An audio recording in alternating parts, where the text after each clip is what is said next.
This is Audible.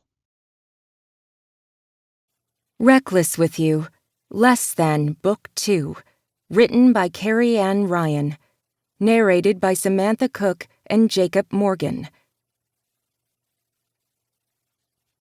Chapter 1. Amelia.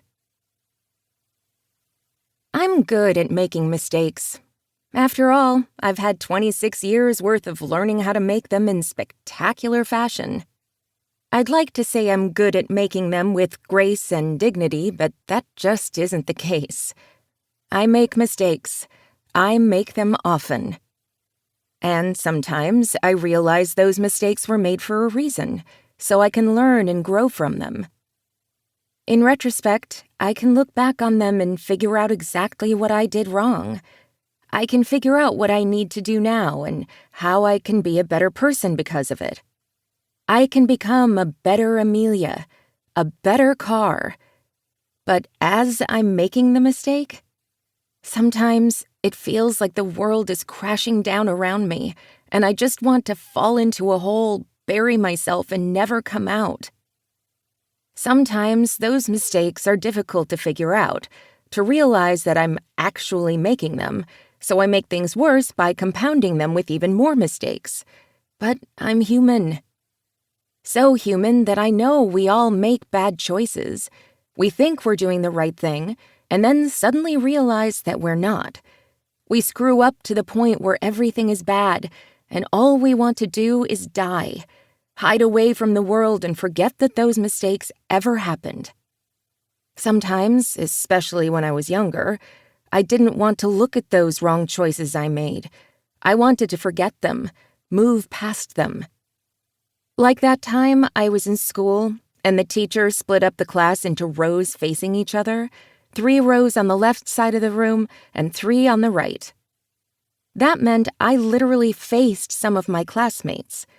On A days, the ones where I actually had that class, I couldn't wear a skirt because that meant facing the rest of the class and everybody could see up your skirt. I had no idea why our Portuguese teacher decided to set up the room that way.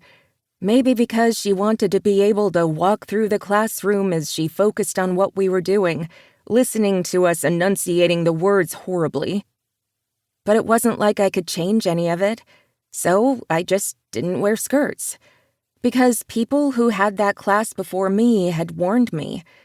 Like they warned me not to wear a dress on days where we had geography with Mr. Clampton. He liked to put the girls in skirts up front.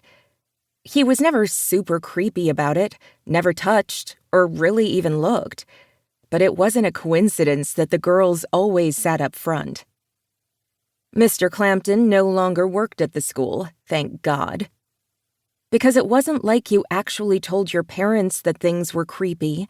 You just relayed to the next generation how things were, and it wasn't until you realized, oh my God, that's actually horrible, that you took things to the next level and got him out of the school. But I digress.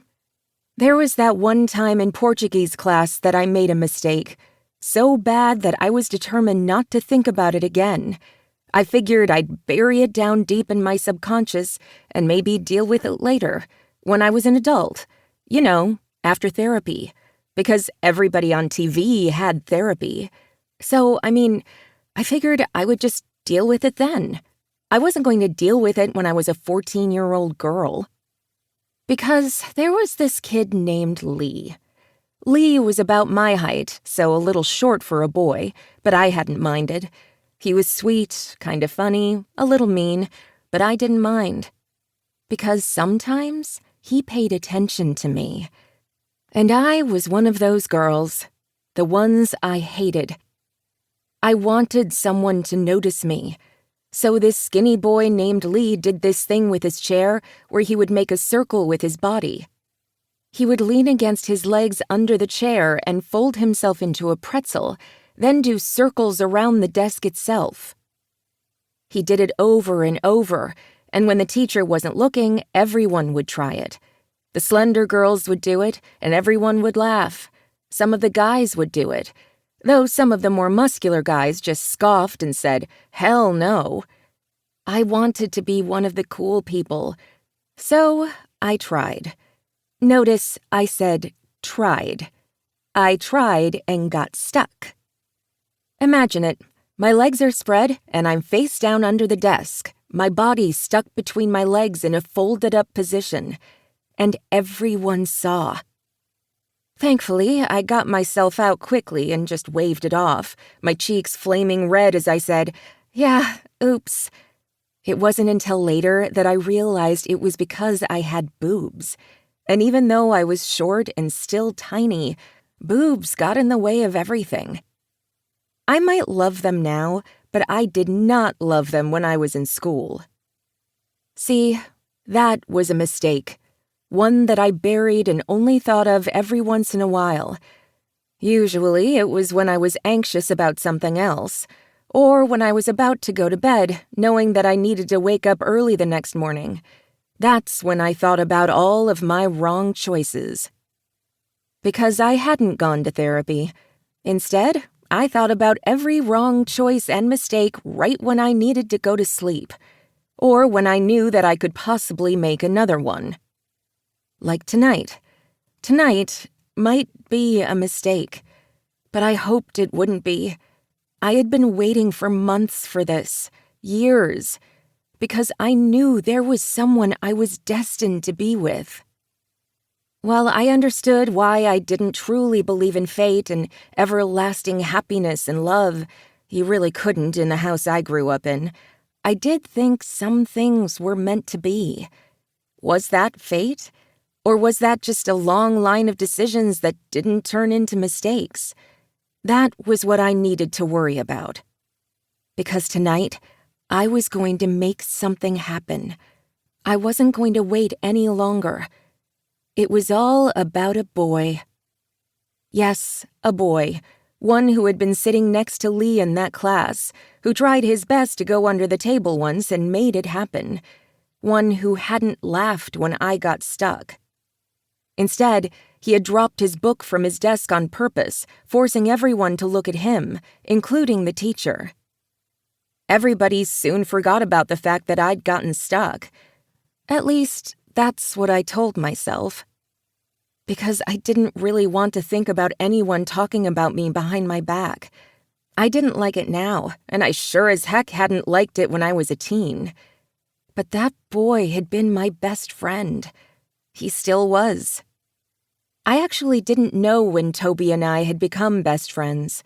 I just remember waking up one day and knowing that he was my best friend. And the love of my life. I don't really remember when I fell in love with him either. He's weirdly always been there, forever a part of me, and I love him with every ounce of my being. So yes, maybe it's cheesy, perhaps it's that fate thing that I told myself I couldn't and shouldn't believe in, but I loved Toby. Toby McMillan, who, oddly enough, looked a little like Tobey Maguire, at least when the actor was going through that hot stage instead of the awkward one. Toby with an E. The Toby who had always been there for me. I honestly didn't remember when everything with us started. He'd just shown up one day in, like, middle school or something. Or was it elementary school? We shared a lunch in the cafeteria, mostly because I wanted half of his ham and cheese and he wanted half of my tuna fish. Why my mother would even think to give me tuna fish, I didn't know. But Toby had loved it, and we had shared. After that, we shared lunches until college. I always got one thing, he got another, and we split them. I never wanted for anything. Never had to wonder what the other side was like, because Toby was there, and I knew he would always share with me. If I needed help at work, he was there. If I needed help with my math or science homework when we were younger, he was there. I'd helped him with his English and history, and we just learned together. We were never the type of friends that did things for each other in terms of me doing his homework for him. Mostly because we wanted to be able to do it ourselves, but it was still nice to know that we always had someone to rely on. And considering that I had 3 big brothers who I could also rely on, I knew I was pretty lucky. No, my parents hadn't been the best, what with all the drinking, cheating, fighting, and yelling. But it hadn't mattered. Not really. Because I had my brothers, all 3 of them in their big, bearded ways. And I had Toby. He was sweet, caring, and sometimes a little aloof. Occasionally he got distracted by things and forgot important details, but he always came through in the end. I loved him. We were always the will they, won't they couple. I had dated others in high school and college, of course, and he had dated as well. It had always given me a little clutch of jealousy when he did, but in the end, I realized that it didn't really matter. We could go through life and find our own paths, but in the end, I knew we would end up together, because that was fate. Apparently, I did believe in fate. Who knew? My brothers thought Toby and I were already dating. After all, we were constantly together, always touching each other, holding one another, and sometimes even kissing. But only in that quick way, a peck on the cheek, the forehead, maybe a brush on the lips, as if we had always been together. Sometimes we acted like we were an old married couple, and that was fine by me, because I loved him. But I was also kind of through waiting for him to make a move, to tell me that we were ready to take that next step. He'd told me that he loved me, like I'd said it to him. Sometimes, a small part of me worried that that love was just friendship. Not that there was anything just about friendship. What we had couldn't be altered, not in any irrevocable way. But it could be built upon, and I knew we were ready. So this wasn't going to be one of those mistakes of my past. It couldn't be, not when it came to Toby and me. But waiting for Toby to do anything was sort of a lose-lose situation, because the man worked on his own timetable. He had spent an extra year in college, mostly because it had taken him a while to figure out his major, and then it had taken him another 6 months to really figure out what job he wanted once we graduated. Toby took forever for most things. I even usually picked out our meals, and he just agreed with it, because if not, it would take forever to decide what we were going to eat. If we wanted to go out for a movie, he usually said, "You pick, Amelia." Yes, Toby was a little slow off the start, but that was fine. I had plenty of decisions inside for both of us, and I was quick at making them. Maybe that's why I made so many mistakes in the past.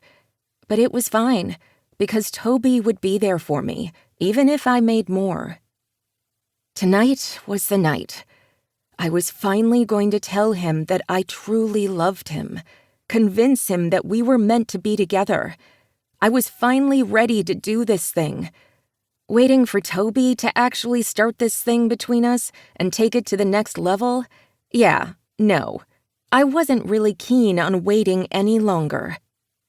As it was, everyone already considered us a couple. Part of me did as well. Not the parts that actually had sex, but every other part of me. We had dinner together most nights. We talked to each other or texted with each other every day. I had a key to his house. He had mine. He was always helping me with work, and I tried to help him too, but he was a computer scientist and didn't really need my help. I worked with my hands and did more manual labor since I was a landscape architect. I sometimes needed those extra muscles. And while Toby had been skinny and a little less muscly when he was a kid, he was nicely filled out now. Toby was damn sexy. I loved my best friend, and I couldn't wait to officially tell him.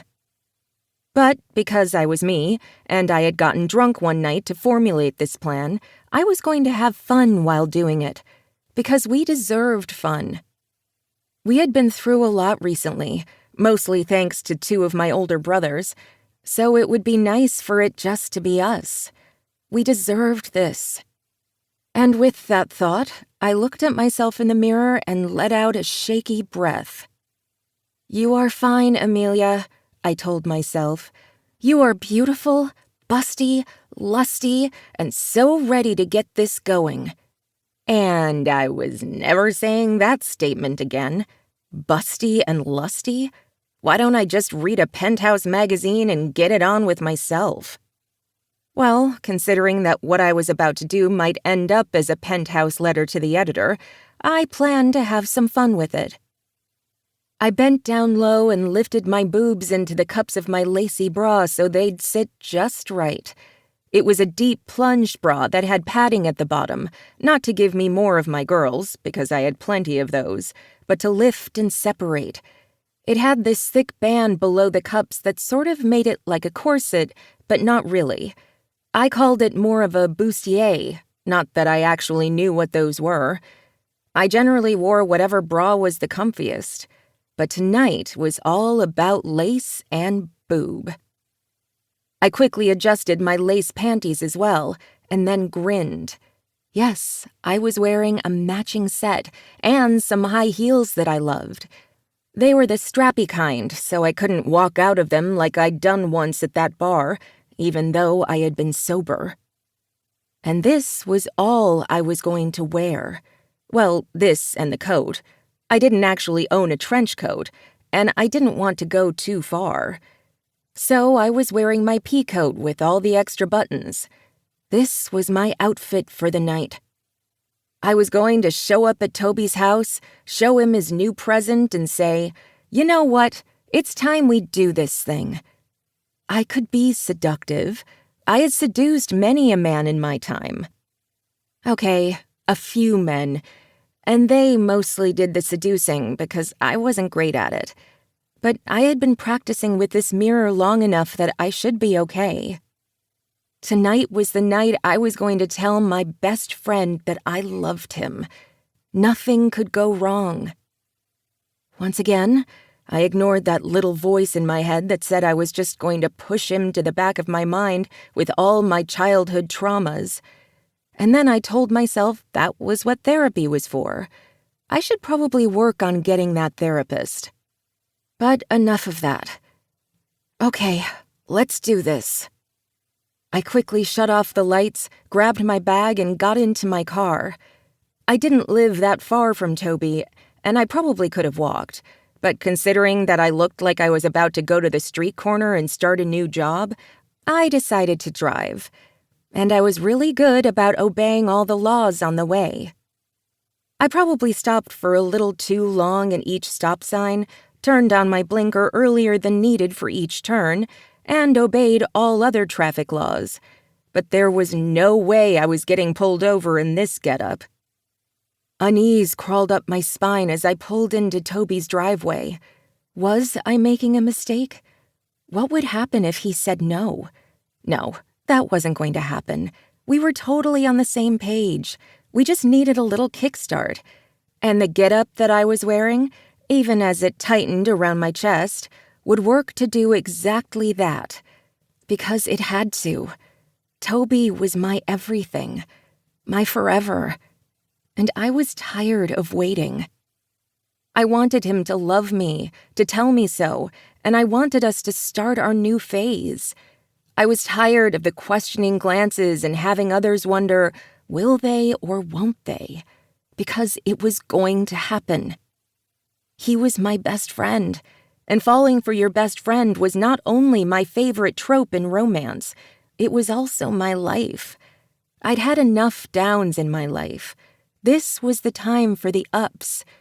I deserved this. We deserved this. I let out a shaky breath and turned off my car. It all started now. And I was going to be brave enough to do it. This was not a mistake. I grabbed my bag and got out of the car, smiling as I tried to walk up the driveway in my heels. I could totally walk in heels. I could probably even run in them. But I was a little nervous. And because I knew I had to drive this way, I hadn't had a shot of tequila or anything to help me via liquid courage. But that was fine. I didn't need tequila or any other booze. Because this was right. It was everything. This was the choice I needed to make. I rang the doorbell instead of using my key, and Toby answered quickly, his eyes wide. He looked so warm, so comfy, so mine. "Hey, I didn't know you were coming over tonight. Aren't you cold in that dress?" he asked, moving out of the way. I was a little cold, and I wasn't wearing a dress, but all the adrenaline running through my system helped. I was fine.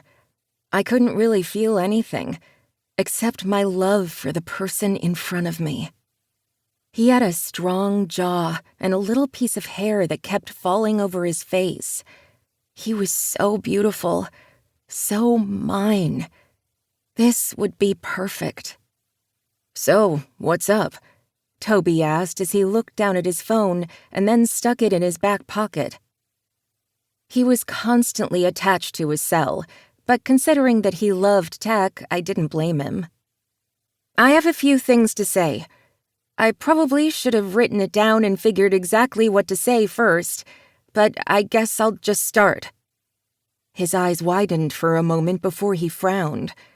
"Should I be sitting down for this?" he asked, a little bit of laughter mixed in with the wariness in his eyes. "Maybe, but okay, I'm going to do this, because this is right. It's time." "Okay, Amelia, what's going on? What's wrong?" I shook my head. "Nothing's wrong." I really should have written everything down. "Toby, we're best friends." "Yes, we are." "Let me just talk first. Is that okay?" "Okay, but do you want to sit down?" "No, it's fine. Please let me continue." "Okay, babe." Babe, see? This is right. We've been best friends forever. You're a big part of my world, and I honestly can't picture my life without you. You're everything to me. I've loved you forever. "I love you too, babe." Those words wrapped around me, and I couldn't breathe. I really love you, Toby. I know we've been dancing around this forever, so I figured maybe doing something big would push us to that next level. I figured I could do this first. I quickly undid the buttons of my coat and let it fall to the floor. His eyes widened for a minute, his gaze raking down my body. I blushed, knowing this was going to work. Toby liked big moves. He was one of those people that did things in flashes, even if he was quiet about it sometimes. This was going to work. But when his gaze met mine, something broke inside of me. My skin pebbled, but not from what I wanted it to. No, it was the sheer mortification sliding through me. Because he wasn't moving forward. He wasn't looking at me with hunger or love in his gaze. No, there was horror there, confusion, and maybe a little pity. How had I misread the situation? "Babe?" I quickly reached down and put my coat on. "Okay, so that was a little fast. Maybe I shouldn't just show you the goods at first. Forget that happened, but we should talk." "Yeah, I think we should. Babe, I love you, but I don't love you like that." I didn't know the sound of a heart breaking could actually echo in your ears. It sounded like a gunshot, one ricocheting through my body as it shattered my organ into 1,000 pieces. Acid pooled in my gut, and my head ached as I tried to comprehend exactly what he'd said. I don't love you like that. Like that. Like I loved him. This was a mistake. One that I had talked myself out of. Something that I would try to bury in the back of my mind and forget, because there was no way I could live through this without making another one. "Babe." "Why don't you stop calling me babe?" I said it softly, my voice wooden. I had just shown my boobs to my best friend, and he didn't love me. He wasn't even moving towards me. No, his hands were in his pockets, sorrow on his face, and that damned pity. I can do that, Amelia. But there's something I should tell you. I think you've said enough. Well, at least I said enough for both of us. I tried to move past him, but he reached out and grabbed my arm. I didn't mean to flinch. I think the fact that I did shocked both of us. I moved away, tightening my jacket around myself, wishing I could just fall into a hole and never come out. I'm dating someone, Amelia. My gaze shot to his. Dating? Toby was dating? We talked every day, and he'd never mentioned it before. Oh my God, what have I done? Yeah, I love her, Amelia. I think I've found my forever with her. I didn't know how to tell you before. You love her? Your forever? Yeah, and one day I hope you get to meet her. I'm sorry, Amelia. I should have told you.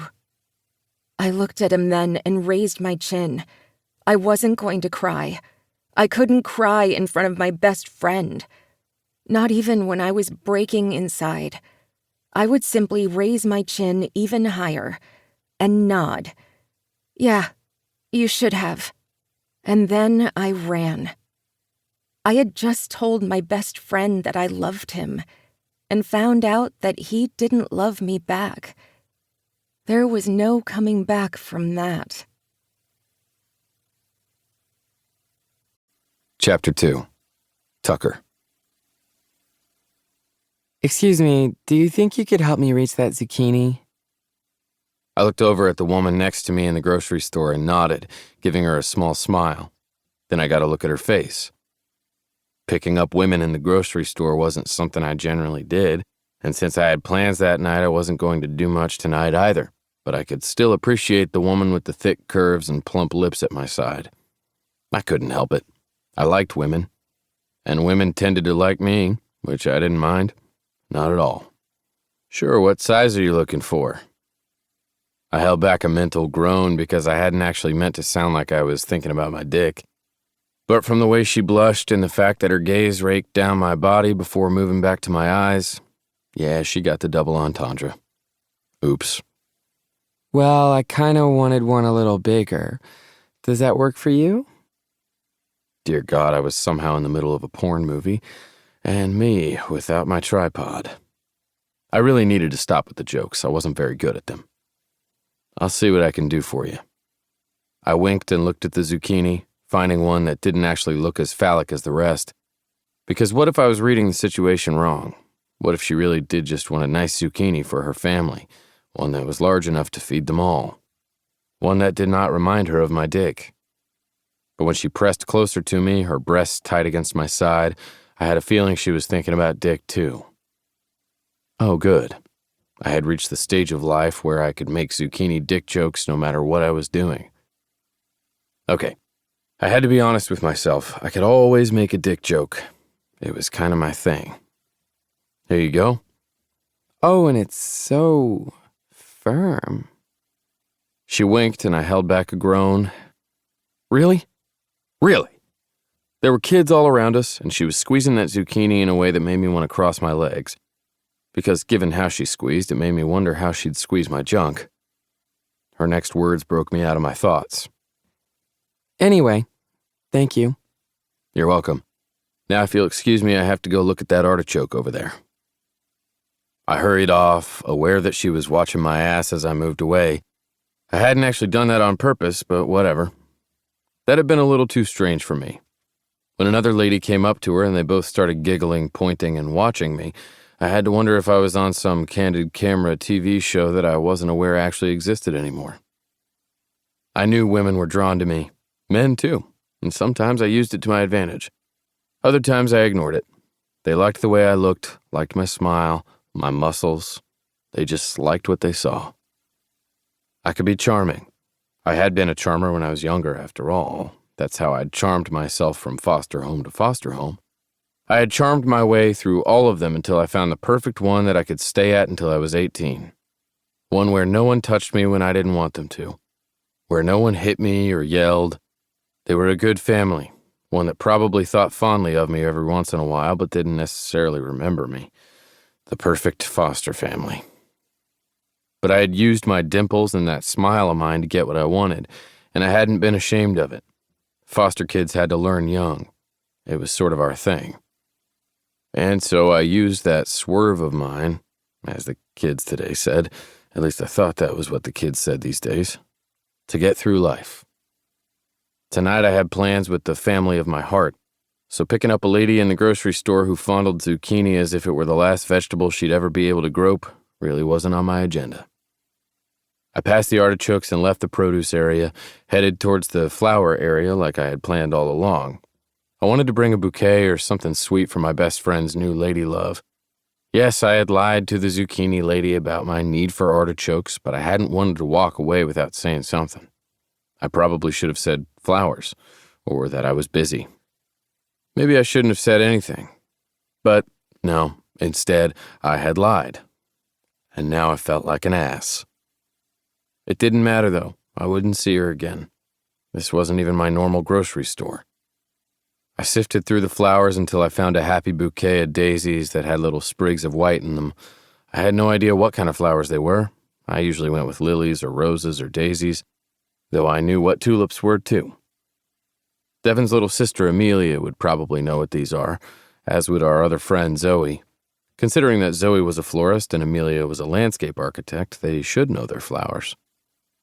I froze and looked down at the daisies in my hand. Dear God, if I showed up with grocery store flowers, Zoe would probably kill me. However, her place was closed, so she would just have to deal with it. Maybe I would buy her some wine or something to make her feel better. Yes, wine.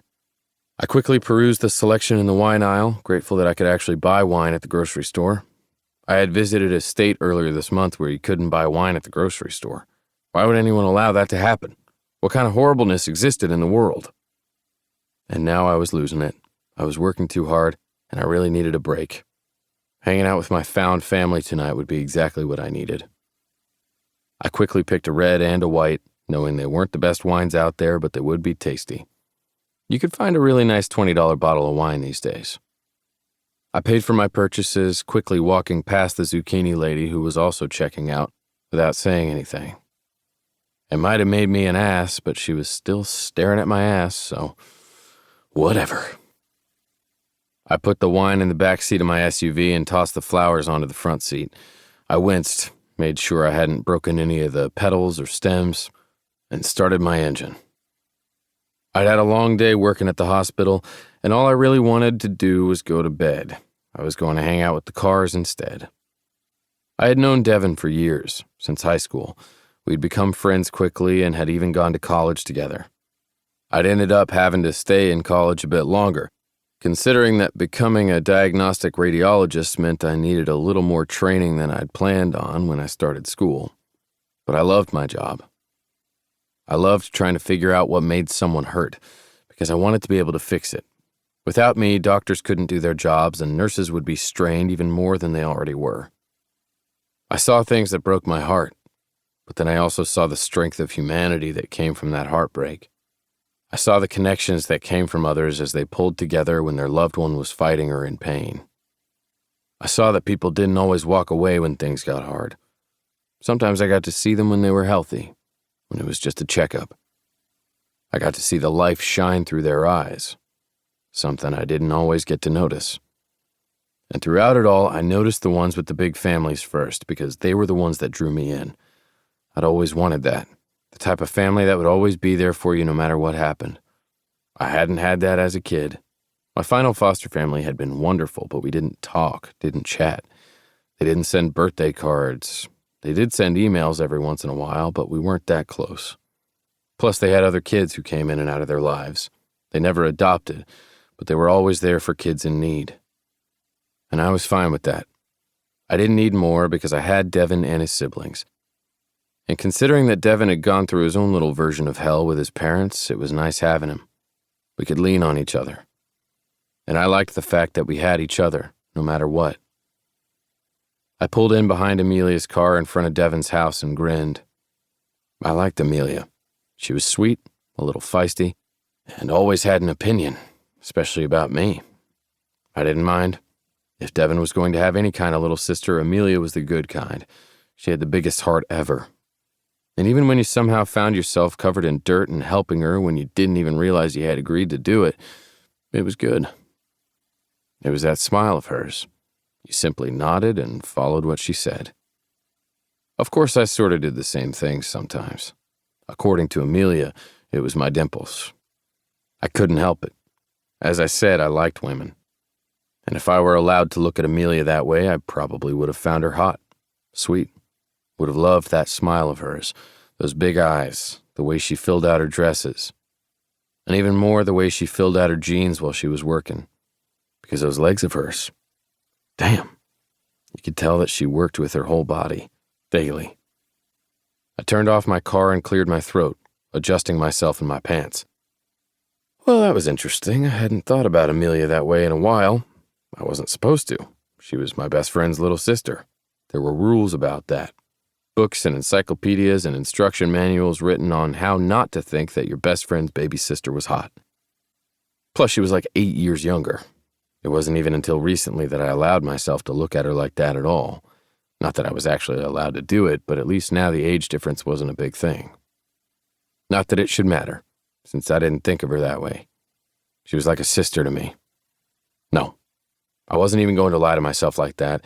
There was nothing sisterly about Amelia Carr. I could think she was hot as fuck, sweet as sin, and just an amazing person, but I wasn't allowed to think about her as anything more than that. Nor was I allowed to let Devin know that I thought about her in that way. Well, Devin and Amelia's 2 other brothers as well. Dimitri and Caleb could kick my ass. Oh, Devin could too, but he might hold back his punches a bit because we were best friends. But Caleb, yeah, while Caleb had never been to prison, at least that I knew of, he could probably break me.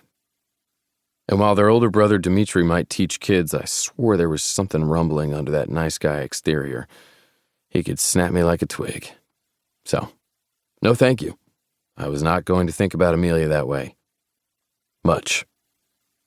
I grabbed my goods and headed towards Devin's door. Erin answered, her blonde hair piled on top of her head in some weird, twisty, curled top knot thing. I liked it.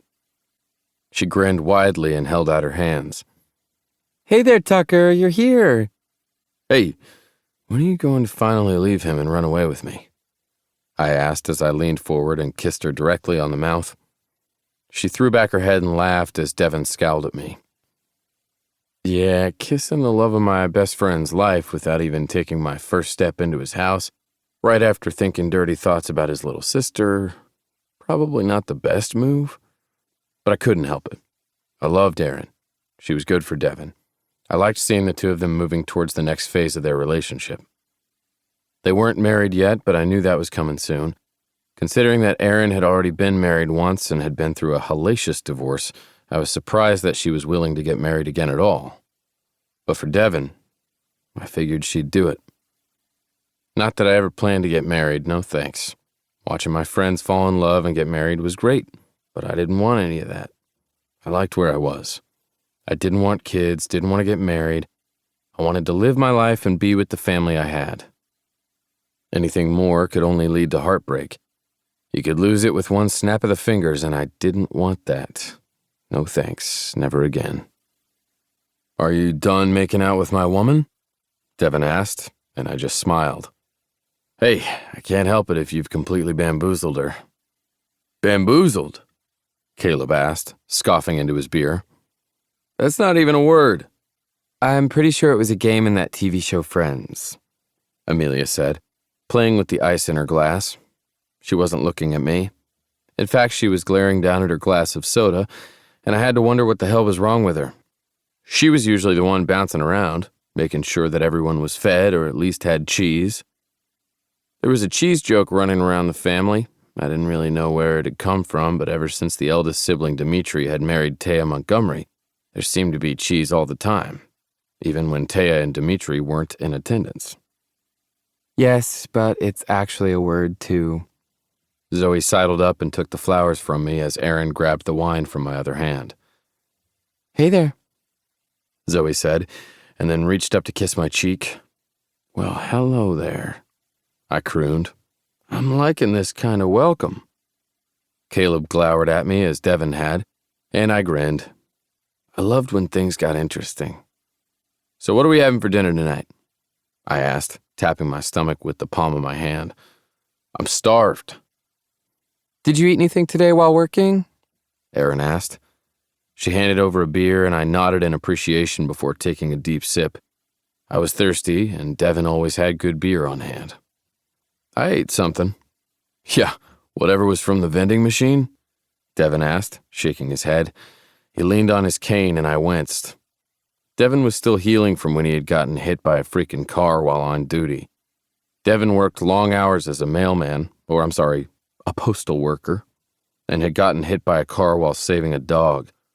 The fact that Devin had issues with dogs and was a little afraid of them in general made what had happened a bit of a surprise. But Devin had a big heart, and apparently a thick skull, because he was fine. Minus his spleen, and healing from a broken leg. But he was almost fully back. He only used the cane when he got tired. That way he could heal quicker. He wanted his root back, and I didn't blame him. I hated when my life got knocked out of sorts by things out of my control. It was good that things were getting back to normal around here. At least, I thought it was normal. I looked around and almost opened my mouth to ask where Toby was, but then I saw Amelia's lowered shoulders and the fact that she still hadn't really spoken to me, or even looked at me. In fact, everyone seemed to be trying really hard not to look at her. I looked over at Devin, thankful that Amelia wasn't looking my way, and mouthed the words, "Where's Toby?" Devin winced and shook his head. My brows rose. Okay, for dinner tonight we made brisket with mashed potatoes, corn, macaroni and cheese, and we have lemon meringue pie for dessert. Erin spoke quickly and my stomach growled. "Good God, do you realize how much I'm going to have to work out to burn all of that off?" I think you'll be fine, Zoe said, tapping my abs. I watched how Caleb was curiously not looking at her. Was I just seeing things? No, that couldn't be. Caleb and Zoe had never dated. I was pretty sure they had never even thought about it. Right? Dear God, was I working so much that I had lost my ability to figure out what was going on in my circle of friends? With my family? I knew that Toby and Amelia were best friends, and he was always with her. In fact, I was pretty sure they were dating, or at least screwing. However, the fact that she looked like her heart was broken right now and nobody was talking about it worried me. Did I have to kick Toby's ass? Because I could kick his fucking ass if I had to. And now Caleb and Zoe, maybe I was just saying things. Or maybe all that zucchini talk at the grocery store had screwed with my brain. Our friend made me a smoker. I looked over at Devin, and my eyes widened. Laney's dad?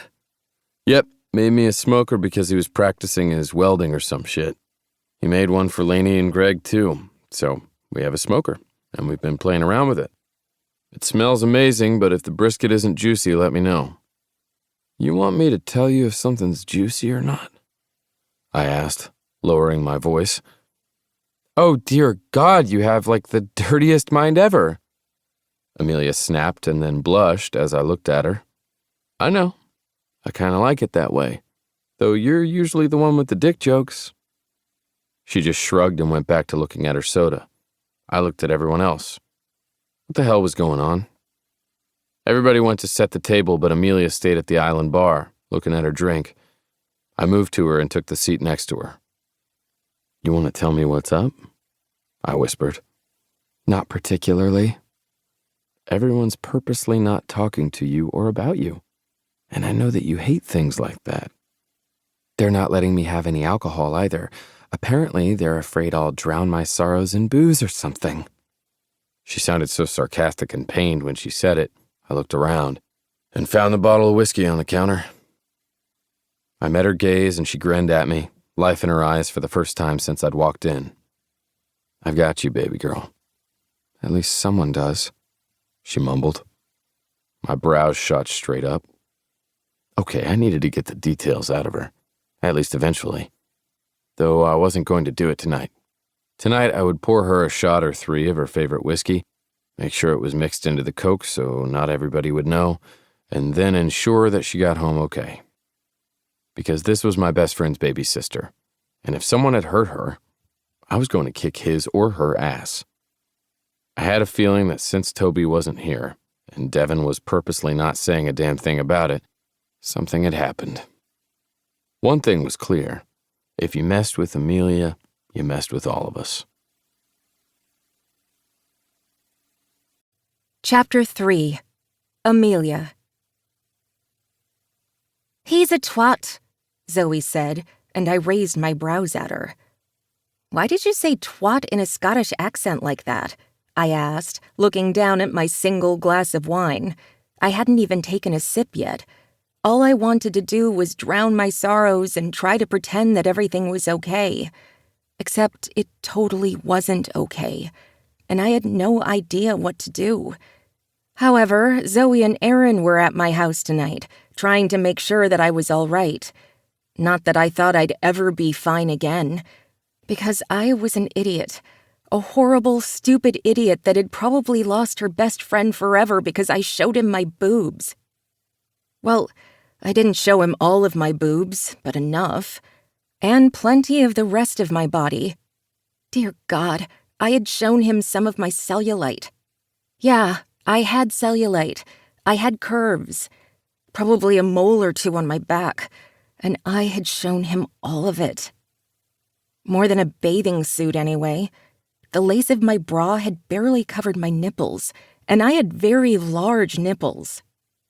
Oh, God, I was going to die. My heart was going to give out, and then everything would just be better, because that was the only way I was going to make it through this. I hadn't heard from Toby, and now he knew what I looked like practically naked. I had come on to him, and he loved someone else. He had someone else. Dear God.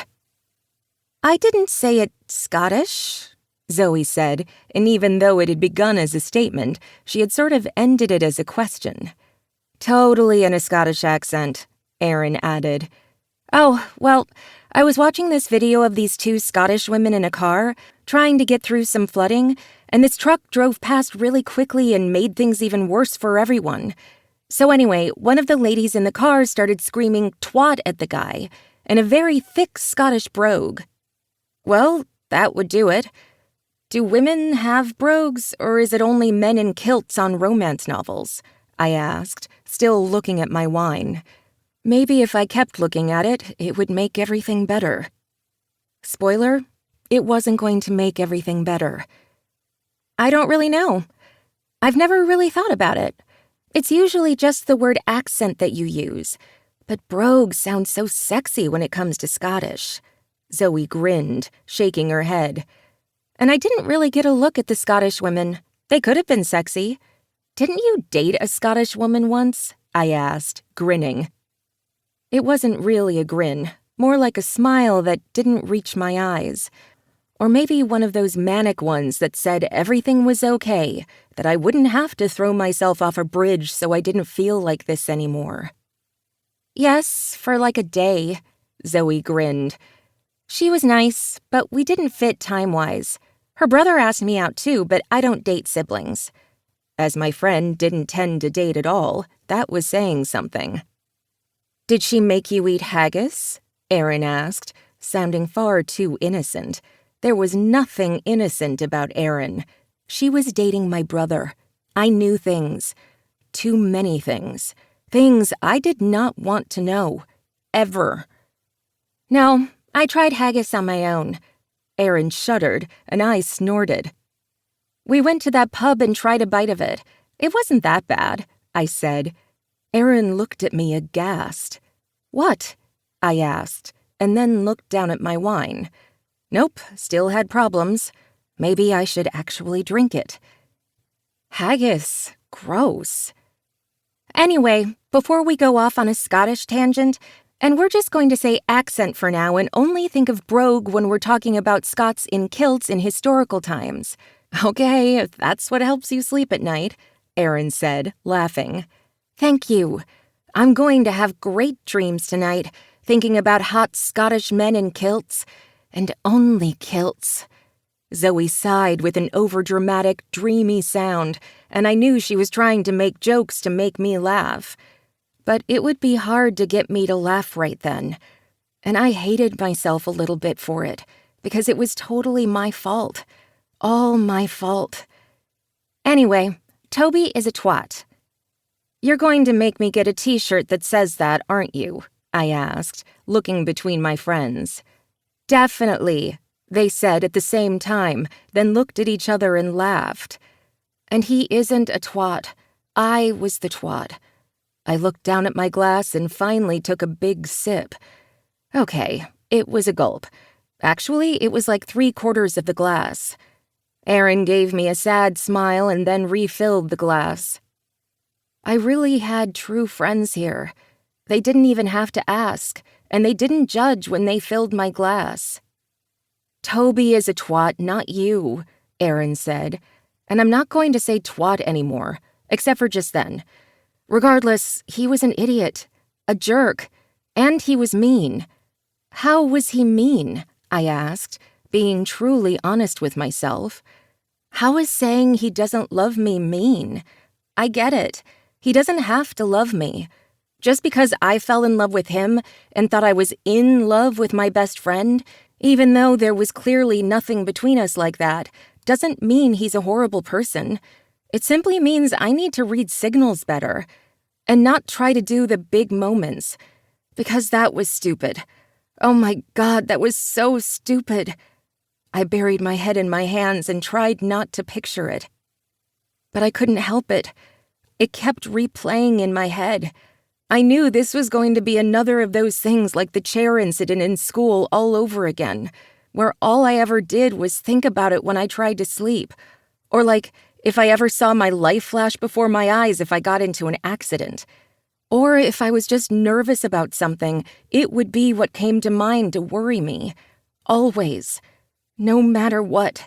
This is what I would think about now. And there was no turning back from it.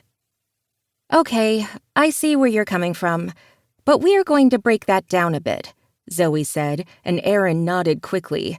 First, Aaron said, I know about idiots. I married one. You can't compare your ex-husband to Toby. No, I can't. But there are some similarities, things we can get into. And let me tell you, we wrote down lists and color coordinated them and everything. Then we left them behind because we didn't want to seem like we were actually trying to come at you. But here we are, Zoe added. Oh, so is this like an intervention or something? I gulped more wine and then switched to water. I didn't really want to get drunk in front of them. I would end up crying, or weeping, or throwing myself at their feet, wishing they could fix everything and make it all go away. But there was no fixing this. There was no making it go away. It would always be there, like a mole that couldn't be removed. My shame, my mistakes, and, dear God, apparently I was great at making them. He didn't tell you that he was dating anyone, Aaron said quickly.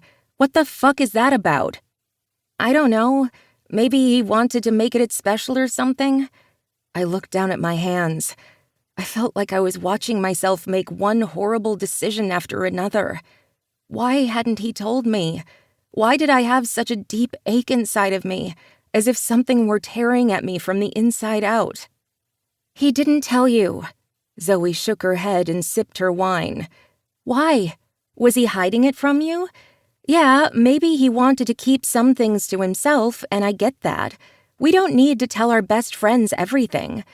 But someone that's going to be in a relationship with him, that he's going to state flat out could be his forever, someone he really cares about. The fact that he said he found his forever or some shit like that? No, he needed to tell you that. You guys used to tell each other everything. Not everything. I didn't tell him that I loved him. Well, you did in the end. And the fact that he couldn't see that all along, that's some shit right there. He must have seen something. Meaning, you all saw it? I asked, sheer mortification sliding over me like a second skin. One that was suffocating. You know we did, baby, Aaron said, reaching out to grip my hand. We love you. Yeah, but apparently I'm a loser who loves somebody that doesn't love me back. Well, we could talk about how I feel about that, but we're not going to, Zoe said quickly, and I ignored that. We weren't going to get into Zoe's lack of love life, because then we'd all wind up drinking. Plus, I knew my friend was hurting. Maybe we all were. Erin had been hurting too. After all, she had walked in on her husband sleeping with another woman. Well, more like banging in a bathroom, but whatever. But now Erin was happy and in love and in a relationship with my brother. Even my oldest brother, Dimitri, had been through a really nasty divorce, one that had actually ended in bloodshed. But I digress. He was happy in another marriage now, and he and Thea were practically dancing on clouds with gumdrops and rainbows. Everybody was happy. Well, maybe not everybody, but the current dark cloud was right over my head at the moment, and it was all of my own making. I just don't understand why he didn't talk to you about it. If this person is so important to him, they should have shared something, because you're important to him too. Zoe looked at me, and I sighed. I thought I was. I don't know what any of it means. We don't either, and that's why he's a twat. Zoe winced, looked at Erin, and then added quickly, or a jerk, or a loser. I don't know, enter whatever word you want there. Something that states he hid something pretty big. So big that I feel like he was hiding it on purpose, as in he didn't want her to know about you. Or worse, maybe she knew about you and he didn't want to have to deal with the two of you meeting. After all, not everybody can deal with male and female relationships like that. It was an issue a couple of times in the past when Toby was dating someone, and even when I dated someone, but not on our end. We always made it work. It probably helped that I was partially in love with Toby even then, or at least what I thought was love. Maybe I had been wrong about that feeling. I honestly didn't know anymore, and the fact that I was questioning everything hurt. I really was tired. Maybe wine would make it better, at least for the evening. I don't know, but it was all a little shady, Zoe said quickly. Shady enough that we need to rethink everything. I hate what he's done to you. I hate that I can see the doubt in your eyes and the pain. Yeah, you decided to tell him about your feelings in a fun way, something that should have been very fun, but that's fine. We legit all thought you were dating anyway. We weren't. I thought you were, Erin said quickly. And I'm the newest one to the group. Sure, I've known you for a bit, but we were never as close as we've gotten recently, and we all swore you two were dating. Or maybe that you had been dating and broke up or something. But every single one of us thought you guys had at least been together at some point, or were still. I thought I saw love there, emotion, something. So, you weren't just making things up in your head.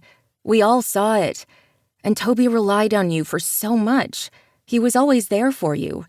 And you were legit always there for him. That's what friends do. Yeah, but not like you two were. You guys were practically an old married couple, Zoe added.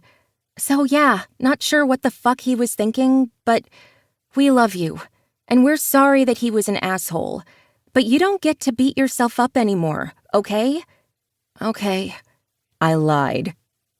They all knew it was a lie, but they let it go.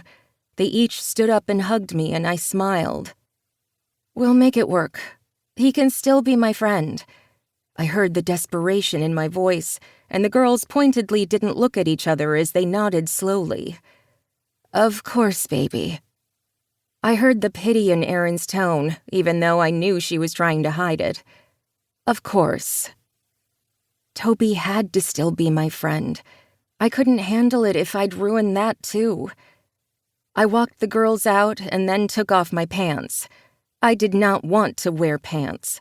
Pants should not be required, at least in your own home. I put away the wine and then took out the Don Julio. I did 2 shots in a row, no need for lime with the good tequila. And then I turned on my music. Alanis Morissette would get me through this. She was the only one that could. After all, Jagged Little Pill is an anthem. I might have been too young to really understand it when it first came out, but it was still an anthem. I blared the music, did another shot, and started dancing in my underwear. After all, when was a better time to dance in your underwear than when your heart was breaking and your whole world was shattering? Because I hadn't heard from Toby. He hadn't answered my texts or my calls, and I had sent and placed 2 of each, and I knew that sounded desperate. I was so mortified, so afraid to see him again, but I also needed to see him because I had to make sure everything was okay. He was such a big part of my life. I couldn't lose him. I loved him. But he didn't love me. He loved her. The tequila mixed with my emotions, and I knew I was going crazy, but I didn't care. Would she go down on you in a theater, Toby? Would she? Would she? I screamed the words, danced and thrashed my head around. I cried out, shaking my ass and dancing around the house. When the music suddenly stopped and a throat cleared, I froze. Please don't be Toby. Please don't be Toby. Please don't be Toby. I mumbled under my breath. Not Toby, a deep voice said. I turned on my heel, my eyes wide. How the fuck did you get in my house? I screamed at Tucker. That's when I realized that I had been screaming to Alanis Morissette while holding the tequila bottle and dancing in my underwear. Oh, good. Another man who's seen me in my underwear at one of the worst times. I should start creating a spreadsheet to track this. Maybe keep a journal. Perhaps it could even be my thing, embarrassing myself in my underwear in front of people. You left the door partially open, babe. I'm not your babe. I burped and then sipped another sip of tequila straight from the bottle. I wasn't 100% sure exactly where I was on my drinking, but considering that I could see 2 Tuckers in front of me, I had a feeling I'd had more than enough. And I did not, I said, snorting. Huh, I was funny. So funny. But neither Tucker was laughing. Instead, they had their hands in their pockets and were just looking at me. You know, Tucker looked kind of hot, in a big brother's best friend sort of way, but those thoughts were taboo. But that wasn't my thing. My thing was falling in love with my best friend. But that hadn't worked out, had it? Suddenly, Tucker was in front of me, the bottle of tequila ripped from my hands, and I was leaning on him. Hey, stop copping a feel. You're mumbling, and I think you said, don't cop a feel, and I'm not. My hands are on your waist, and you're leaning on me only because you were starting to sway so far to the side that you were at a 45-degree angle. Was not. Considering that you hiccuped that, I'm going to say were too. He kissed the top of my head, and I sighed, closing my eyes. You smell nice. I know I do. I just showered. I took a big sniff. Why? Because I was working out late at the gym and decided not to get in my car completely sweaty? Was totally not going to think about Tucker working out. All sweaty. Just saying. Why are you here, Tucker? I wanted to check on you, and I'm glad I did, considering you were dancing around in your underwear with your windows open, the lights on, and your door unlocked and ajar. Oh, God, I said, still leaning into him with my eyes closed. Yeah, oh God. The girls left you like this? Not really, but I don't really remember. My stomach gurgled and I groaned. Okay, baby. Let's sober you up and tuck you into bed. I'm not going to bed with you, Tucker. First, ew. Second, Devin would kill you. And maybe me. I'm a little worried that ew was your first thing. I tried to take a step and teetered. Tucker sighed and put one arm beneath my knees, the other under my shoulders. Suddenly, I was airborne, wrapped around him. My anchor. "Hey, when did you get so strong?" I tapped his chest, his very nice chest, and purred. Did I just purr? Oh, God. Apparently, I was really good at embarrassing myself. Okay, enough of that. I knew he was muttering to himself, but I could hear him. At least, I thought I could. I wasn't 100% sure about anything anymore. My stomach gurgled again. This time, I slapped my hand over my mouth. Tucker cursed under his breath, put the tequila on the counter, and ran me to the bathroom. I was on my hands and knees in front of him a moment later, and not in a fun way. Not that it was going to be fun with Tucker ever. After all, ew. When did I start saying ew? I wasn't 12. Dear God, tequila made everything worse. Tucker's hands were in my hair, though again, not in a fun way. He pulled it back from my face and rubbed his other hand down my back as I threw up in the toilet. Oh, good, that mortification thing was back. This was a disaster. Another of my own making. What was wrong with me? I threw up everything I'd just drunk and eaten, including the lovely cheese that Zoe had brought over. God, I couldn't believe I had wasted cheese. And good tequila. If you're going to throw up anything, it should be rum. Rum is what you threw up. At least, that's what I had learned. It probably didn't help that, Dad was an alcoholic and drank a lot. But I had learned all my drinking from him. And good. There came that horror. The shame again. I didn't want to drink my worries away. I knew it didn't help. After all, it certainly hadn't worked for dear old Dad. And it wouldn't work for me. I wasn't going to do this again. I couldn't. "I hate this," I whispered, tears streaming down my face. Tucker was in front of me then, pulling my hair into a band behind my head and wiping my face with a washcloth. He was so good at taking care of people. He always had been. I knew he hadn't really had anyone to take care of him. At least, that's what I had gleaned from listening in on conversations over the years. He didn't have anyone now either. But he did have Devon. He had us. And here he was, taking care of me. I know you hate this, baby. "I'm sorry," I whispered. Don't be sorry. You're allowed to get drunk. If your door and blinds had been closed, you would have been safe. How stupid. I'm so stupid. No, you're not. You're allowed to make bad decisions. You weren't driving, and you weren't doing anything to others. So it's all good.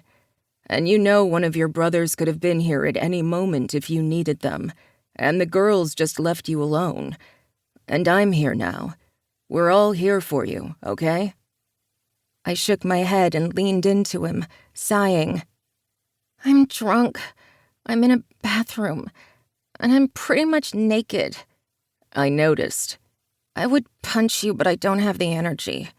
Tequila does that. "I hate this," I repeated. I know, baby. Okay, let's get some water and aspirin into you, and then I'm going to tuck you into bed. I shouldn't. You shouldn't go to bed? I shouldn't have done this. Shouldn't have done any of this. I should have kept things the way they were. You're mumbling again, but I think I got that. The fucking asshole shouldn't have led you on. But I don't want to get into that.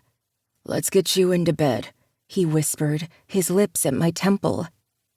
He helped me brush my teeth, something I was very grateful for even in my drunken state, and then walked me to the bedroom. I peeled away from him, taking off my shirt as I did. I could have sworn I heard a groan come out of Tucker's mouth, but I ignored it. That's when I remembered that I wasn't wearing a bra. But my back was to him. That was fine. Hopefully, I wouldn't remember this in the morning. I went to my dresser, found another shirt, and pulled it over my head. Then I caught my reflection in the mirror. And not only mine. That's when I realized that Tucker had closed his eyes, probably because my boobs were on full display in the mirror, hard nipples and all. Oh, good. I'd just shown Tucker more of myself than I had with Toby. I was on a roll.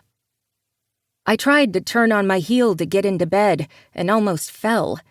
Thankfully, Tucker was there. He picked me up again. He was so hard, so warm. I closed my eyes and mumbled something, not even sure what I said. I could feel the soft cotton of the sheets beneath my hands as he slid me into bed, but then I sneezed.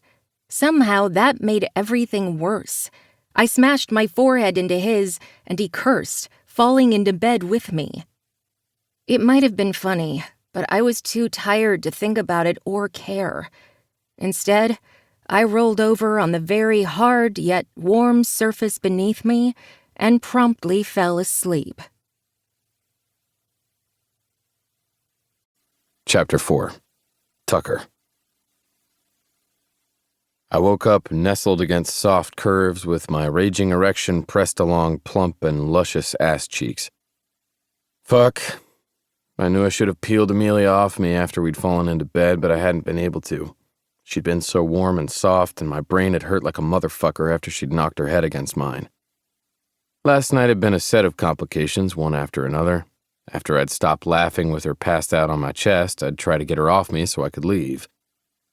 Only the woman clung in her drunken sleep, and I couldn't bear to move her.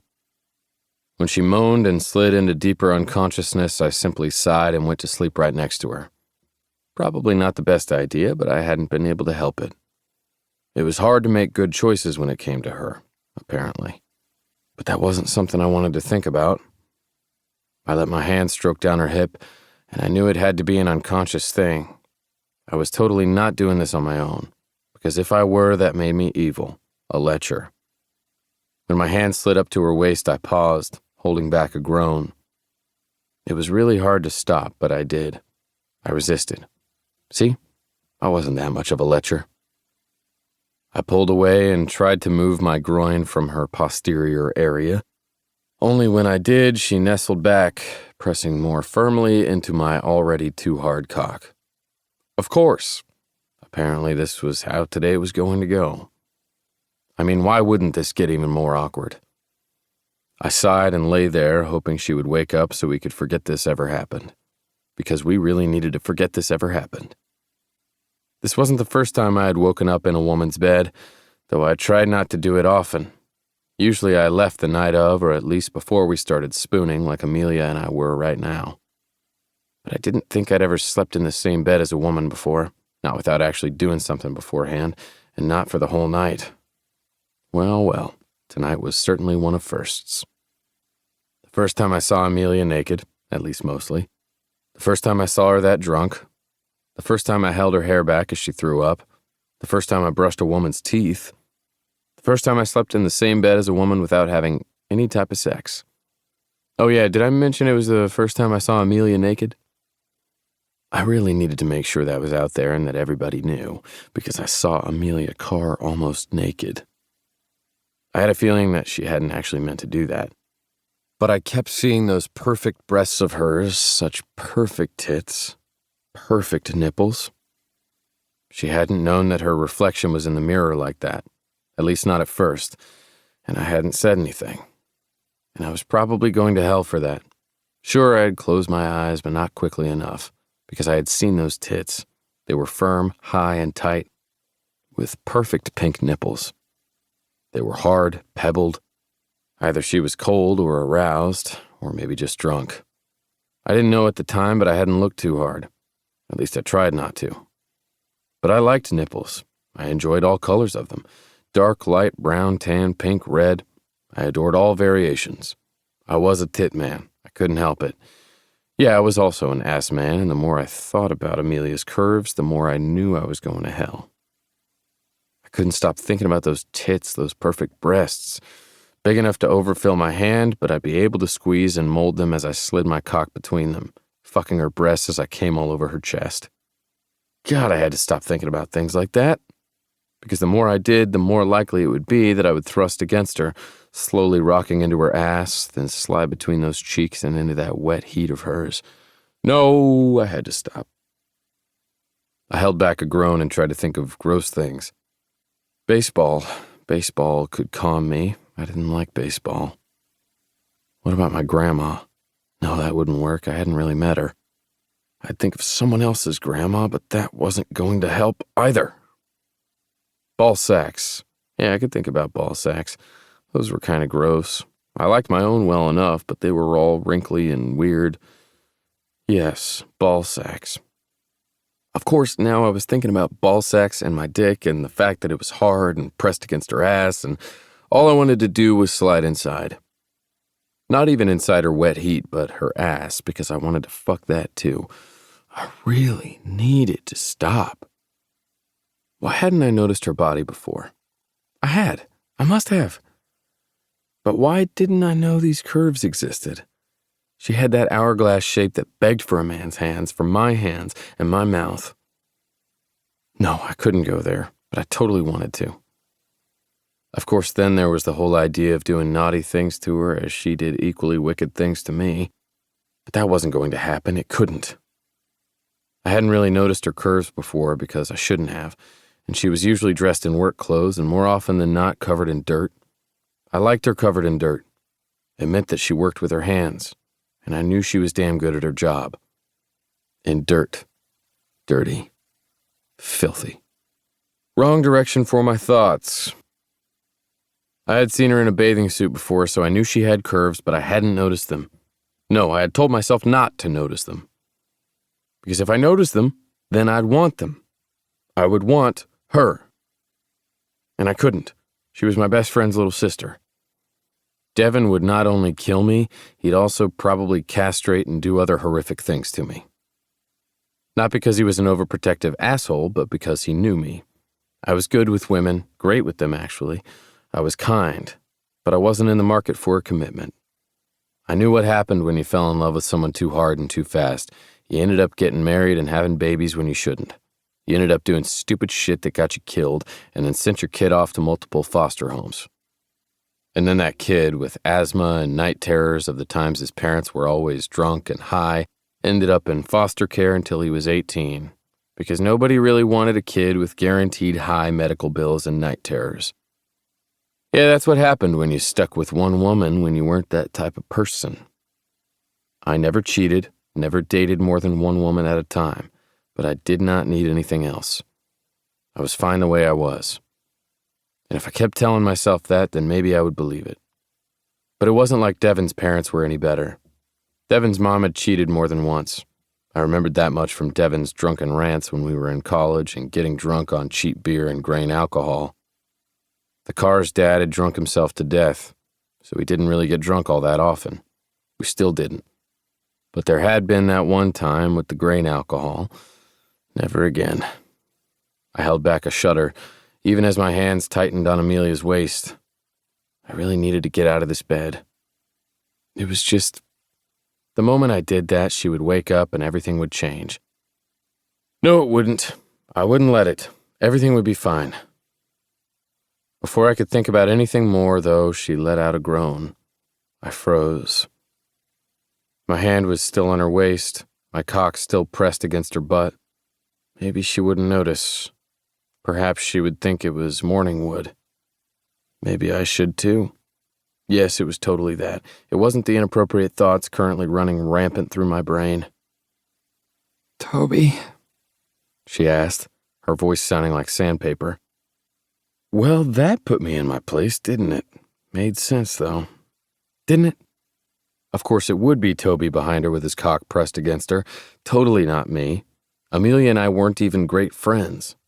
I was better friends with Devin. Amelia was just there, like I was. I cleared my throat and slowly pulled my softening erection from her backside. Listening to the woman you were currently thinking dirty thoughts about saying another man's name really wasn't a turn-on. And yeah, I was an asshole, but I had earned that title. Not Toby, I said, trying to sound cheery and wide awake. I was fine. Everything was fine. Tucker? She asked, frozen against me. Yep, you fell asleep on top of me and then I passed out. Sorry about that. I quickly rolled out of bed, tapped her side as I did, and rose up on my feet. I was still dressed, even in my shoes, and figured everything was fine. She would get over this like I would, and we wouldn't talk about it again. And we would definitely not tell Devin. Hopefully he hadn't driven by at any point because my car was in front of her house. Dear God. Wouldn't that be an interesting conversation if it happened? Oh my God. She sat up, her tank top askew so one breast was exposed, peeking its little nipple at me. Oh God, why was she making this so difficult? I closed my eyes and gestured with my hand at her chest after I'd cleared my throat. You better, fix yourself. She looked down, or at least I think she did. I didn't really know since my eyes were closed and I was so not peeking. And then she laughed. Well, that's just fine, isn't it? I heard her rustling the sheets, and then she laughed. You can open your eyes now. She was standing in her tank top, perfectly covered up and now in shorts. I didn't know where she had found them, but at least she was fully dressed. So yeah, she said softly. Then she looked at my face, her eyes wide. You have a red spot on your forehead. Did I do that? She rubbed her own head and winced. Yep, you hit me really hard with your head as you sneezed. That's how we both ended up like we did, but I'm fine, and you're going to be okay. Right? I think so. She looked so lost I felt bad, so I walked around the bed and opened my arms for her. See, everything would be fine. We could be casual about this. Come here, talk to Uncle Tucker. That wasn't creepy at all. She looked wary but still took a few steps forward before wrapping her arms around my waist. She rested her head on my chest and let out a sigh. I hugged her, but not too tightly. Nothing weird. I didn't want her to feel uncomfortable. And I sure as hell didn't want to feel any more uncomfortable than I already did. I'm sorry. She whispered the words, and I didn't know what she was apologizing for. Probably a little bit of everything. And nothing. You have nothing to be sorry for. I put my hands on her shoulders and pushed her away so I could look at her face. Things happen. You feel any better? I have a headache. Well, that was a lot of tequila. You tossed most of it, and I gave you some aspirin, but you're going to feel a little bad today. But that's fine. You're allowed to be a little bad once in a while.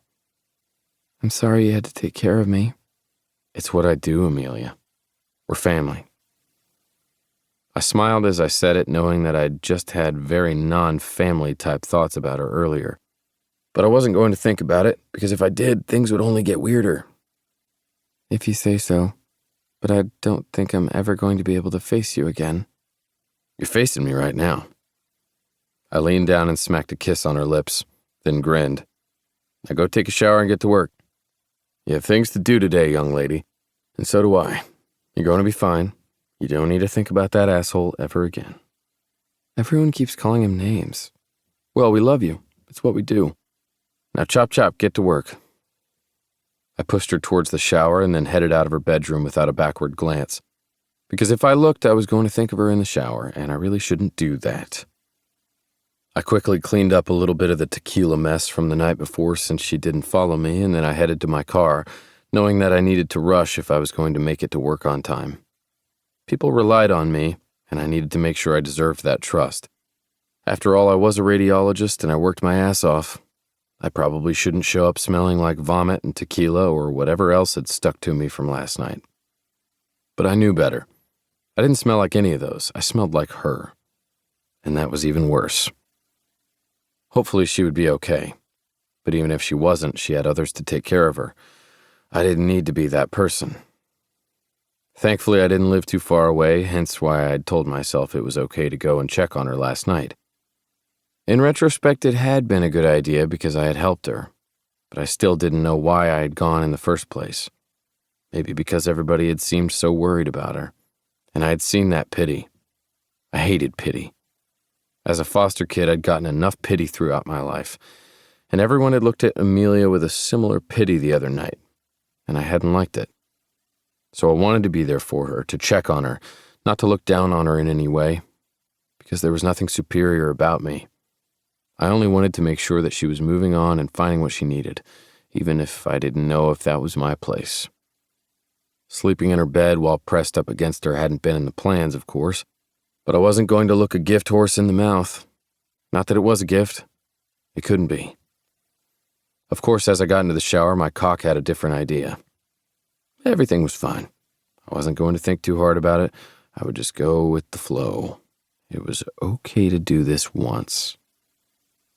I quickly soaped myself up and grabbed the base of my cock, giving it a squeeze before sliding up and down my length. I imagined Amelia in with me, those firm tits of hers wrapped around my cock as I slowly slid between them, the tip resting against her plump lips as I did. I'd thrust slowly 1, 2, 3 times, and then her lips would part and her tongue would dash out, licking the seam. I had to hold myself back at merely the thought of that warm mouth enveloping me. And then she'd open her mouth more, and I'd slide my cock between those two tits a little harder, right into that open, accepting mouth. She'd hum along my length, swallowing me deep down into her throat. I'd be too big for her, so she'd have to wrap her hands around the base, squeezing me as she bobbed her head. But then I would take control. I'd wrap her long hair around my hand and tug. She'd wince at the slight pain, but then she would get wet because of it. She'd moan, opening her jaw a bit more so I could properly fuck her mouth, sliding down her throat as she took more of me, wanted more. She'd dig her fingernails into my thighs and my ass, begging for more of my cock. And just as I was about to come, I'd pull out completely, bend down, pick her up by the thighs, and slam her onto my cock. One quick thrust that would send us both into orgasm. And then I'd keep her on me, set her on the ledge I built into my shower, and I'd pump in and out of her hard and fast until we both came, the water going cold around me. Simply the idea of it, of her lips on mine, on my cock, of us touching, had me coming, my balls tightening as I spurted all over the shower wall. The water grew cold around me like in my fantasy, and I quickly washed up, cleaning the wall as I did.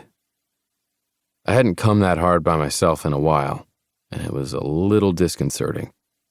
But that was fine. Everything was okay. I finished my shower and dried off, knowing that I had to hurry if I was going to make it to work on time.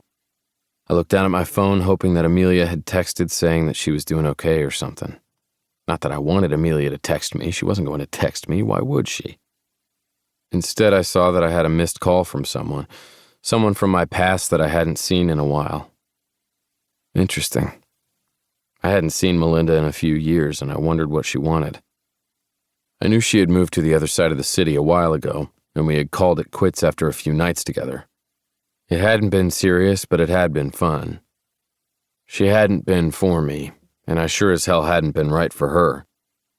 I shrugged since she hadn't left a message. I figured she would probably text if she really wanted something. No need to worry, I had other things on my mind, and the main one had to be work. Something I loved. It couldn't be Amelia. It really couldn't and shouldn't be Amelia Carr. Chapter 5. Amelia. On a list of the top 10 most embarrassing events of the past week, I wasn't sure where I'd rank the thing with Tucker versus the one with Toby. Both were at least 70, but which was worse? Showing the goods and professing my love for my best friend only to find out that he didn't love me at all? Or getting so drunk that I nearly puked on my brother's best friend before getting naked in front of him by accident, and then practically sleeping on him for the whole night before calling him by another man's name? Which was worse? There really wasn't an answer, because they were both horrible, and I didn't want to face any of it. So I'd work, and plan, and do anything that wasn't thinking about my poor life choices. What I really wanted to do today was go out, get sweaty, and work. I wanted to be covered in dirt and just get shit done. Only we were nearing the holidays, and I lived in Denver fucking Colorado. That meant there was snow on the ground, and the earth was hard as ice. That was fine. I still had plenty to do considering that I'd added a greenhouse and other buildings onto my property. The frost wasn't going to kick my ass. But unfortunately, I couldn't go outside and let the sun beat down on my face, because while the sun was out, it was frigid outside. So cold, my bones ached at the thought of it. I wasn't even old enough to have aching bones, but here I was, hurting, because of the cold. It was fine, mostly because I needed it to be fine. I needed everything to be okay. I might not be able to work outside, but I could work in my greenhouse, and get sweaty, and do all those normal things that usually calmed me. At least, I could try.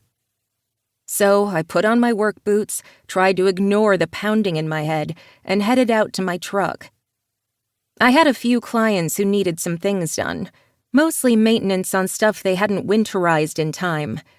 While those clients used to be on contract, some of them had decided to terminate their contracts to see if they could do things on their own. And while I did my best to make sure everybody knew what they needed to do to keep plants alive, some people thought they had black thumbs, and then they proved to themselves that they had those black thumbs. I would help them get things fixed, and that was fine. I would teach them again, or I would just put them back under contract. Plants were life. They were literal life. Sometimes things didn't work out the way you wanted, and you needed a gentle helping hand. Or maybe even a firm one. I would figure it out. It's what I did. And if I focused on work and what I needed to do there, I wouldn't stress out about everything else as much. Or at least that's what I told myself. Because I really didn't want to think about Toby. Or Tucker. Apparently it was my curse to make a fool of myself in front of men having names starting with T. I was such an idiot. No, I needed to stop degrading myself. People made mistakes. Then they got over them. I would get over this. Eventually. Maybe no more tequila, though. Ever. Yes, that was a saying that people used when they didn't really mean it. But I was not going to drink tequila ever again. At least not in those copious amounts. Because, dear God. Time to get going, I told myself as I pulled into my place. I'd spent a good chunk of change as well as some of the banks to afford this little piece of paradise, but it was worth it. I had my main building where people could come in for meetings and where I displayed a small showcase of what I could do. But my pride and joy was my greenhouse and the growing areas. Even though it was winter, I had things to do and dirt to play with. Once I got dirty and had a little soil under my fingernails, I knew I'd be able to breathe again. I'd be able to bury all of the crap that had happened recently and just be. At least, I hoped so. Amelia's Greens was technically closed for the day, and I didn't have any appointments unless something came up later. That meant I could put in my earbuds and simply work. The heat slid along my skin as I walked into my greenhouse. The familiar scents of plants, potting soil, flowers, greens, and pottery filled my nose, and I smiled. This was home. This would make everything okay. And if it didn't, well, I sure as hell wouldn't be drinking tequila to try and fix things. I let myself fall into my work for a good hour before I paused to take a drink and check my email. It was just the normal things. If I tried hard enough, I could imagine that I wasn't here trying to ignore the rest of the world, but that I was getting work done and doing something I loved.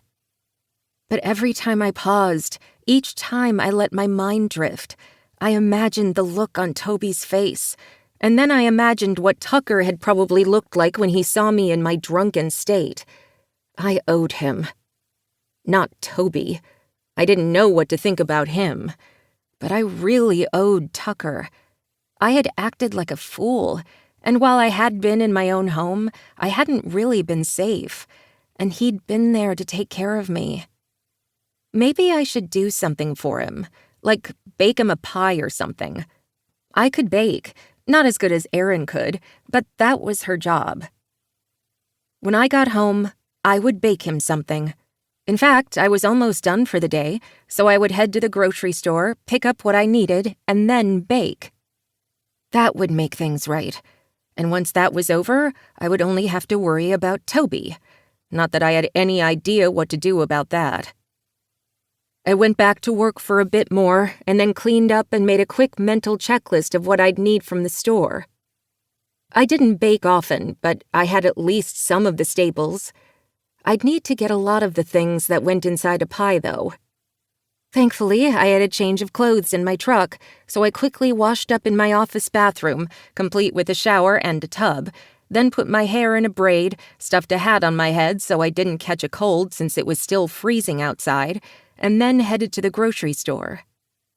My phone buzzed as I was heading down the produce aisle, figuring out if I wanted to make a cherry or an apple pie. Would a cherry apple pie work? I didn't have a recipe for that, but I figured I could find one really quick.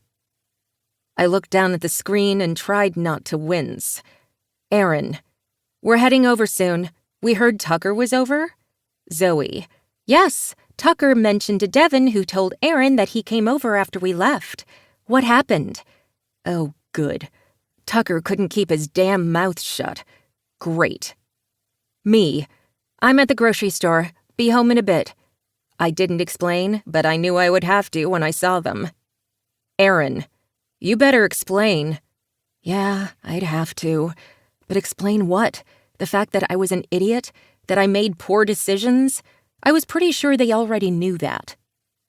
A little deflated because I would soon have to relive the previous night, I quickly decided to go with an apple pie instead of looking up a new recipe, and then went to check out. Traffic was easy on my way home, so I beat Aaron and Zoe to my place and started working on the pie. I decided to go with a pre-made crust, mostly because I didn't have a lot of time. I hoped he wouldn't notice or care. It wasn't really baking, but it would have to do. Maybe I'd actually make a real pie for him some other time. Before I could lament more about going with a pre-made crust considering that it wasn't really baking, the doorbell rang. I sighed. Time to step up. Zoe and Aaron were at the door as if they'd already been together, and I narrowed my eyes. So, is the Inquisition going to begin then? I asked, a little snap to my voice. Aaron's eyes widened and Zoe took a step back. Okay, I guess there was a little bit more than just a little bite to my tone. What do you mean, an Inquisition? Zoe asked, her voice timid. We were worried about you. Come on in, it's cold out. And you don't need to worry about me, I'm fine. I took a step back and the others came in. I tried to calm my insides. I didn't want to sound rude or like a bitch, but I was tired, and it felt like I kept making mistakes. I didn't want to relive it with my friends. Except they were my friends. I should be able to tell them anything, right? Apparently, after you left, I didn't close the door all the way. When Tucker drove by, I'm still not sure why, he saw the door open and came in. And I drank a little too much tequila after you left. You were drinking wine when we left. Not even a lot of it. You went to tequila? Aaron asked. And there it was again. The pity. I hated the pity. Well, I had a bad day. I felt like tequila was what I needed. Not that I'm ever going to do it again. And did anything happen? Aaron asked, a little hope in her voice. Well, that wasn't good. There was nothing between Tucker and me. Something I was very sure about, and something I hoped they'd be sure about soon, too. No, he just took care of me. I still can't believe Tucker told my brother. I grumbled the last bit as I slid the pie into the oven, and I didn't miss the look shared between my friends. Well, I was in the other room when he was talking to Devin. He had to drop something off or something. I'm not sure. Anyway, I don't think he meant to tell him. More like Devin asked what Tucker did last night, and he mentioned seeing you.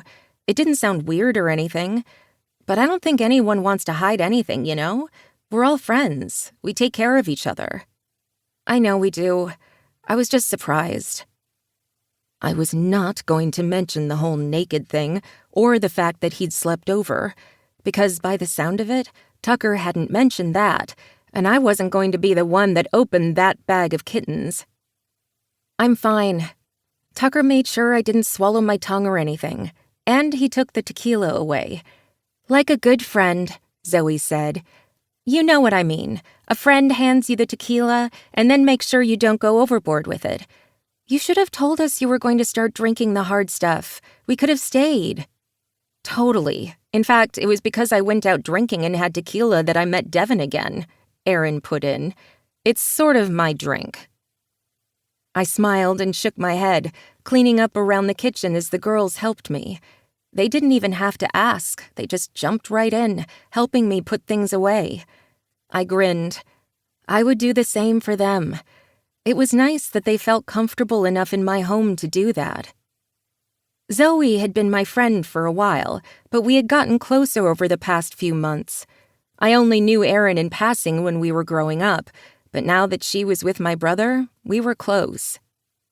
I also spent a lot of time with my sister-in-law, Thea, but since she was an hour away, I didn't see her as much as I would like.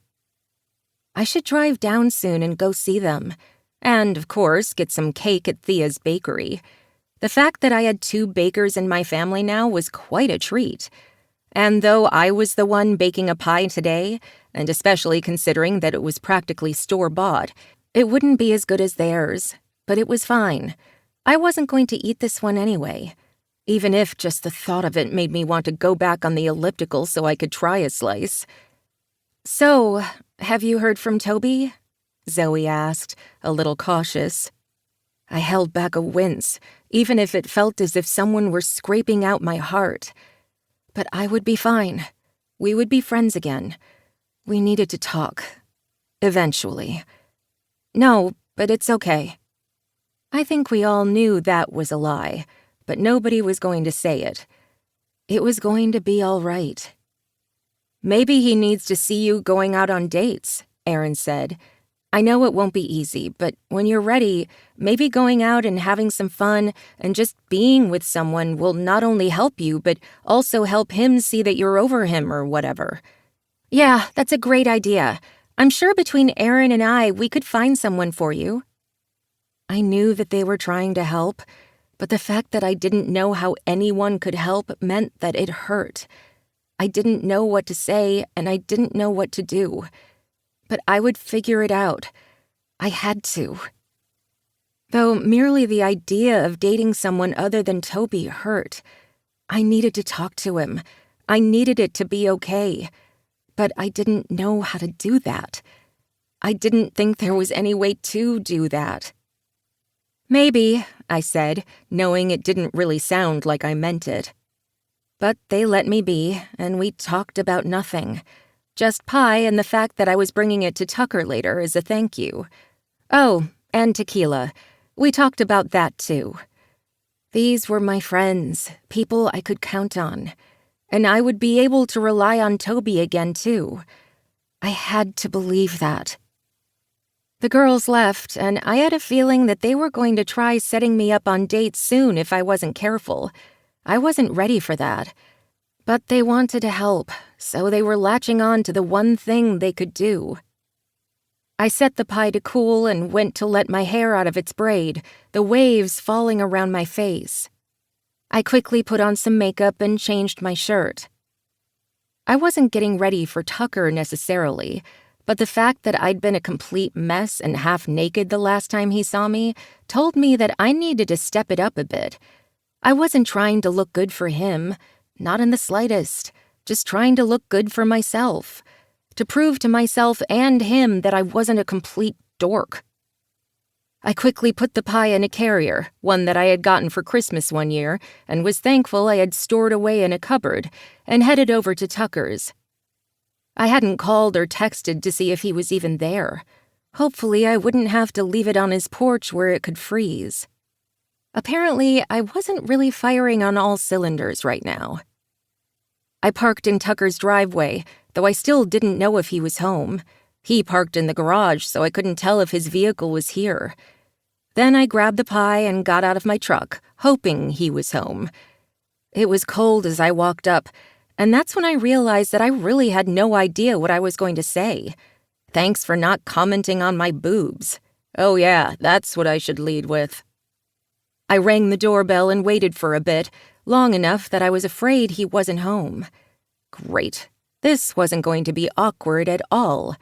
leaving a pie on the doorstep, then having to text that I had done so.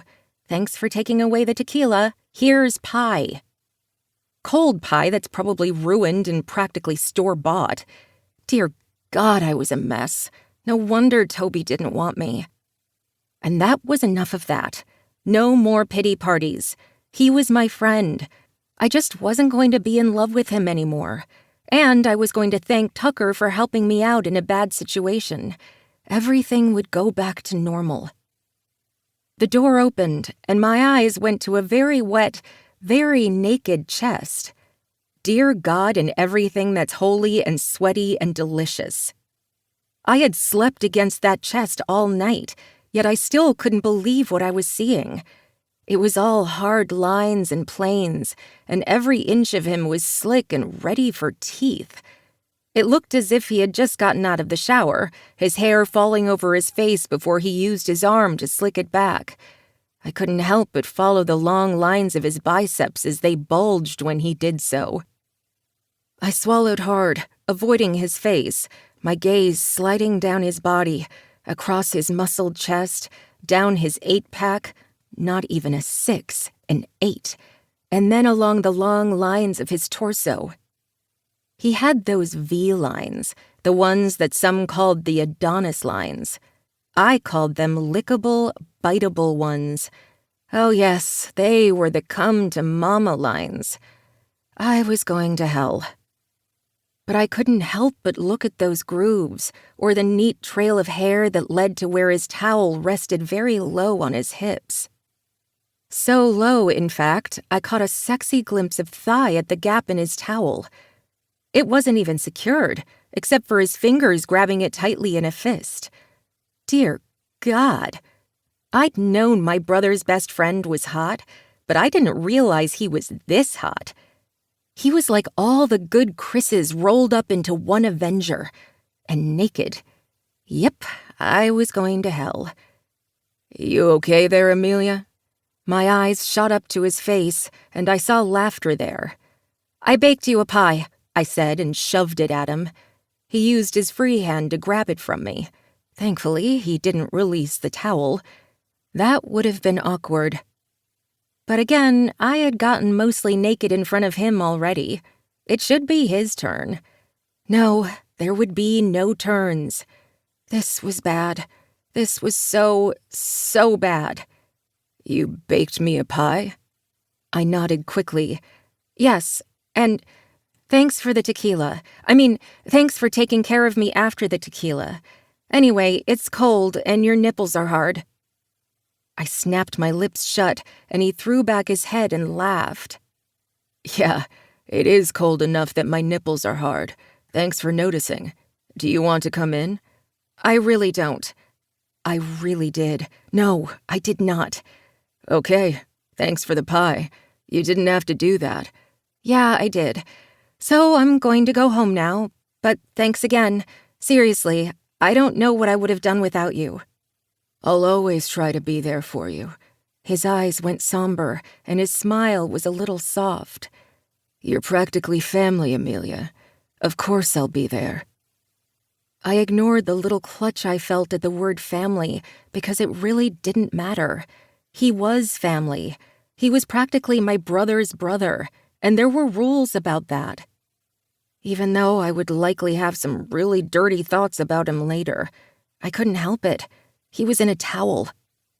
Well, I should go. Good luck with your towel. Sheer mortification rolled through me again, and I ran toward my truck. His laughter followed me, and I resisted the urge to flip him off. I was going to hell, but it would be fun on the way. I was doing my best to force out the visions of what lay under that towel as I pulled into my driveway and almost slammed into the garage door.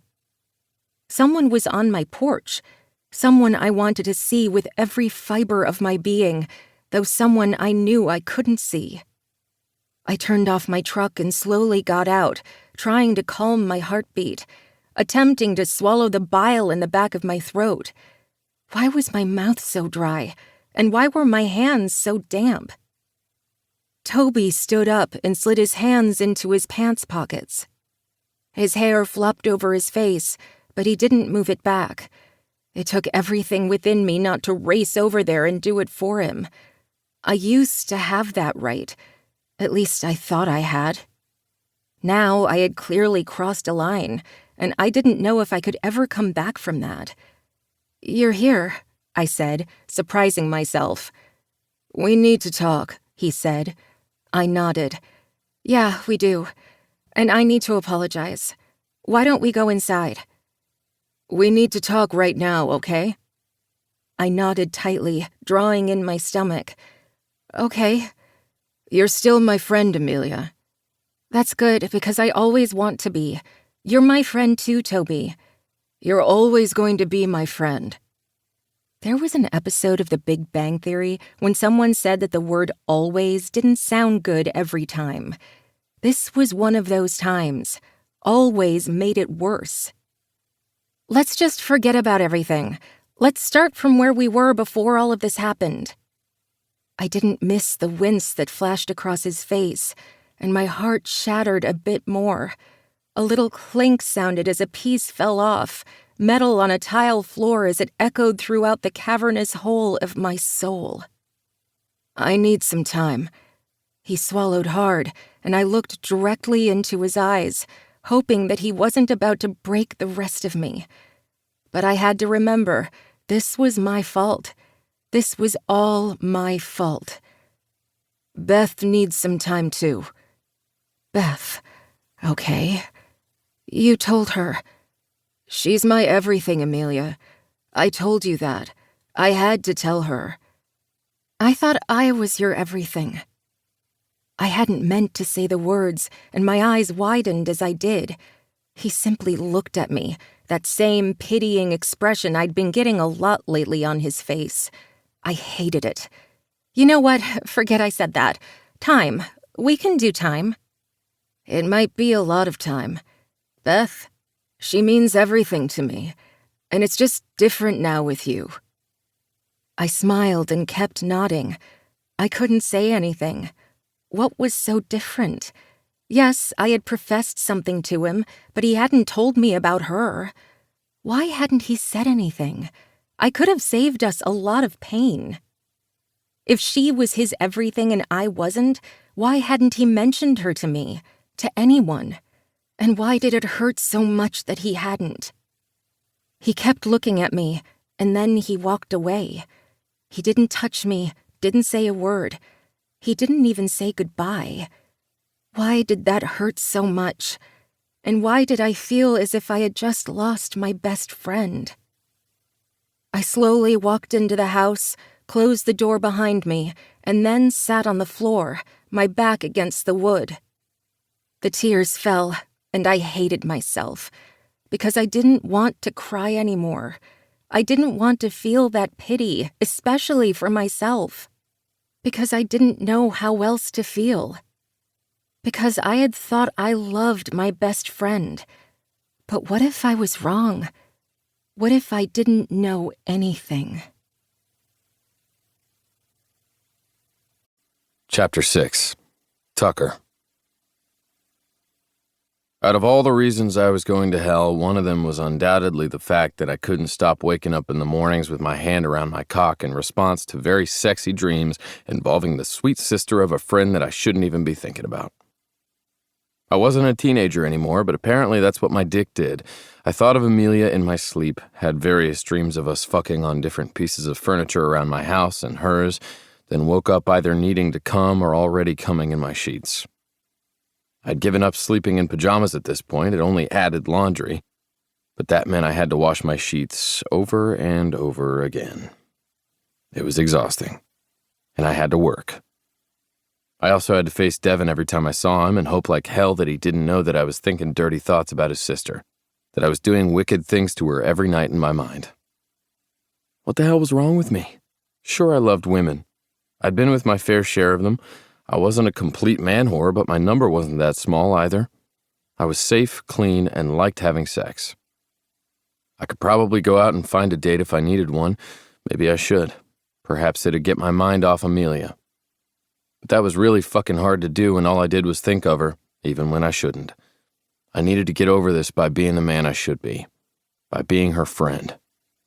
Because thinking about her any other way would likely get my dick ripped off by her big brother, maybe even by Amelia herself. Because, yeah, she liked the way I looked, I could tell. It was hard not to notice when she kept looking at me the way she did when I was in that towel. It was really difficult not to get hard in front of her. If she'd kept looking at me like that, I wouldn't have been able to hide my erection.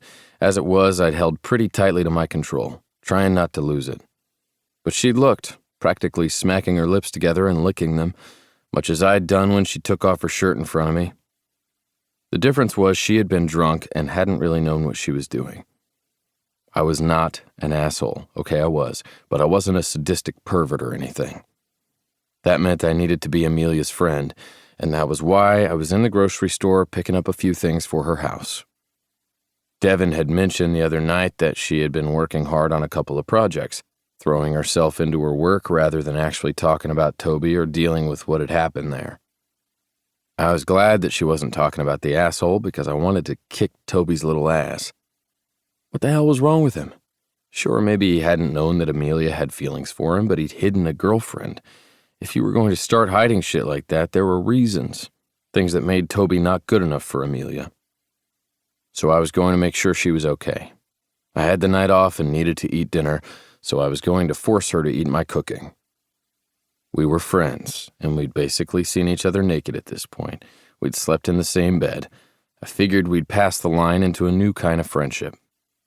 One where I could make her eat my cooking and hope she didn't look as exhausted as she had the last time I saw her.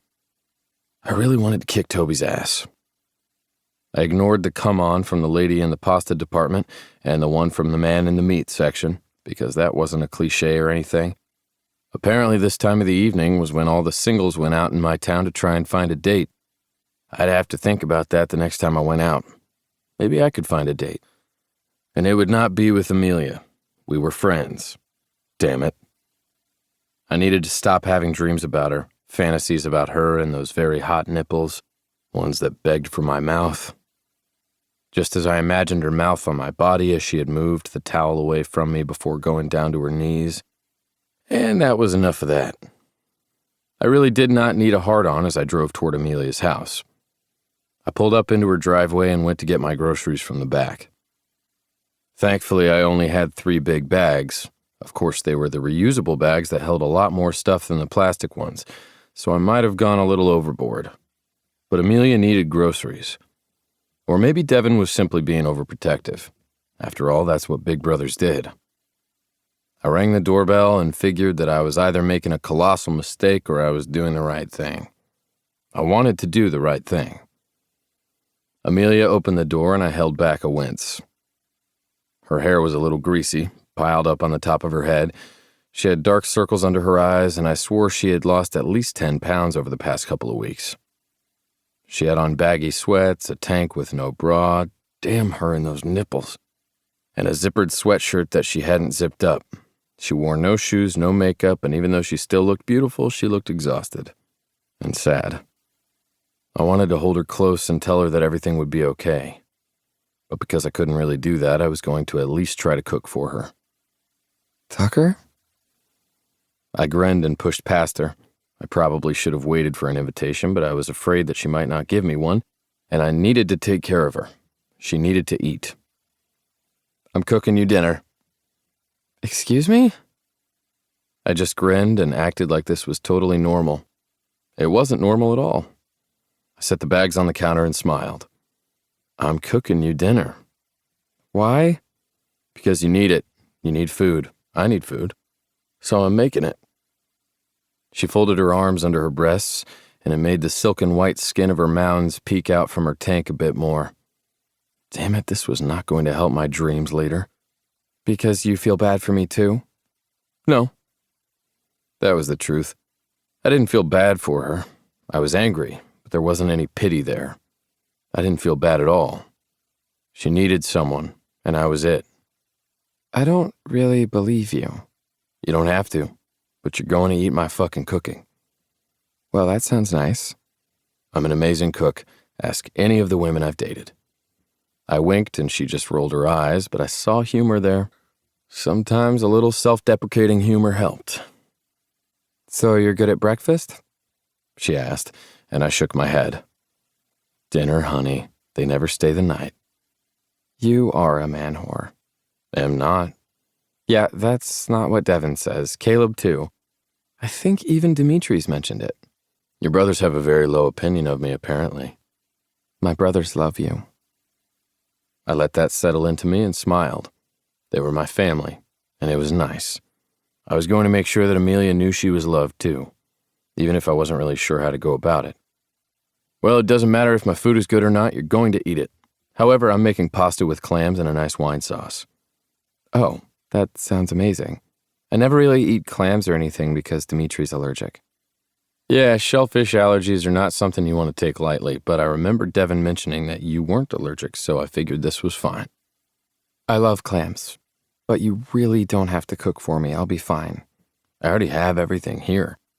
And while I will take no for an answer if you really don't want me here, I don't want to be pushy. I don't want you to say no. You're riding the line of being annoying, caring, sweet, and weird all at once.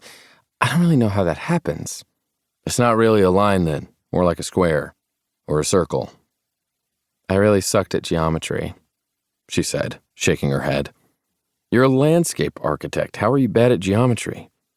It just never made sense when it was on paper. The only thing that I really understood was the trapezoid. I paused, taking out the veggies from the bag as she came up to my side. What do you mean trapezoid? Well, my teacher taught me that a trapezoid was like an open box that had a lid, and there was this alien called a zoid. And in order to trap the zoid, you had to put it in the box and close the lid. But when you did, the insides folded in a bit. Hence, the trapezoid. I looked at her, blinking, and then turned my head back and laughed. That's ridiculous. I know, but I remembered it because of that. And I know that when I have children, I will help them learn what a trapezoid is from that thing I learned so many years ago. But no, I didn't like geometry in school, even though I love the idea of it now. At least, I think I do. Well, you're brilliant, just so you know. I leaned down and kissed the tip of her nose. She blushed, shaking her head. Yeah, not so brilliant sometimes, but thanks for coming over. I guess I should actually leave the house other than for work, but I don't usually feel like it. She shrugged and stuffed her hands into her sweater pockets. You don't have to leave the house if you don't want to. It's okay to have people come to you. I know Devin's busy with Aaron. I haven't really seen them often. Zoe's busy too. I know, Amelia said, shrugging again. It's kind of hard to figure out what to say to Zoe sometimes anyway. I frowned. What do you mean? About relationships? You know, I shouldn't really talk about that. It's not my business, and I'm afraid if I do, it'll sound like gossip. I nodded, putting that tidbit of information away for later. I get you, but if you want to talk about it, I'm here. Now, the subjects we can talk about are Avengers movies, work, animals, plants, and cookie dough. I quickly listed off the things, and she snorted. That's a very odd list. Well, since I just came up with it off the top of my head as I was speaking to you, it's a list that works. I still don't know why you're doing this, she said, coming up beside me to help me wash some of the produce. I don't know why I'm doing it either, I said honestly, my voice a whisper. She let out a sigh beside me and then rested her head on my upper arm. He was my friend, Tucker. I used to do this with him all the time. And now I'm afraid I'll never be able to do it again. I ignored the comparison. Yeah, well, your friend was kind of a dick. No, he wasn't. Even though she said the words, they didn't really ring true. I didn't think she actually believed them. Yeah, he was a dick. But I'll be your friend now. Got it? No, you can't simply declare yourself my friend. Yes, we're friends, but you can't move into that position. I totally believe I did. So you're just going to have to deal with it. She gave me a weird look and shook her head again. I don't understand you, Tucker. I went to fill a pot with water and pasta and then turned to look at her. I don't understand me sometimes either, but it's what I do. I sort of inserted myself into Devin's life when we were younger too, and look how that turned out. You did? She asked, helping me chop tomatoes. Yeah, I don't even remember how it started, but he hung out with me enough at school that we became friends. When he invited me over one day, I didn't want to leave. Amelia snorted. You didn't want to leave our house? Do you not remember the yelling? I reached out and squeezed her shoulder before going back to cooking, not looking at her. I do, but your parents were pretty good when I was there. At first, because you were company, and then you weren't company anymore. You were practically one of the kids. And that meant someone had to feed you, and Dad got all pissed off at that. Amelia just rolled her eyes. Dimitri always made sure we were good, though. He was so much older that it never felt weird. I mean, it was worse for the rest of them, I think. I had my big brothers to take care of me. You have a great family, and it's only growing as the guys get married. I know, right? I wish things had been different with my parents, but we can't go back and fix it. You're preaching to the choir, I said, sautéing garlic. Yeah, at least I had my brothers, and my dad stayed around as long as he did, you know. I do. Foster care wasn't always bad. I found some good homes when I was younger and then had a decent one for a while. But no one really wanted a kid with asthma, medical bills and all that. Plus I had some pretty serious and stupid night terrors when I was a kid. I don't remember that. I told Devin, but he was really good at keeping my secrets, you know. My brothers are the best. Yeah, they are.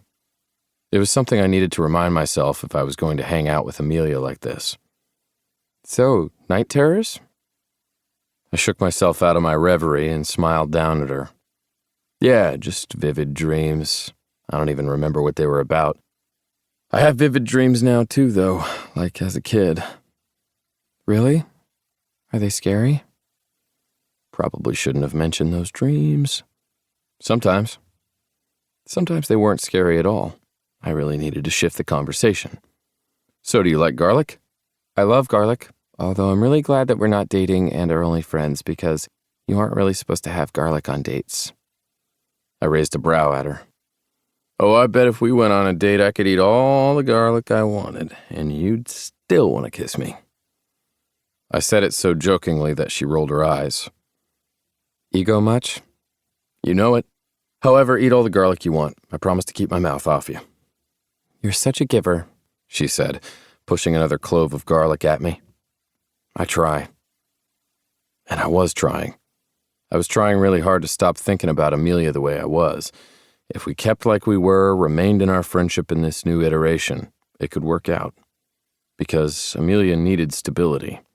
She needed friends. And I sure as hell didn't need the complication of wanting Devin's sister. Chapter 7. Amelia. Hands slid over my hips, slowly, methodically, before running up my sides to cup my breasts, calloused thumbs flicking over my hard nipples. I arched my back, wanting more, needing more.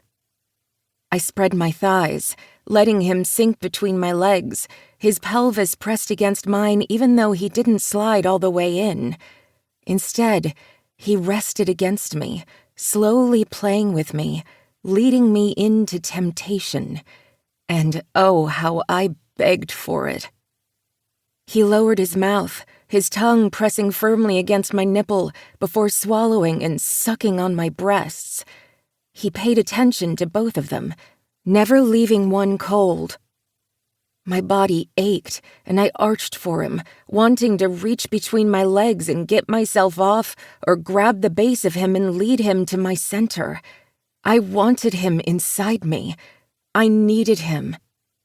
But he had tied my arms above my head, securing them to the wrought iron of my bed. He had brought the silk ties himself, so considerate. And then he had used another tie to cover my eyes, to lead me into this new trust exercise that I hadn't even known we'd be trying. But he had been so gentle and sweet about it, yet so demanding. And I had let him strip me bare, let him cover me with himself as he lapped and licked between my legs. When he lifted his head, I heard him smack his lips together, and I smiled. But then he'd pierced me with 2 fingers, and I called out his name. I called it out, but I couldn't hear it. Had I screamed or only moaned? I couldn't see him, but I could feel him. His breath was on my neck, then my breasts, then between my legs as he lapped at me again, sucking and biting and playing with my clit. I came for him, and then he was inside me, one quick thrust that sent shockwaves of heat through my body. My nipples ached, more than they ever had before. I wanted more, wanted him to fuck me hard into the bed until I screamed his name over and over again. Tucker, Tucker, Tucker. I opened my eyes, my hands between my legs, my panties long gone, my sheets a tangle on the edge of the bed. I froze. Dear God. I slid my hand out from between my legs. My clit was a hard nub, my lower lips swollen with need. But I refused to come right then. I would not give myself an orgasm to a dream of Tucker Reinhard. He was my brother's best friend. Yes, he had seen me virtually naked, and I had practically seen him naked, but I would not be having orgasmic dreams about him, thank you very much. I found my panties tangled with my sheets and wiped my fingers, trying not to feel too embarrassed at how wet he'd gotten me just in my dreams. It probably wasn't even Tucker. He was simply the last guy I'd thought of before bed because I was thinking about dinner, not about having sex with him. I was not going to have sex with Tucker, ever. Everything was fine. I wasn't losing my mind, and I did not want him. It was only a weird dream. I was probably having sex with an Avenger or one of the Chris's while they were in my head. I had a thing for Marvel, way more than DC. But then again, so did most of my friends. That was what happened when Marvel made the best movies. And if I kept thinking about Marvel and Chris Evans versus Chris Hemsworth, I wouldn't actually stress the fuck out when it came to having a weird-ass dream about Tucker Reinhard, because I would not be having that dream again, thank you very much. And I hadn't gotten myself off. The fact that my nipples ached and my core kept pulsing as if I were right on the edge seemed to mock me. Of course, I was almost ready to come just at the thought of him.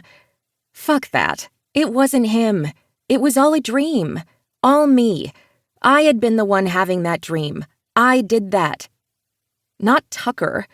Oh, he might say he screwed with women, and he probably did with his dates, but none of them had stuck. Maybe he was lousy in bed. His lack of women had to be proof of him being totally lousy, right? I quickly jumped in the shower, turning the water to cold, and cursed his name as well as my own as I quickly washed my hair and body. I washed between my legs and was quick about it. There would be no accidental clit touching. There were rules about that, at least in my head. I'd officially lost my mind. I wasn't sure if it had started before I professed my love to Toby or after. Who knew? I was over it all. I hated the fact that Toby had made me cry, that he had made me fall into myself and treated me like someone he didn't know. I didn't know what would happen next with him, but what had happened to us already was a little concerning.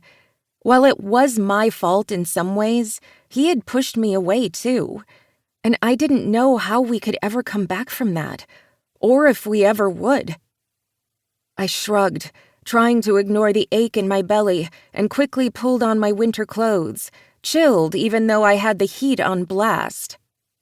But that's what happened when a cold snap hit Denver, and you were a landscape architect. You had to double up on clothing and pray that things would work out well in the greenhouse. Thankfully, I had a lot of paperwork to do today, and a few meetings. Maybe if I were lucky, things would work out well, and I wouldn't have to be outside for too long. I love the outdoors more than most anything in my life, but it was too cold for that today. There were reasons for the colder than a witch's tit saying, and I was grateful that I had worn 2 tanks under my Henley, because, dear God, apparently it wasn't Tucker making my nipples hard, it was the breeze. See? I could laugh about it now. Not that I actually planned to tell him about that at all. I wasn't even sure I could face him with that kind of dream in my mind. Silk scarves around my wrists? No thank you. Claustrophobia much? I grinned and shook my head, heading to work, trying to think about everything I had to do today. Since it was the slow season, I was working alone most days, even though I had summer staff when needed. My brothers and Toby helped out when they could, and that made me think of my former best friend again, and it hurt. The fact that I had used the word former in my head, well, that was new. I was so done worrying about my inept feelings. I wanted to focus on the good. My family was great, I had some amazing friends, and I'd had an incredible dream. Okay, I was so not going to focus on that. I went straight to work, finishing up 2 early meetings with people I would eventually add as clients thanks to some wonderful referrals. I couldn't wait for spring. That way I could really get dirty and get things done. But the planning stages needed to be done too, just like when it was hot as hell during the summer and things didn't want to grow because they were too shocked. I also had to deal with that. By the time lunch rolled around, I was hungry and in desperate need of coffee. I also had to get my things ready for a meeting with Aaron and Zoe, since we were all working together on an upcoming wedding. Aaron was an amazing cake decorator, and Zoe was a florist. I didn't always work with them when it came to weddings, but sometimes we offered package deals, because while Zoe worked with the flowers, outdoor weddings needed my special touch. The fact that I could work with my 2 best friends made my job a little bit better. And as if I had conjured them out of thin air, they walked in, both grinning from ear to ear. "Hey there," I said, opening my arms as I gave them each a hug. I tried not to think about the last time I had seen them, or what we had talked about, them setting me up on a date. It wasn't their fault that they wanted to help me get over Toby. I wasn't sure if I could. I hated that murky area between things that didn't make sense, but I was going to figure it all out. I just had to remember to be happy. "I thought I was meeting you guys at the coffee shop. Or was it at your cake shop?" I shook my head and looked down at my phone. Okay, it was apparently at the bakery, and I was only thinking of coffee. "Well, it seems we're all doing that because I really want a cup of coffee too," Zoe said, looking around at the flowers I had put in the room. Though they were my babies, she loved taking care of them as well. Zoe was a fantastic florist who not only worked with cut flowers, but also worked with potted plants. She made sure that all plants lived their best lives or were showcased in the most amazing ways, even if they had to be cut to do so. I figured we were a match made in heaven. "So we came here to see if we could get you to come and get coffee rather than coming to my place," Erin said, looking down at her phone. "Devin says hi, by the way." "Tell him hi," I said, looking at Zoe and rolling my eyes. Zoe met my gaze and we grinned, both of us shaking our heads. The 2 lovebirds were a little ridiculous with each other, but if it put that look on Aaron's face, as well as a similar one on my brother's mug, I was happy. Both of them deserved what they had, especially since my big brother had done so much for all of us without asking for anything for himself. And Aaron had been through a really shitty marriage and a really crappy divorce. Finding a second chance with my brother meant everything in the world. Now, if only we could get Zoe to be happy. I was not going to include myself in that, thank you very much. Tried that, done that. I was done. "So, you came here instead of texting me so we could get coffee?" I asked while pulling on my coat. "You were on the way." I nodded, smiling. "Are we taking 2 cars? Once we find parking and get out, it's going to be freezing as fuck." "It's not that bad, and they actually have the heaters on along Main Street." "Oh, that sounds amazing. How early did you get here if you didn't know they did that?"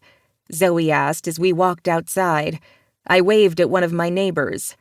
Super early, apparently. I didn't add the bit about me waking up early because of my erotic dream. They really didn't need to know that.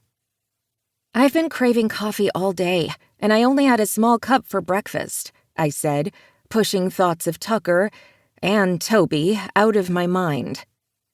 Good, because I think I could probably drink an entire latte all by myself. I mean, like the entire vat of it, like every espresso bean in the place. I laughed at Zoe's words and made my way to my car, following them to our favorite cafe in Denver. It wasn't the closest place, but it was totally the best place. We ordered our coffees, grinning at the woman with the cute blonde bob behind the counter. There was a tattoo shop next door, one that was owned by my sister-in-law's family. I'd always wanted to go in to get a tattoo. Maybe one day I would, but I was a little afraid. I wasn't covered like Devin was, so maybe I should just get over my fears and get it done. We took a corner seat and grinned at each other as we people-watched and talked about our upcoming business plans. I loved this area.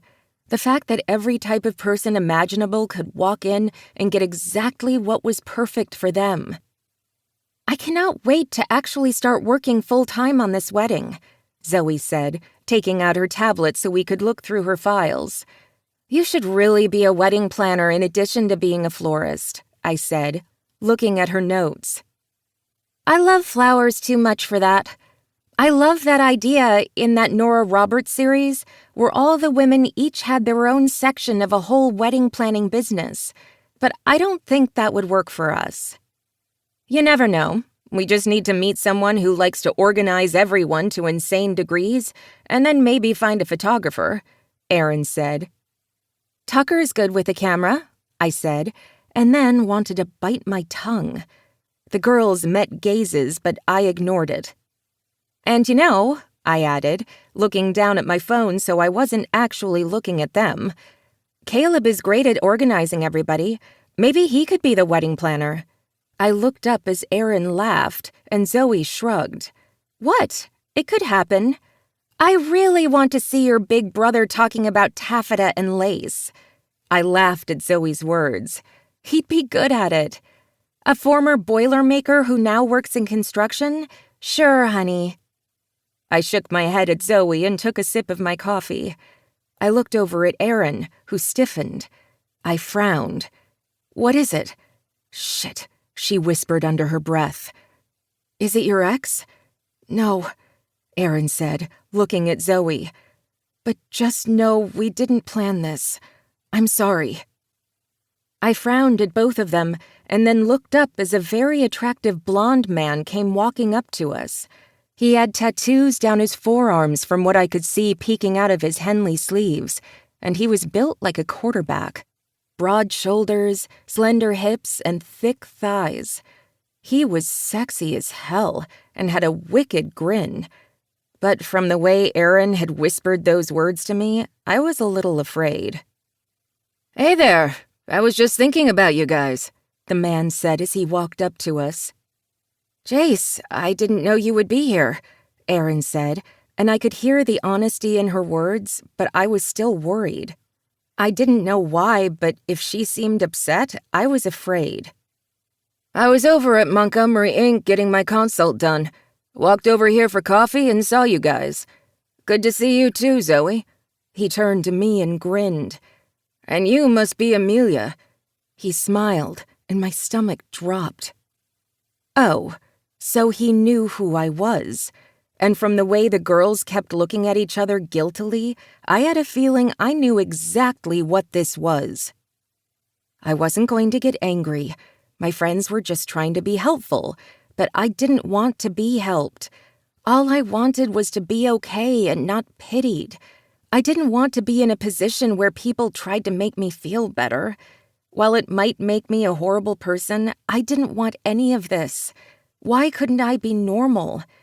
Yes, I'm Amelia. I take it your name is Jace? So, they've told you about me too, have they? No, can't say they have. Why was this so awkward? Why did I hate it?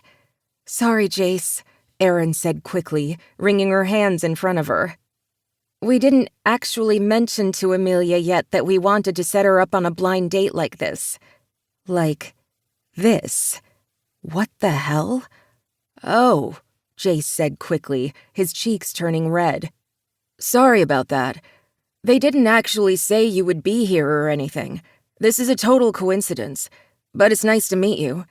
It's nice to meet you too, but I'm afraid they're mistaken. I had no idea why the words were coming out of my mouth, but they seemed to be doing their own thing. I'm already taken. Zoe and Erin flipped their gazes to me, their eyes wide.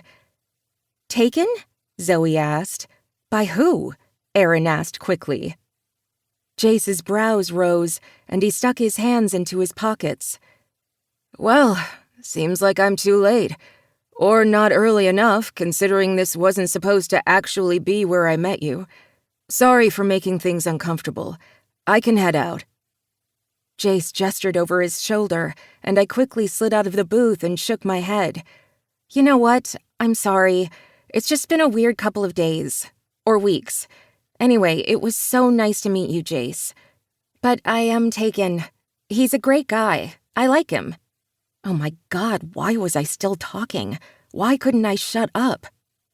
Tucker's amazing, I continued, digging myself a deeper hole.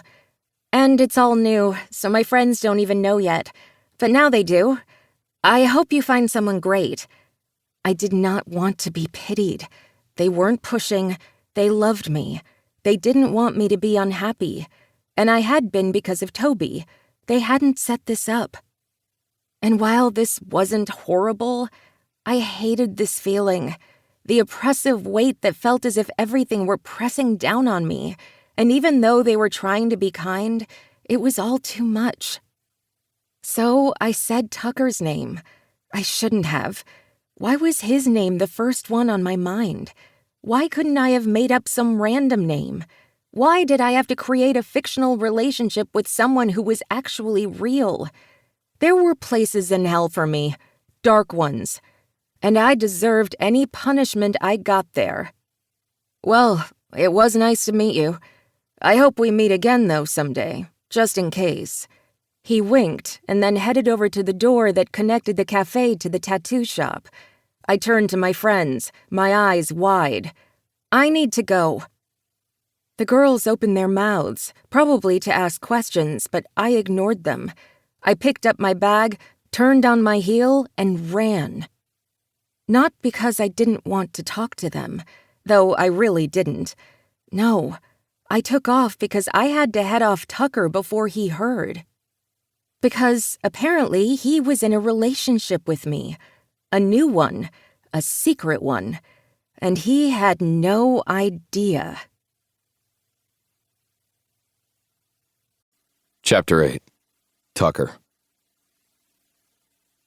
Once again, I got out of the shower, exhausted.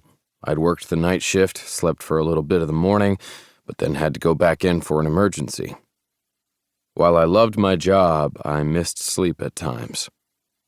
When I got home, I'd wanted to go right back to sleep, but I knew I needed to stay up until at least 8 since I had to work again today.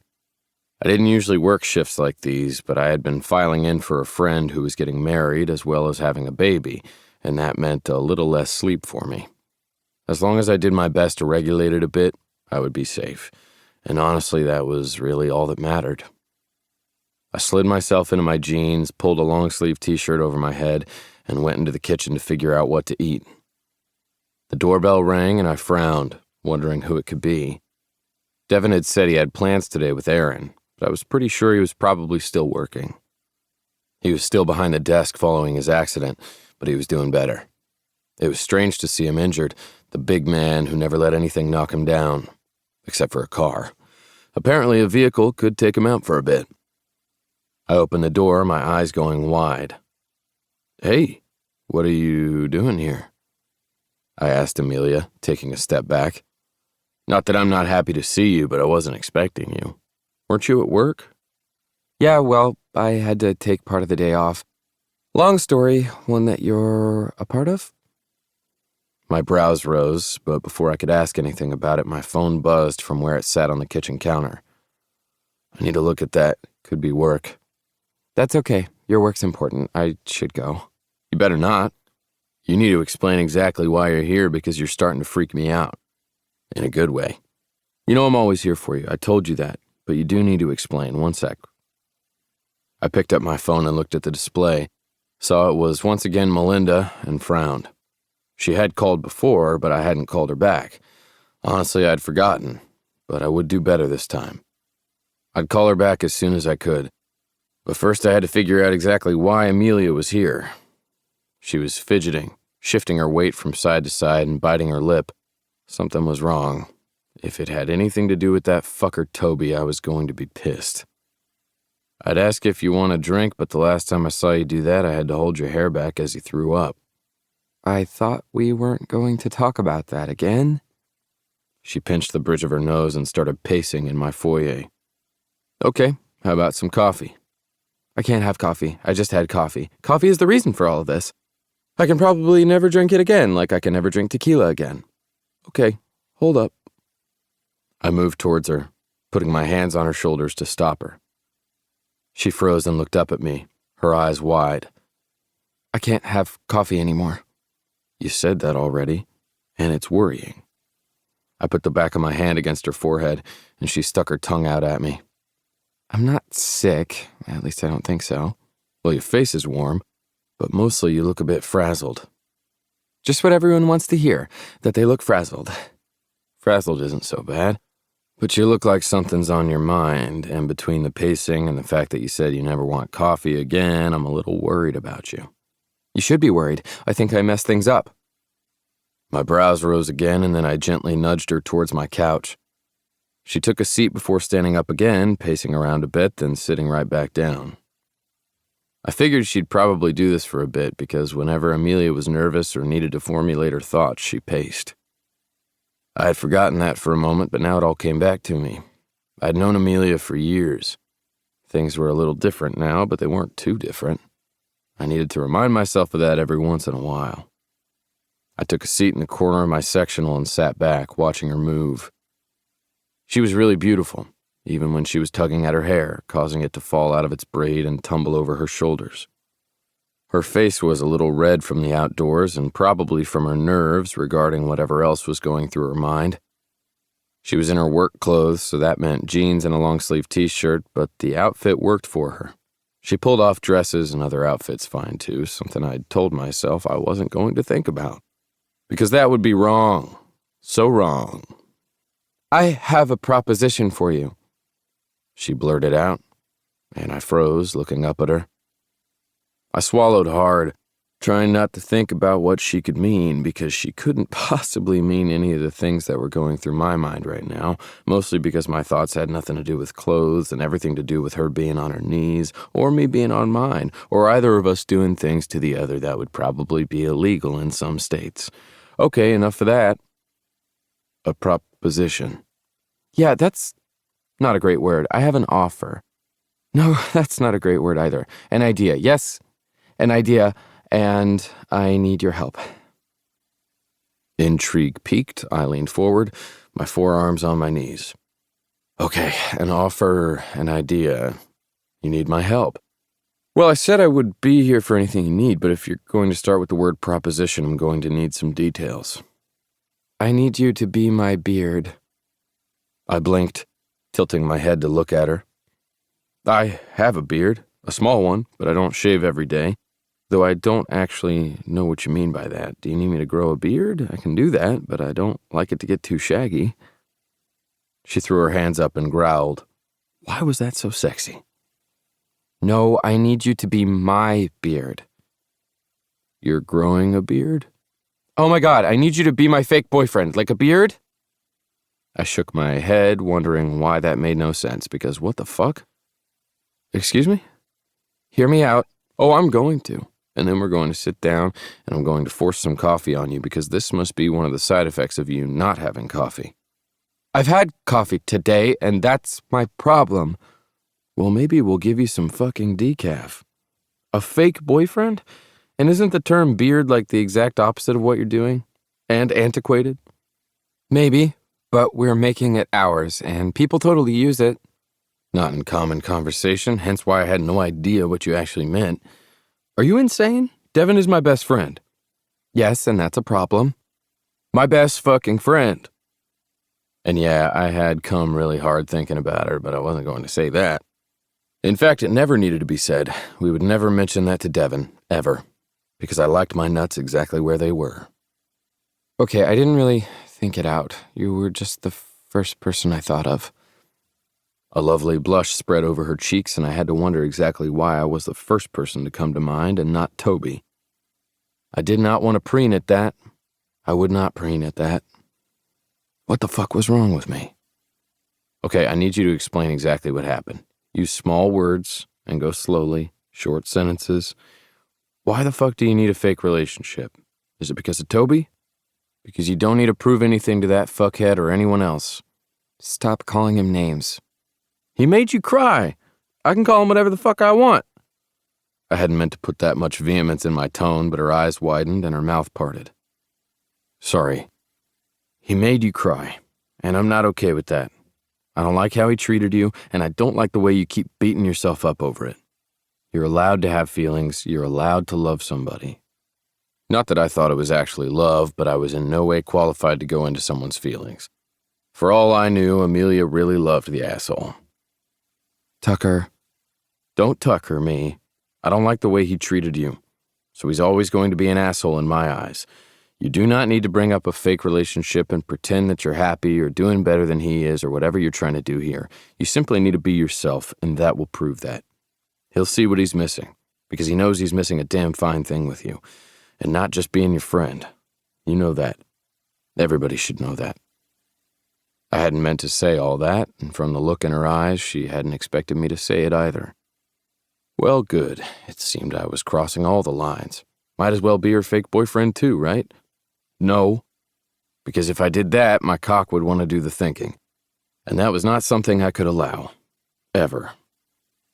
It's not about Toby. Well, it is, but it's not for Toby. Let me explain. You better, or I really am going to give you that fucking coffee. She laughed and shook her head. She put her hands on her head, then moved them over her face and screamed into them. Feel better? A little. Good. Because if you don't mind, I might do the same in a little bit if you don't explain. She grinned, and it went to her eyes this time. Look at that. Progress. I only had to act like a complete fool to make her happier. That was good to know. I liked happy cars. They were my family. Amelia was practically my sister. And I really needed to remember that.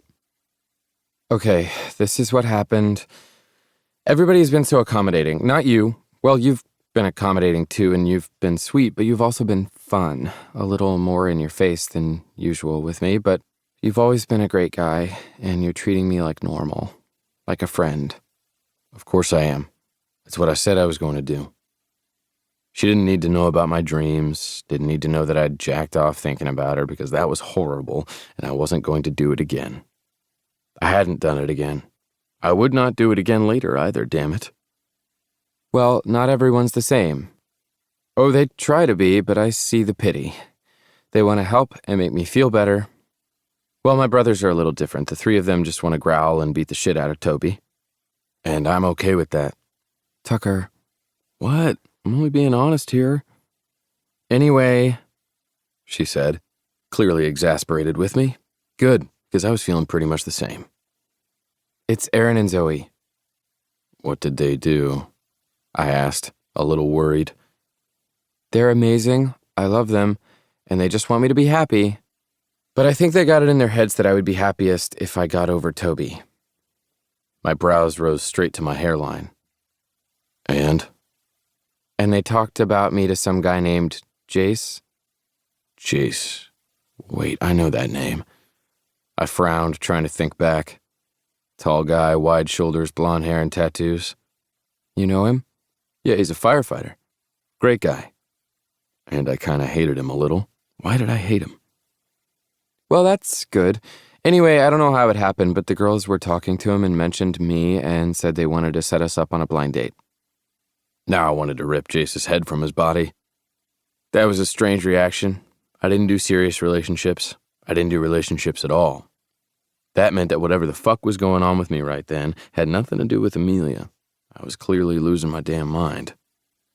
So you don't want to go on a date with him? I asked, cautious. No, I don't know. I just want some time, and I know it's stupid. I should have simply said that I wasn't ready to date. They would have understood, but I didn't. Instead, I said I was dating someone. And then it clicked. You said you were dating me. I looked down at my phone, a little afraid that Devin hadn't called me. Maybe he was already on his way with a hatchet. That's what happened in movies, right? Hell, maybe I should change my address. Everything's going to be fine, but I need you to pretend for a little bit. We'll make sure everyone knows it's casual. I need to figure out what I want, and I can't do that if everybody's worrying about me. Amelia. Please, I'm tired of the pity. You don't pity me. Because you don't need it. You need to kick his ass. Thanks for that, but seriously, go out with me. Amelia. I'm not saying sex. I paused, grinning. I couldn't help it. No sex? I purred. Tucker. I'm just saying, sex could help.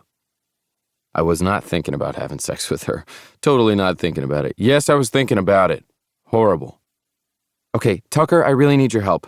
I'm tired. I want to feel normal again. I ran my hands through my hair and then screamed into them as she had earlier.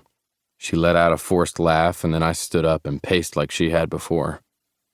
If I do this, and that's a big fucking if, that means you have to let me hold your hand. You have to let me be near you. You're going to make me act like something we're not in front of my best friends. You're basically forcing me to lie to him, my best fucking friend and the rest of the family I chose for myself. And I don't know what to do about that. Because you want a fake relationship? How far does that go? Are we only dating in front of them? Will we go on dates where people actually see us? Or post on social media? What does all this mean? I don't know. I don't know anything. I just said it, and now I have to deal with it. I'll tell them I lied. I was making a stupid choice. This was a stupid decision. But I hated seeing her like this. If it helped her, I'd be fine. Devin would understand. At least he would later. We would explain everything to him once she'd had some time. He would get it. He had to. I should pick someone else. I leveled my gaze on her and growled, "No, it will be me." Fuck, what was wrong with me? Because I don't want anyone else taking advantage of you. I added. See, that was fine. Okay, we can do this for a little bit until I feel normal.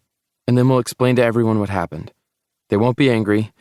They can't be. I don't want them to be mad at you. I'll do this, I said again. But I want something in return. What? She asked, clearly leery. I don't know yet. Well, that sounds dangerous.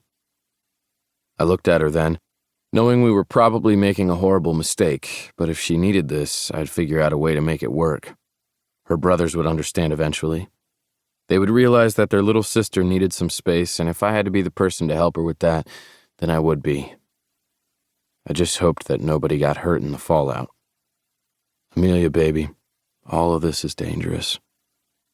Though I had a feeling she wasn't the one in the line of fire this time. Chapter 9. Amelia. What was I thinking? Oh, that's right. I hadn't been thinking. I'd been overwhelmed and did some stupid shit. That's what happened when you didn't think things through. Instead of acting like a rational adult, someone who made reasonable decisions, I had thrown out a fake relationship that would probably fuck everything up. Great going, Amelia. You're totally winning at life. I can do this. It's not going to be a big deal. It's only a little date, not even a real one. Why was I even talking to myself in the mirror? Oh, yeah, because Tucker would be here any minute to pick me up for our fake date. One that wouldn't even be a real date because we'd be with my family. Because, of course, I, Amelia Carr, had to have my first fake date with my fake boyfriend at a family barbecue. All because I needed to show him around and act like everything was fine, and everything was cool, and nothing is going to go crazy. That was so not right. I was clearly losing my mind, especially if I kept talking to myself. Someone was probably going to show up and take me away. Then there would be nothing left, only an empty shell of the person that once was, a life full of meaningless choices and horrible mistakes. Great, now I just needed to wax poetic and call it a day. I was pretty sure that Devin had orchestrated this whole family barbecue thing as a way to figure out exactly what was going on with Tucker and me, but I wasn't sure. The fact that he hadn't even asked me about it since Aaron and Zoe found out worried me. What would happen to Tucker once the two of them were alone? And what would happen to us if he found out the truth? Because they needed to know the truth. I didn't know if I could tell them tonight, though. I hated lying to them, but I also didn't want to feel like the defunct baby sister who kept making mistakes over and over again. I just wanted a little time where I could feel like I was doing something right. But I was happy, and I was getting over Toby, and everything was fine. The fact that I didn't think about Toby every 5 minutes anymore, or even as my best friend, meant something. Maybe I was getting better. Perhaps I was healing, but I needed more time without those pitying looks. And if Tucker could help me, then I would deal with the consequences, and I would do everything in my power to make sure he didn't have to deal with them. The doorbell rang, and I quickly looked myself over in the mirror one more time, making sure that my boots were zipped up to my knees and my boobs weren't too far out of my shirt. I didn't need to actually show the goods on this date because, number 1, it wasn't a date, and number 2, it was Tucker. Plus, going to a family event looking like a hooker probably wasn't the best idea. Not that I ever looked like a hooker, but... I ran towards the door and opened it, letting out a relieved breath that Tucker was actually here. I'd been a little worried that he would say no at the last minute and cancel. I honestly wouldn't have blamed him. "You made it." Tucker stuck his hands into his jeans pockets and shrugged, looking far hotter than he should. I couldn't help but notice the way his thighs filled out his jeans, or how his leather jacket hugged his broad shoulders. I really needed to stop looking at him like that. It wasn't good for me, wasn't good for either of us. And the back and forth in my mind was going to give me a complex. I already had enough of those. "I said I'd be here, so here I am. Are you sure you want to do this?" "I don't know. I think I have to." "You don't have to do anything you don't want to do. Seriously. You want to hang out here and ignore everything? We can totally do that." "No, I can't. I love my family, and they love me." "Then why do I need to be your beard, Amelia?" "Now you're using the word." He stepped into the house even though I hadn't actually invited him in. That's what happened when I was a little off. I became rude. "I don't know. I don't want them to worry about me. Can I just have a minute where I don't have to keep being that sister?" "They don't think of you like that. They love you." "You say that, and yet they were the ones always worried that I was making a mistake by not being with Toby, or by being with him.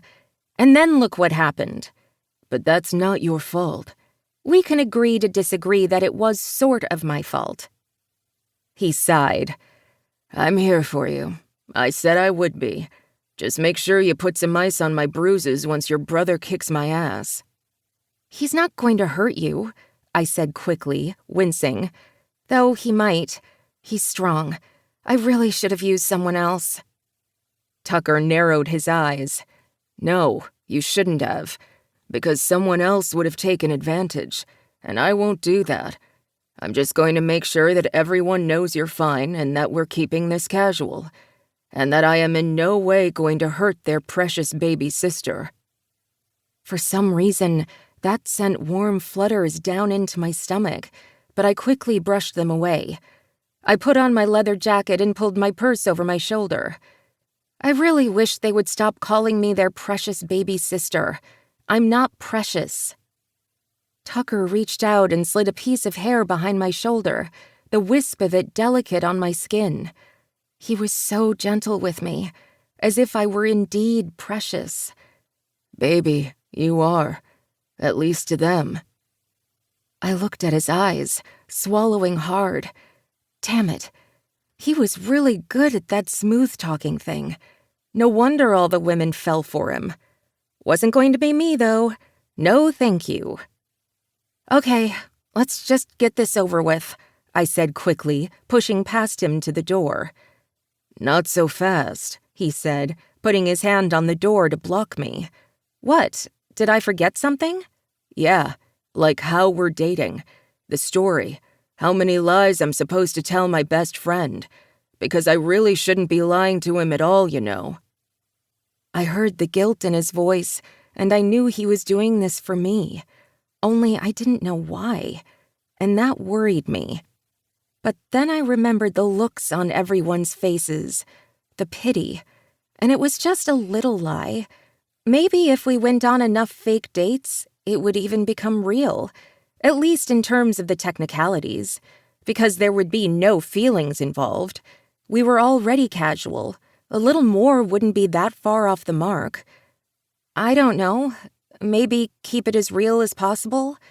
So, say I saw your boobs after you threw up and couldn't keep my hands off you? Yes, completely deadpan. I put my hands on my face and screamed into them. Oh my God, we're never telling that story. I might. Maybe not to your brothers because they may actually kill me, but to someone. He grinned as I lowered my hands and punched him in the stomach. Sadly, I only hurt my hand. He was that solid. I shook it off. How many days do you work out? It's ridiculous. Don't you have a full-time job? I do. One that I put in far too many hours for. He rubbed his stomach and then smiled. I hated that smile. Actually, maybe I kind of liked it. I'm just blessed with good genes, though I do work out a lot. But okay, we'll go with part of the truth. I can do that. You had a bad day, got drunk, I took care of you, and things progressed slowly from there. So we're casual, friends who hang out. That's fine, and that's really almost totally the truth. We are friends. Even though you said you were dating me. Well, yes, but that's only a little addition. It's not too crazy, right? Sure, hon. Whatever you say. Why are you doing this? He looked into my eyes, and I didn't know what he saw there.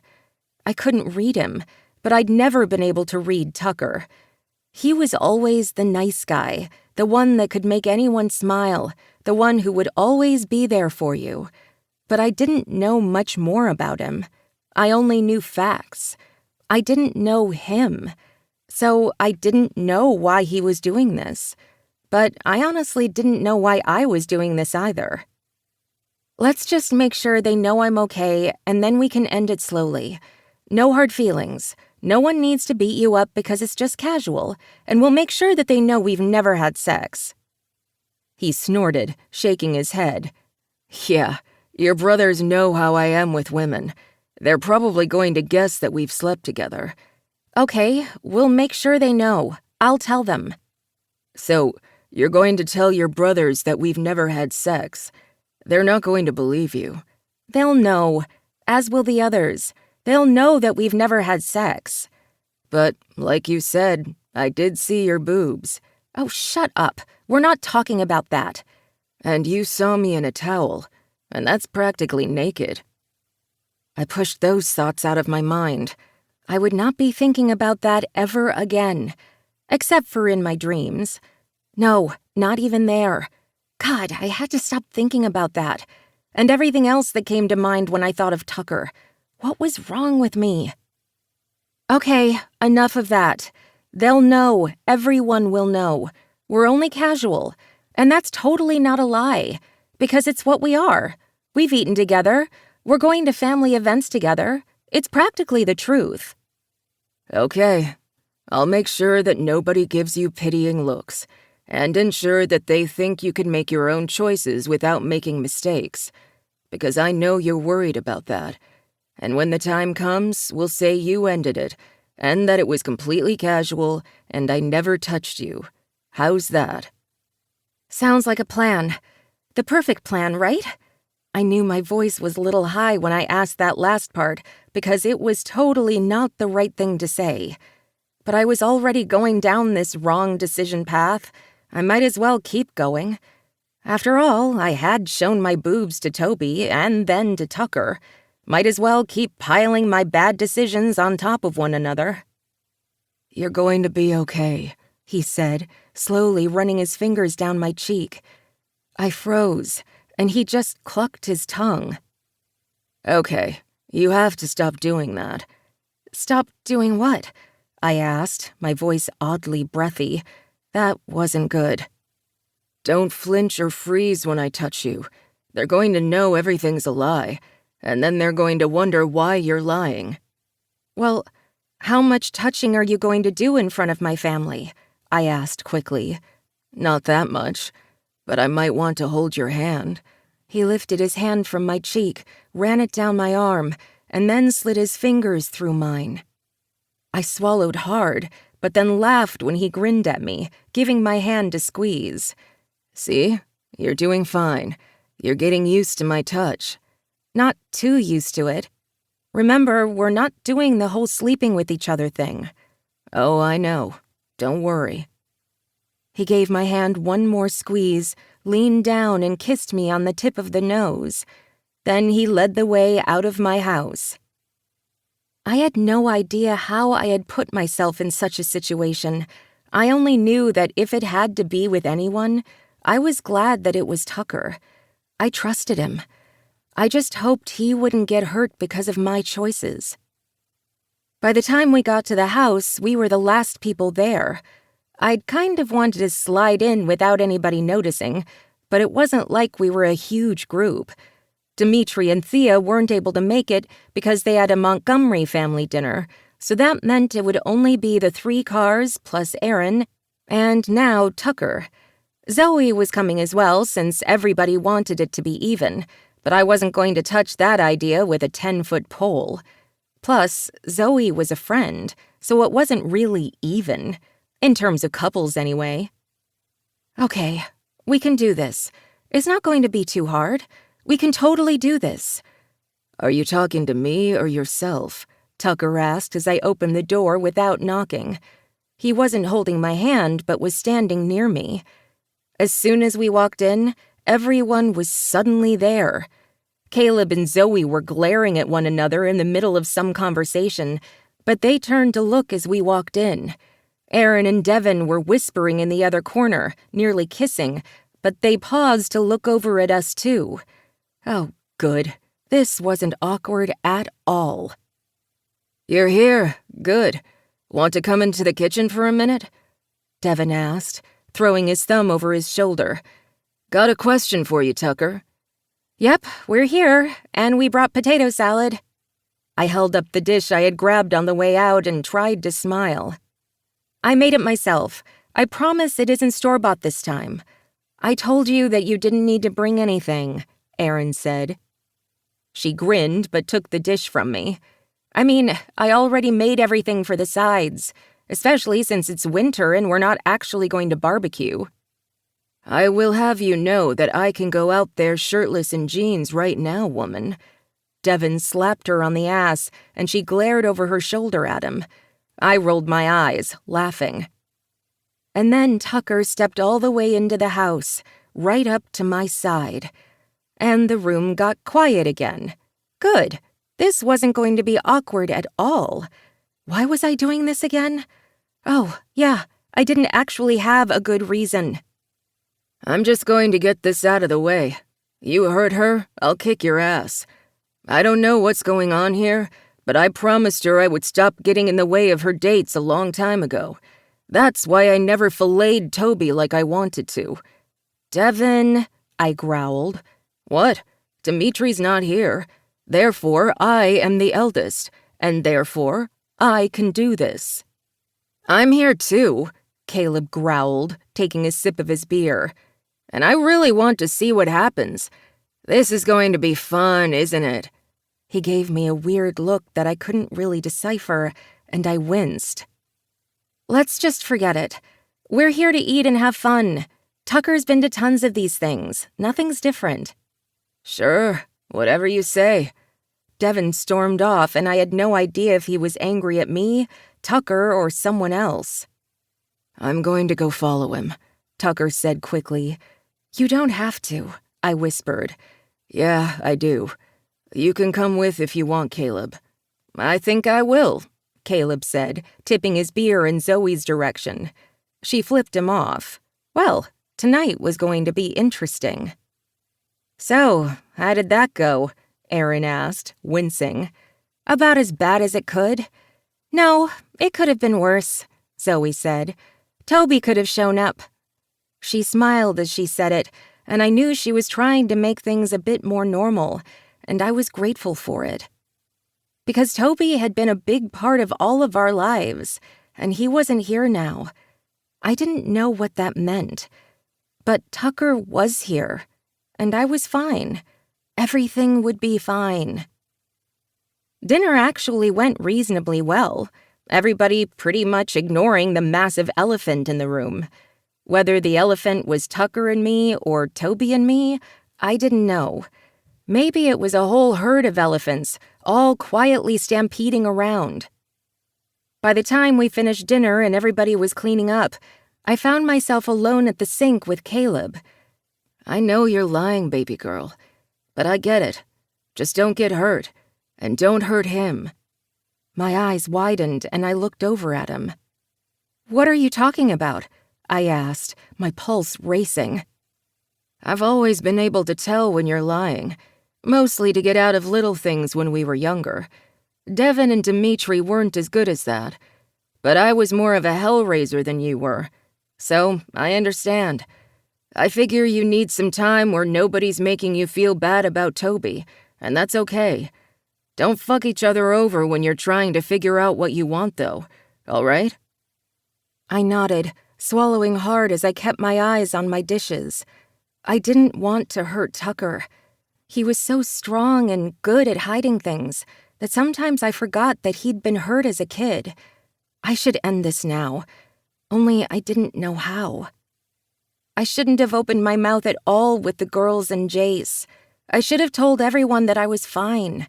But I had tried that before and it hadn't worked. I'll be okay, I whispered. Good. Caleb didn't say anything else, just helped me dry things until we were done. Then I walked back out to the living room. That was where I heard Devin and Tucker talking. You hurt my sister. I'll kill you. Tucker nodded before I got a chance to say anything. Got it. I'm not risking you guys. I'm not risking my family because of this, okay? Jesus Christ, I was a horrible person. We were his family. He had no one else, and I was using him. I needed to stop this. I needed to be honest and break it off because I refused to hurt him. I should be the one hurting, not him. But then he met my gaze and gave me a slight shake of his head, and I didn't say anything. He was so good, and I was a horrible person. We said our goodbyes, and I was quiet in the car on the way home, not sure what to say. By the time we reached my house, I could barely swallow, though I tried to be okay, but I really wasn't. Tucker walked me to the door and then walked me all the way inside as I tried to sort through my thoughts and feelings. Okay, that wasn't so bad. I blinked at him. It sucked. Maybe. I shrugged and looked off into the distance as I tried to calm my heart. I know my payment, he said softly. Payment? What? My payment. For this. For all of this. I know what it should be. Okay. Do you want money or something?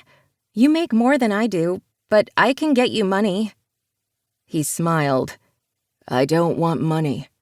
Every date, every lie we tell, I get to kiss you. I froze, my throat going dry. What? I asked, but then I couldn't think at all, because Tucker lowered his head and his lips were on mine. Chapter 10. Tucker. No, I shouldn't be doing this. Yes, it was a mistake. But, damn it, I wasn't going to stop. I couldn't. Amelia's mouth under mine was even better than in my dreams and fantasies. And I'd had a whole fucking lot of them when it came to this mouth. I wasn't going to say this was the best feeling, the best kiss I'd ever had, because while part of me, a deeply hidden part that would never be looked upon again, might think that, there was no way I could let myself actually believe that in truth. Because if I did, then this kiss would be something more than it should be. This was only a deal, just a payment, nothing more. But it sure as hell wasn't anything less. I had my hands on either side of her face, tilting her head back ever so slightly so I could deepen the kiss. She tasted of coffee and sweetness and a temptation that I damn sure should ignore. Only I couldn't. And I had a feeling that could and would be my downfall. I pulled away, knowing I should have done it sooner. What was that? She asked, her voice breathy. I didn't know. My payment. She looked at me, her brows furrowed. You kissed me. Why did you kiss me? That wasn't part of the deal. I lowered my head to her face and took a step back. Then I stuffed my hands into my pockets and rocked back on my heels. No, it wasn't. But I figure we should try. This can't change anything, Tucker.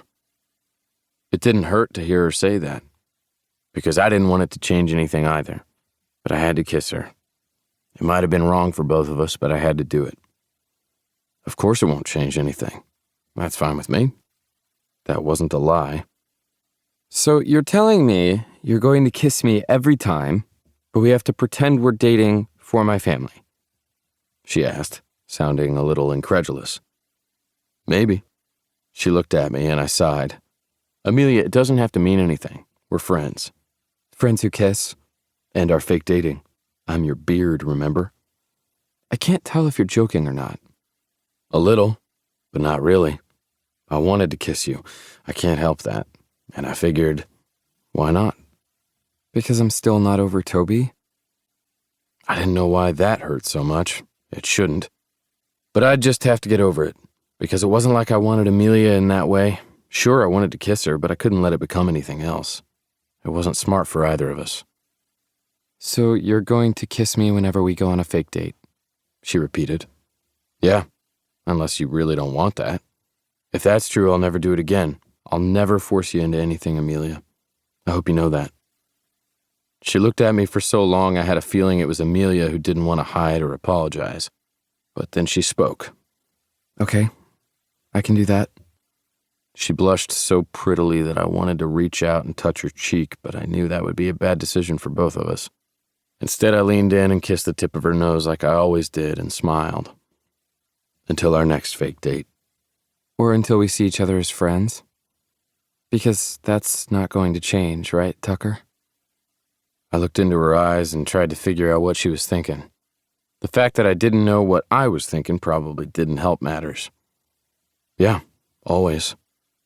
And then I walked out and hoped like hell I hadn't made another mistake. The next morning I woke up hard again, but I didn't get myself off. Doing so would likely make me think of Amelia, and I didn't want to cross that line again. I couldn't be that big of an asshole. At least not again. I showered quickly and got ready for work, then frowned when the doorbell rang. I wasn't expecting any deliveries. For all I knew, I had gotten drunk and primed again. I opened the door and cursed. Of course, the Carr brothers were here. All three of them.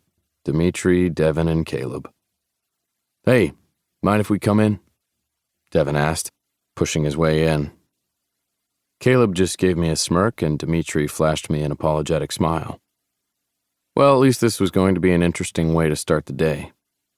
So, I figure you need to talk, I asked, trying to sound casual. I closed the door behind them, keeping the heat in, and turned to face them. Yeah, we'd better talk. Caleb folded his arms over his chest as Dimitri leaned against the wall, and Devin started to pace. What the fuck is going on, man? Devin asked, glaring as he continued pacing. Just what we told you. We're friends. I couldn't lie. Not totally. I wasn't that good at it. I had been better when I was younger, but that had been for survival. But lying to Devin, I really wasn't good at it, and I shouldn't be. Okay then, you're dating. More like seeing each other while still friends. Devin shook his head and came straight at me. I stiffened but didn't move my hands up. If Devin needed to hit me, I probably deserved it. After all, in his mind, I was defiling his baby sister. I deserved whatever I got. I couldn't get involved in her and Toby's relationship. I promised her that I would never do anything like that. But she's my baby sister, and you're my fucking best friend.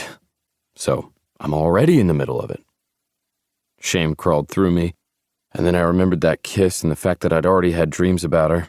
The idea that it wasn't as much of a lie as it should be rankled, but it made it easier for me to face him. Maybe that's why I'd kissed Amelia the night before, because I needed it to be true. Perhaps not only for me, but for the friendship that had meant the world to me my entire life. I'm not going to hurt her. You know, I really want to believe that, Devin said, but I don't know what to believe anymore. I didn't even know you and she saw each other that way. I ignored the pain that comment caused. I'm not going to hurt her, I repeated. We're only friends. Friends that seem to be a bit more, Dimitri said, shaking his head. Not that I was actually there, it's just what I heard. We're friends, dating casually. She needs to be okay and have some fun while she's getting over Toby. And I'm that guy, remember? The one you can have fun with. Why did that statement sound so weird? Caleb shook his head, and I had to wonder what the other man was thinking. Caleb usually saw too much, but I didn't know what he saw now. I'm not going to hurt her, I whispered. It had to be true, because we were friends who might want each other sexually, that much was evident, but we weren't going to let it be anything more. After all, she was still in love with Toby, and I couldn't love anyone. She needed me to stand in the way of her family and everyone else so she could have a moment to just be, to think. And I could be that guy for her. I didn't think I could be anything else. You don't hurt women, Devin said, his shoulders lowering a fraction. I know you. You go through them, but not the way everyone thinks. You're a good man. But you fucking hurt my sister, I'll kick your ass. Because I couldn't do that for Toby, but I can for you. I shook my head. Thanks. I laughed as I said it, and Caleb rolled his eyes. Dimitri winced. Don't thank me. Just take care of her, because even though I keep saying don't hurt her and all that shit, I don't want her to hurt you either. You deserve good things, Tucker. And my sister's the best.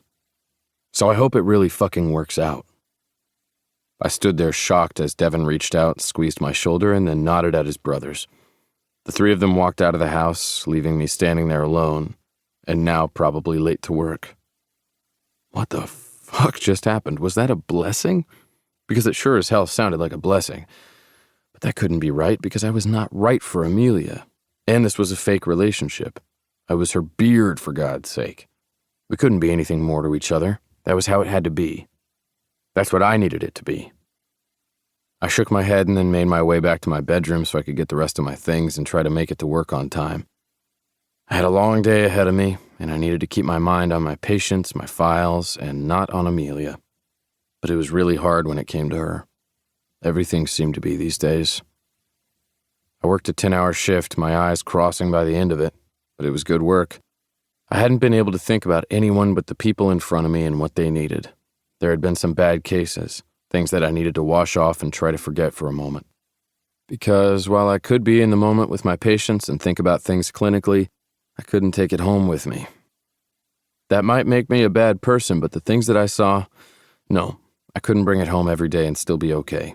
The people that were sick had to bring it home, and I would always think of them. But I couldn't be that person. I couldn't be the person who lived it day in and day out in so many ways where I could still be human in the end. Because while at work, those people and their problems layered upon one another, and it ended up drowning me in everything all at once. It was the way I dealt with things. It might not be the healthiest, but I knew I wasn't alone in doing it. Having things in little boxes in my mind helped me figure out how to make it through each day. It helped me think about what I needed to be me.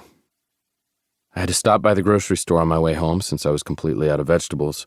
and I didn't really want to live on burgers and fries, even though that sounded really fucking good. Thankfully, I didn't get hit on in the produce aisle as I had been prone to over the past few weeks. Maybe they saw that there was an off-limits sign on me now. I frowned, pausing as I picked up some broccoli. Off-limits? Since when was I off-limits? But maybe I was. I couldn't be with anyone else if I were even in a somewhat realistic relationship with Amelia. That wasn't fair to her, and it probably would get my ass kicked by her brothers immediately. So I wasn't going to look at anyone else.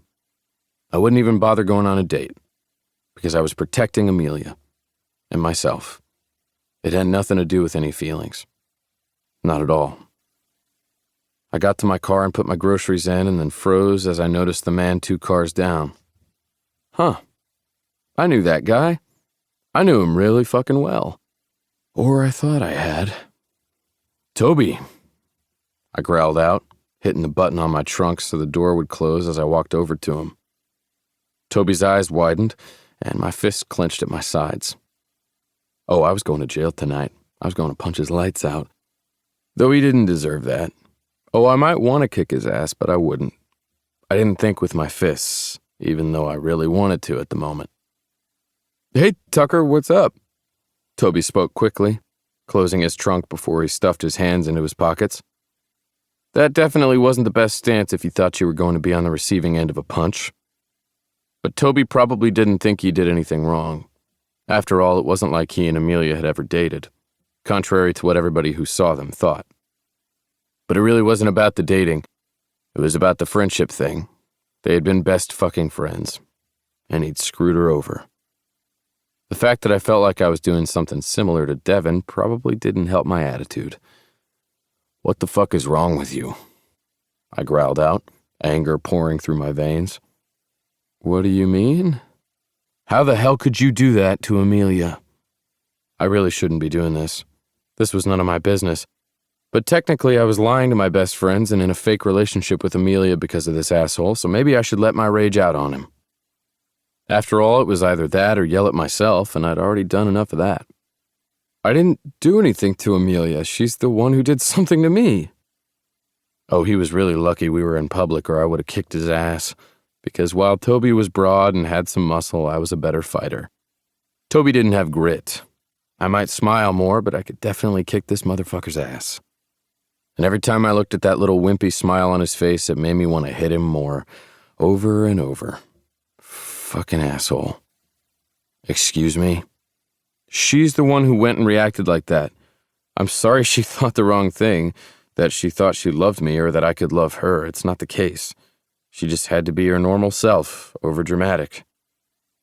What the fuck? Wasn't this guy supposed to be your best friend? Who the hell talked like that about someone they loved, even if it wasn't romantic love? There had to be something about this guy that made her love him. But all I could see was nothing. I saw a useless sack of a man who didn't deserve anything that Amelia felt. Not that I could actually tell Amelia that, because she wouldn't believe me. Because love was blind. And I wanted nothing to do with that.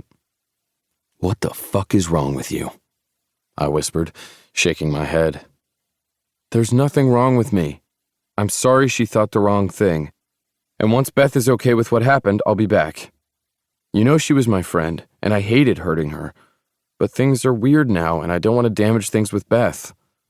You led Amelia on. She loved you. You had to know that. Hell, even I saw it. Sure, but I didn't really think anything of it, you know? I figured it was just one of those puppy love things because I was the only guy who was ever around. Well, other than you. But you don't really count. I was not going to hit this man. I was not going to hit this man. I had to keep repeating that because I needed my hands for work, and going to jail and needing Devin to bail me out probably wouldn't help matters. Oh, he would gleefully do it, especially if I kicked Toby's ass, but still not a good thing. And Toby was the kind of guy who'd probably press charges. I don't even understand you. Why did you hide Beth if you didn't think whatever Amelia felt for you was important? Because it was mine, you know? What? Jesus! He threw his hands up into the air and started pacing in the parking lot. I really hoped he got hit by a car. Then that reminded me of Devin, and I realized I really needed a fucking drink. It's hard to be with Amelia. She has so much energy, and things needed to be done right then and there. Everything was about her. Nothing was enough, you know? What the fuck? Everything was about everyone else with Amelia. Yes, we all helped her with her work, but she threw herself into helping everyone else. We were the ones that offered to help her. Nobody expected to work on job sites with her. We simply showed up if we thought she needed the help. We joked that she worked us hard, but she really didn't. And she was always there for us. No matter what, she was there. She'd always been there for me, and it wasn't until recently that we truly became friends. Sure, she was in emotional upheaval at the moment, thanks to this asshole. And yes, we had all rallied around her as much as we could. Probably a little too much, hence the fake relationship. But Jesus Christ. You know, I don't know. I don't know what the fuck you were thinking when it came to her. You should go before I kick your ass. Fuck you. Toby sneered. Fucking sneered. You know what? Whatever. You should probably date her. After all, you're the slut that's used to dating tons of women. Maybe you could teach her something. Then she can get over me.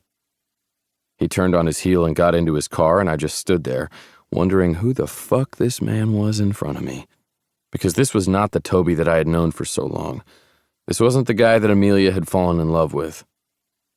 As the man drove off, leaving me standing alone in the parking lot, I had to wonder what the hell I was going to do about Amelia. Did I tell her about this? No, it would probably hurt her. But I needed to do something. And then, as if I hadn't thought about her enough, my phone rang. I looked at the readout and pinched the bridge of my nose, trying to force myself to be calm and to slow my heart rate. Hey, I said, smiling. Hey, do you want to go to dinner tonight? Amelia asked, her voice a little distant. I just got off work and I'm starving. So is this a fake date? I asked, trying to sound happy and like I was teasing. That or just a friend's date. I don't know, I'm really not good at this lying thing and I know we're making a huge mistake, so let's go eat dinner and pretend that everything's okay. My treat. I smiled then and looked down at my feet, wondering if I was really burying myself like I felt.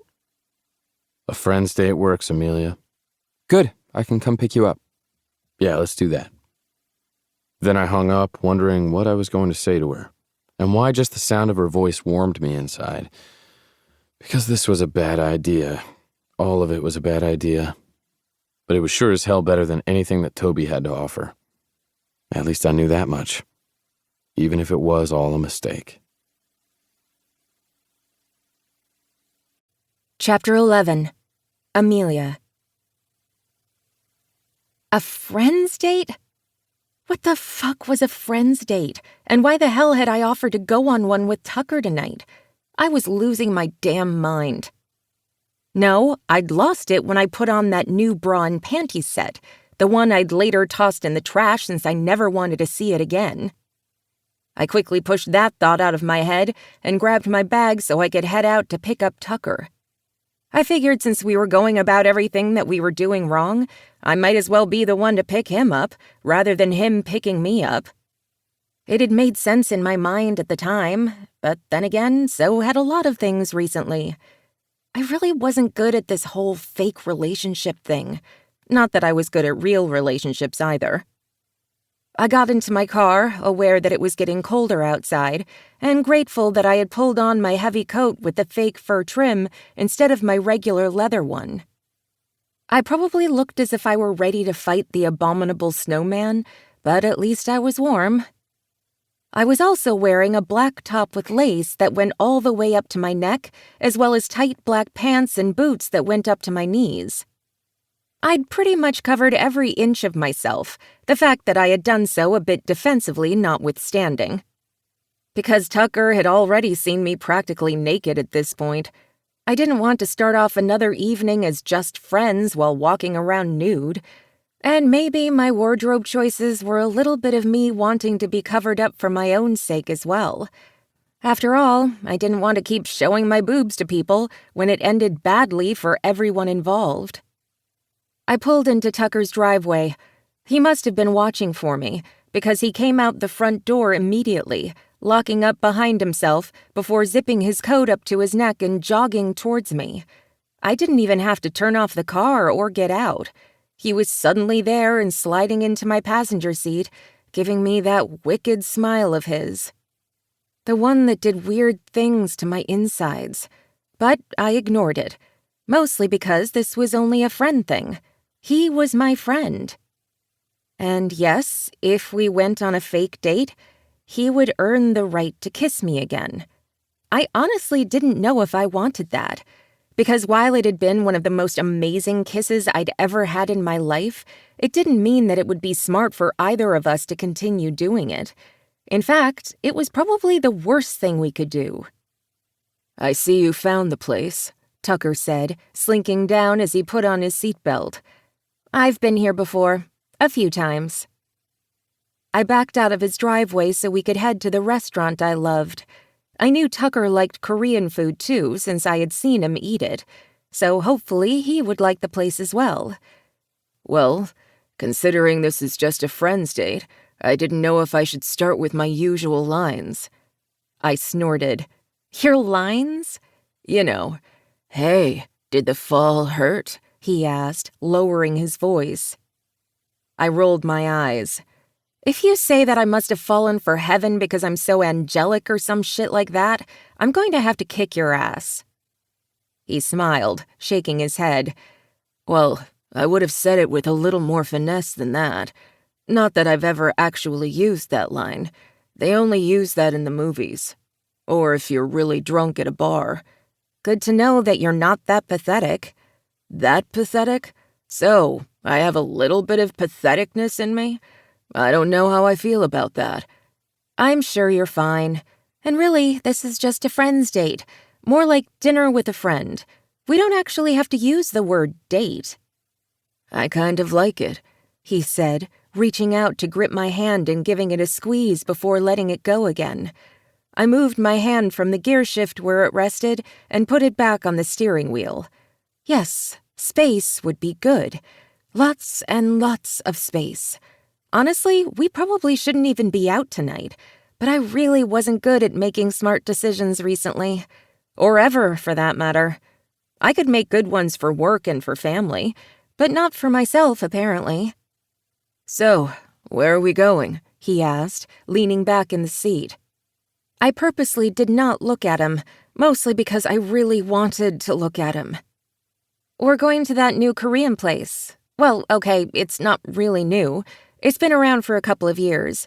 But I always call it the new place because I went there on opening weekend, and now I have to go as much as possible." "Oh yeah, I love that place. I've been there with Devin a few times. He loves it too." A thick silence fell between us. I was pretty sure you could almost reach out and touch it. "Should I not have brought him up?" he asked, confusion in his voice. I shook my head and flipped on my blinker to turn into the parking lot. "No, you should. It's just weird. I don't like that we're lying to him." "I don't either." "And I know it was my idea. I just really liked the fact that there was no pity in their eyes. And that's all on me." "I'm the one who's going along with this." "And I still don't know why."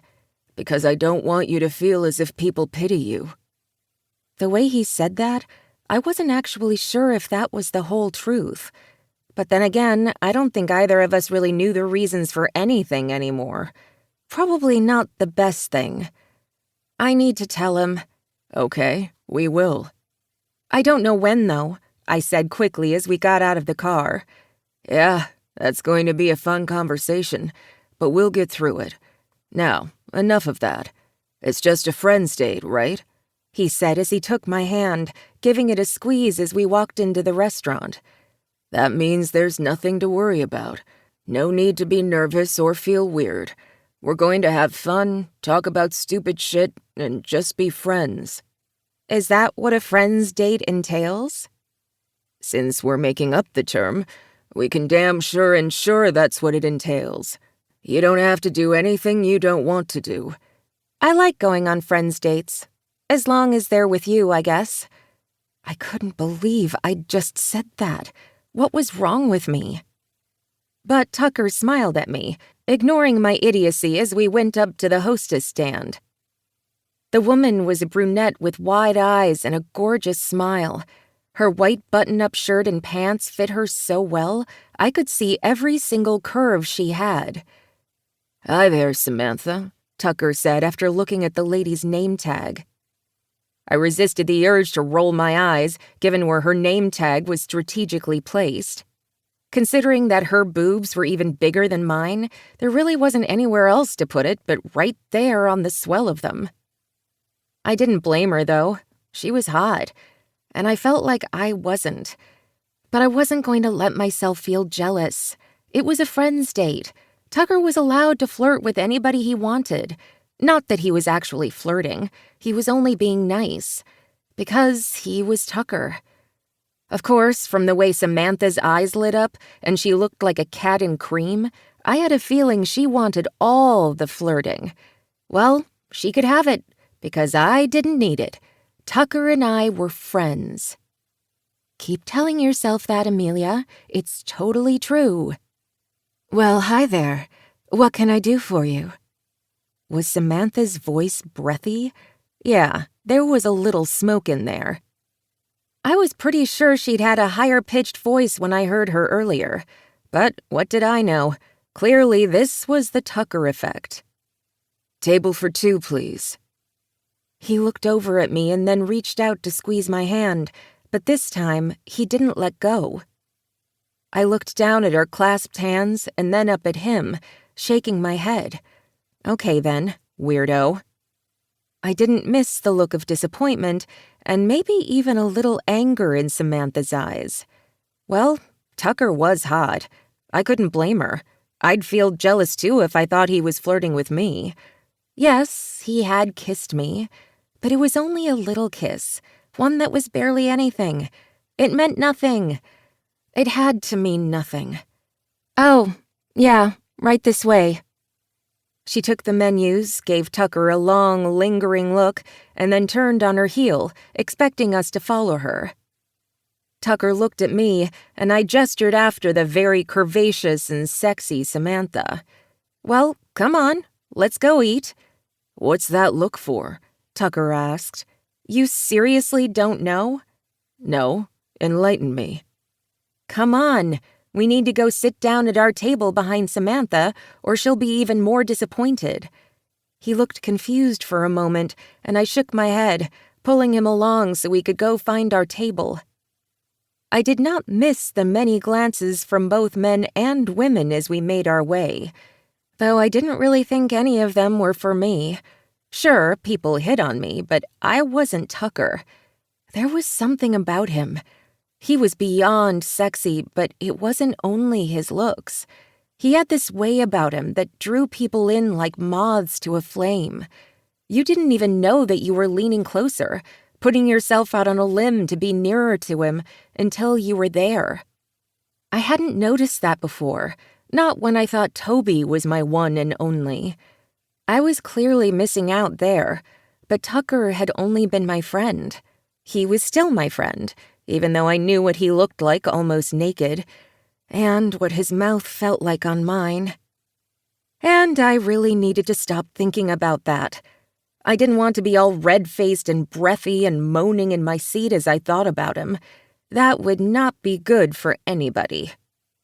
"Thank you," I said to Samantha as she gestured toward the booth in the corner. "You're so welcome," the woman said, looking directly at Tucker. She set down both menus in front of him, winked, and sauntered off, her hips swaying just slightly.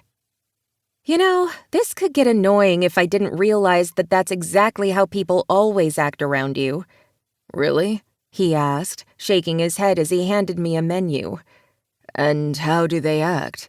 "Oh, you know, the normal hitting on you thing, where they clearly can't stop themselves from wanting to bow down at your feet and ask you out."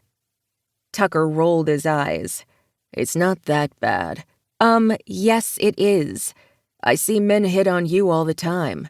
You're beautiful, and you just have this way about you. That smile lures them in like bees to a flower." My stomach tumbled at those words, my cheeks going hot. It's not the same. People love being near you. He shrugged and leaned back in the booth. "Maybe.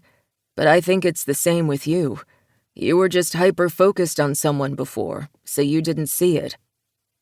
I opened my mouth to say something, but he reached out and ran his knuckle over my hand before resting his palm over my fingers. Forget I said that. We're not going to talk about him. Ever.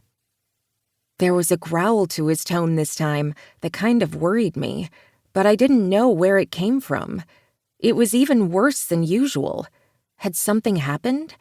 I didn't really think the two of them ran in the same circles outside of when they were with the car group, but I didn't know.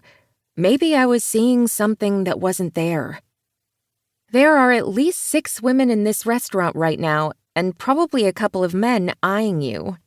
He snorted. There's probably the same amount looking at you, men and women. Probably because I'm next to you. You've always been a ladies' man. He frowned a bit, looking down at his menu. We didn't have time to finish that line of conversation, though, because the waiter was suddenly there, handing over 2 glasses of water and taking our drink orders. We both ordered Japanese beer since it was a fusion place, not just Korean, and then leaned back, our menus closed. Apparently, we both knew what we wanted to order. That was good, because I was starving. You are a ladies' man, I said again, wanting to finish the conversation. But I don't cheat. I don't poach. I have rules. I'm not an asshole. He looked so annoyed at that I reached across the booth and ran my fingers down his arm. He smiled, flipping his palm over so I could put my hand on his. Friends did that, right? You're not an asshole, and I know you never lead women on. It's just that I know you go on a lot of dates. Tucker shrugged. I go on a lot of first and second dates. I don't want to get married. I don't know why that was a little disappointing to hear, but I'd already known that. Because of what happened with your parents? Maybe. Yeah. I don't want the whole commitment thing and making a new family. It made a lot more sense when I was younger, and I put that label on myself. Now, I guess it's a habit for me. I like my life. I like the family I've made. I like my friends. I don't need anything more. I didn't have time to delve into that or think about exactly what he meant because I looked behind him and my eyes went wide. I swallowed hard and Tucker frowned, turning around so he could see what I was looking at. Well, we knew he liked the place. Aaron and Devin waved from their table. Aaron smiled widely, while my brother only smiled a little. He didn't look too angry, though. He looked resigned, and maybe a little hopeful? My stomach clenched, and I suddenly wasn't hungry for dinner anymore. I guess this is a fake date again, Tucker said, disappointment in his tone. It seemed we weren't very good at this thing. Yeah, sorry about that. He scooted over in the booth, put his arm around my shoulder, and then kissed my temple. It's fine. We'll just do what we were. Nothing needs to change. I looked up at him then and nodded, trying to smile. Yeah, nothing needs to change. But I had a feeling everything was going to shift, and I really wasn't good at change. We finished our dinner, Devin and Aaron giving us space and not coming over to say hi. They were on a date as well, so I didn't feel too bad about that. They wanted space for themselves, considering they worked far too hard and rarely had time for each other beyond stolen moments. I had a feeling that Devin didn't really know what to do about Tucker and me, just like we didn't know what to do about him, so we gave each other space. But it wasn't a real date anyway. It was a fake one. And why did I hate that so much? Okay, that was one fake date on the table, Tucker said as we headed down the path to his house. I was dropping him off, but I wanted to walk him to his door. After all, I had been the one to pick him up. I might as well continue the weird night. Yeah, sorry about that. I really just wanted us to be 2 friends at dinner. He frowned, turning in front of me to cup my face. We were two friends at dinner. No matter what labels we put on each other or this thing we're doing, regardless of what happens next, we were two friends then, and we're two friends now. That's not going to change, Amelia. I hope you get that." There was such intensity in his gaze and in his words that I froze, my mouth going dry. "I don't want it to change," I whispered. "I like what we are." But the thing was, we'd already changed things. We were different than the people we'd been before I made this arrangement, and before Tucker started coming over to make sure I was okay. Everything was different. And while I didn't particularly like change, I kind of liked this. I wanted more of it, and that scared me. Before I could think about that more, though, before I could run away or try to forget all of it, Tucker was looking into my eyes, and I could hardly breathe. "I think you owe me a payment," he said, his voice a low growl. "Oh, I guess I do," I whispered, my voice breathy. My thighs clenched and my stomach turned, but I looked up at him, and I couldn't help but want more. And when his lips were on mine, his hands still on my face, I wrapped my arms around his waist and pulled him closer. He groaned into my mouth, tasting a little like beer, a bit of sweetness from the meal, and a whole lot like Tucker. He kissed me, and I wanted more. For someone who made mistake after mistake, that should worry me. But with Tucker's heat next to me, his mouth on mine, I really couldn't care less. Chapter 12. Tucker. I knew I should move away. Once again, I knew I wouldn't. I finally had to pull back to catch my breath. And when I did, I rested my forehead against hers. Her grip on my hips tightened, and I held back a smile. This was wrong. This would get us into so much trouble. But I couldn't help it. Amelia was my weakness, my temptation, and I hadn't even realized it. How had she done this to me? How had I let myself get involved in this? But then I couldn't really think anymore. I couldn't care. Because I had her in my arms, and I needed more, wanted more. "What are we doing?" she whispered, her voice coming out in sharp pants. My breaths matched hers, and I just sighed, my hands running down her back to cover her ass. We were outside my house in full view of anyone who wanted to look, but it was late and dark enough that no one could really see us. I hadn't left the porch light on, and the chill in the air was biting enough that no one would be outside to pay any attention to us. It was just Amelia and me, and we could be the ones that sent us down the path of our own turmoil, nobody else. "I don't know," I said, finally answering her, "but I don't think I want to stop." She looked up at me then, her lips swollen from my kisses, kind of begging for more. At least that's what I thought, what I hoped. "Maybe we should go inside." My dick stood at attention, pressing hard into the zipper of my pants. Figured. Oh. There was so much in that single word, that one sound escaping on a growl, that I was afraid both of us were going to rip off the other's clothes right then and there. Not that we would. "To talk," she said again, her voice equally breathy. I couldn't get my heart to stop racing, not with the way she was looking at me, and I had a feeling she had the same problem. What the hell was wrong with us? "To talk," I repeated, not knowing if that was the truth or not. I swallowed hard and then let her go, only to grab her hand with my left one and use my right one to get into the house. I closed the door firmly behind us, and then I was on her again, absorbing her taste. Talking would have to wait. Her back was pressed against the door, my hands on her face as I deepened the kiss, our tongues tangling. She moaned into my mouth, her hands moving down my back, her fingernails pricking my skin even through my jacket. I wanted to rip off that fur thing she wore, the one that wasn't really fur but made her look adorable. I wanted to strip her out of all her clothes and lick her slowly from head to toe, every inch of her. I wanted to spread her legs and slam into her, feeling that sense of peace I hadn't known I wanted. I wanted to feel her wet heat, feel her cunt clamp around me as I came inside her, and she screamed my name. I wanted my lips on those tantalizing breasts I had seen once already. I wanted to squeeze and mold and bite. I wanted her on her knees as I gripped her hair, sliding in and out of that luscious mouth of hers. I wanted those lips even more swollen, her tongue coated with my cum as she swallowed me whole. I wanted my head between her thighs, licking up her sweet juices as I gently bit down on her clit, using my fingers to bring her to ecstasy.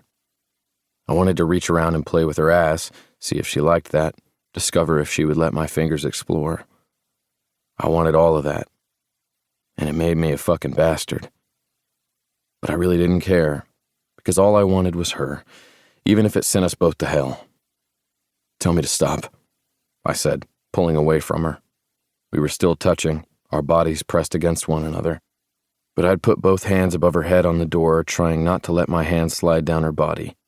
She groaned, arching her hips away from the door and into mine. I froze, trying to count to 10 so my cock wouldn't explode right then and there. She was sin and temptation and everything that I knew I shouldn't have, but I didn't care. I wanted her then and there, even if it broke us both. I don't know if I can tell you to stop, she whispered. What are we doing? She asked again. I swallowed hard, closing my eyes and trying to count again. We can call this friend sex, beard sex. No ties, no commitments, we just stay who we are, friends first, lovers second. Her eyes widened at my use of the word lovers, but I hoped it was okay. I didn't want to lose her, but I had to have her. Selfish, that's what I was. But with my cock so hard and my heart beating so fast, I didn't give a shit. Beard sex. We can do that. She grinned then, her hands running through the softness of my actual beard. And you already have the accoutrement? I cannot believe you used the word accoutrement right now. I'm thinking in grunts. I erotically rotated my hips and her eyes widened, her pupils getting large. Oh, that's good. No more words. I shook my head, gritting my teeth. A few more. Okay, anything. Friends first, that's what we are. It's just you, me, for as long as this lasts. I didn't cheat, I didn't poach, I didn't do any of that shit, but some thought I did. I might go out with lots of women, but I wasn't the bastard that some thought I was. Deal, just you and me. No waitresses or ladies you meet at the grocery store. I grinned at that, then bent down and bit her lip. I licked away the sting and her eyes widened. I can do that, you and me. But that means no more random guys offering to help you lift shit and then checking you out. She shook her head, laughter in her eyes even with the lust. It's not like that. I can do my own lifting. Yeah, you can, and I'll be there to help you too, but no more other friend sex.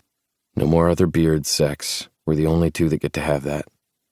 I'm pretty sure we're the only two that will ever call it beard sex, ever, in the history of civilization. Well, then I guess it's special for us. Special? She paused, her throat working as she swallowed hard. I like special. Good. And then my lips were on hers again, and I tried to keep counting so I wouldn't come. Her hand slid down my back, cupping my ass, and I grinned against her mouth, rocking my hips into her. She moaned each time I made contact, and I couldn't wait to slide into her. She licked her lips as I moved away, but I kissed her again before reaching behind her back so I could slide my hands down and grip her ass. I gave it a hard squeeze, rocking my hips into her, and she groaned. I'm going to lick every inch of you, then I'm going to make you come on my mouth and then on my cock, and if you let me, I'm going to play with this little ass of yours right here and see exactly how hard you can come. I slid my fingers along the seam of her crack through her pants as I said it, and her eyes widened, her mouth parting. You want to play with my ass? She asked, incredulousness in her voice. If you let me, a finger or two. She snorted. How about just one? Maybe we can add a second later. I froze, and so did she. I had a feeling she hadn't thought she'd answer like that. Are you serious? Yeah. I've used a plug or two in my time. I think I can deal with your finger. I let my head fall back as I closed my eyes and groaned. You really shouldn't say things like that when I'm already so far on edge I may not even get inside you before I come at this point. She laughed, reaching between us to grip my cock. My head shot back so I could look at her, and I groaned. "Don't do that, baby." You mean this? She so innocently asked before stroking me through my jeans, giving the base a squeeze. I leaned away from her touch, and when she tried to reach for me, I took both hands in one of mine and put them above her head against the door. "Okay, my turn." Show me what you got, Tucker. "Gladly." Then I kissed her again, leaving soft bites and nibbles along her jaw and down her neck. I let her hands go so I could strip her out of her jacket and then tug her shirt over her head. That left her in her bra and pants and boots, and I swallowed hard, trying to look my fill. I let my jacket fall to the floor, toed off my shoes so I wouldn't forget later, and then moved down her chest to leave smacking kisses along the tops of her breasts over her bra. "Like the lace," I said, cupping her bra-covered breasts and letting my thumb slide against her nipple. She sucked in little sharp breaths and nodded. I'm glad you like it. Although I wore it for me, not you. "Well, I like the way you treat yourself." Then I leaned down and sucked her nipple through the lace, loving the way she purred. I gave the same attention to her other peak, grinning as I pulled back before kissing her on her lips again. Her hand slid up and down my back, tugging at my shirt, so I reached around and pulled it over my head, leaving me shirtless and loving the way her gaze raked over me. You know, I saw you in that towel earlier, but damn, your body's a little intimidating. I raised a brow and looked down at her curves. Hello, have you seen yourself in a mirror? Fucking sexy as hell. Never feel intimidated by me. You're sheer perfection, Tucker, and you know it. I shrugged, pushing back some memories from before. I hadn't always looked like this. I worked hard now because I had the time and the money. I hadn't had either when I was younger, and I had been rail thin. It was hard to stay fit and healthy when you were going from foster home to foster home. And sometimes they didn't have enough food, even though they got money from the state. Fingertips feathered along my cheek, and I looked down at her. I didn't mean to make you go away. Her voice went soft and straight to my heart. I swallowed hard. "No worries. I'm right here, just you and me." Her gaze searched my face, and she smiled. Good. I kissed her again, this time a little slower before my mind was entirely back into it, and then I deepened it. I wanted to go hard, fast, and pour out my demons, be ourselves. If we went too soft, got too romantic, it would only hurt us in the end. This would just be beard sex, whatever the fuck that was, hard, fast, and everything we needed. At least I hoped so. I undid her bra, let it fall to the floor, then I lavished attention on her breasts, looking at the red tips of her nipples as I sucked hard. She moaned, her body shaking. I didn't know if I wanted her to get off at the door, but I wanted her, and I wasn't sure I could wait. "I want to fuck you against this door. You going to let me?" You sure are taking your time about it, she teased. I gave her a hard, smacking kiss and reached around to my side table where I'd left a condom. Not because I'd thought I would ever have sex here, but because I'd pulled them out of my wallet earlier. She raised a brow and I blushed. "I had them in my wallet earlier, but I didn't want to bring them for our date and make you feel weird, so I left them here. Good idea, though." She just snorted and nodded. Well, you might as well put them to good use. I kissed her again and then kept touching her. Our hands roamed over each other. As she undid my belt and the fastenings of my pants, they fell to the floor. I quickly pushed down my boxer briefs, letting them fall as well. Her eyes widened. "What?" I asked, laughing. I would say I'm afraid you're not going to fit, but I don't want to go straight porn movie. Hey, we quote porn. We'd be good at it. Damn good at it. And then I went to my knees and undid her pants. She groaned as I kissed her over her panties and then tugged her pants over her ass and down to her knees. She tried to kick off her boots, but I wouldn't let her. "No, I'm going to fuck you like this, with your legs pressed together and your ass looking all plump and ready for me." Really? Really. I kissed her again before flipping her around so her breasts were pressed against the door. I nipped and nibbled her ass, spreading her cheeks before biting some more. I licked along the base of her spine and then looked up at her neck before biting down on the curve where it met her shoulder. Tucker, she whispered, and then I grinned. I slid the condom over my length before rubbing my cock along the seam of her ass. She stiffened, and then looked over her shoulder at me, her brow raised. Excuse me, I'm not quite sure I said yes to all of that. I just smiled before kissing her cheek. I'll be gentle, I promise. I slid my hand between her and the door and cupped her heat. Tucker, she whispered. I just kept kissing down her neck, along her shoulder, rocking along the seam of her ass as I played with her clit and the folds of her pussy. You're already wet for me. I think I've been wet for you since dinner. I groaned, my hand digging into her hip as my other continued playing with her. I need you inside of me, she whispered, wiggling against me. My hand tightened on her hip as I slowly worked my way inside of her with my fingers. Not until you come on my hand first. Tucker, she panted. But I didn't stop. I just kept playing, kneading. I moved quickly, my thumb stroking her clit.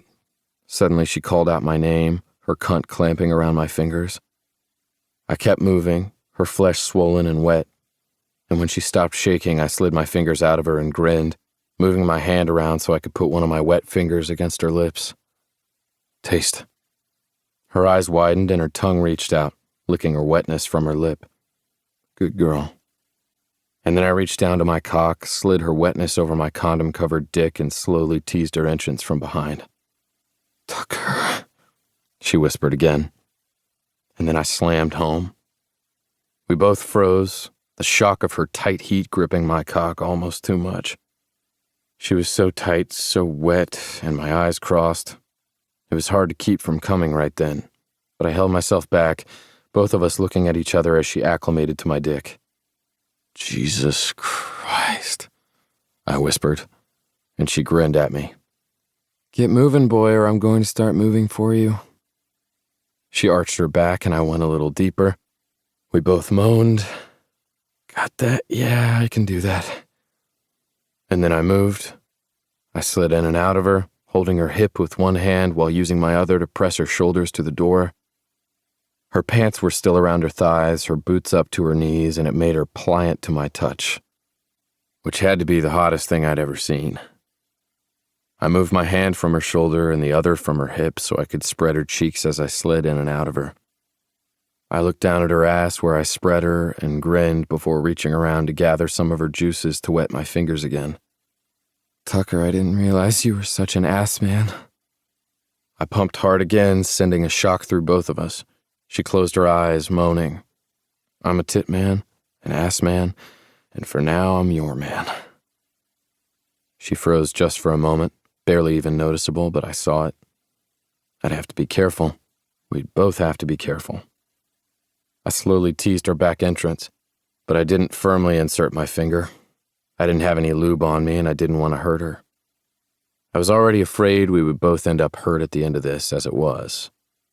But I pushed those thoughts from my mind and continued pushing in and pulling out of her, fucking her hard as we both panted, our bodies sweat slick.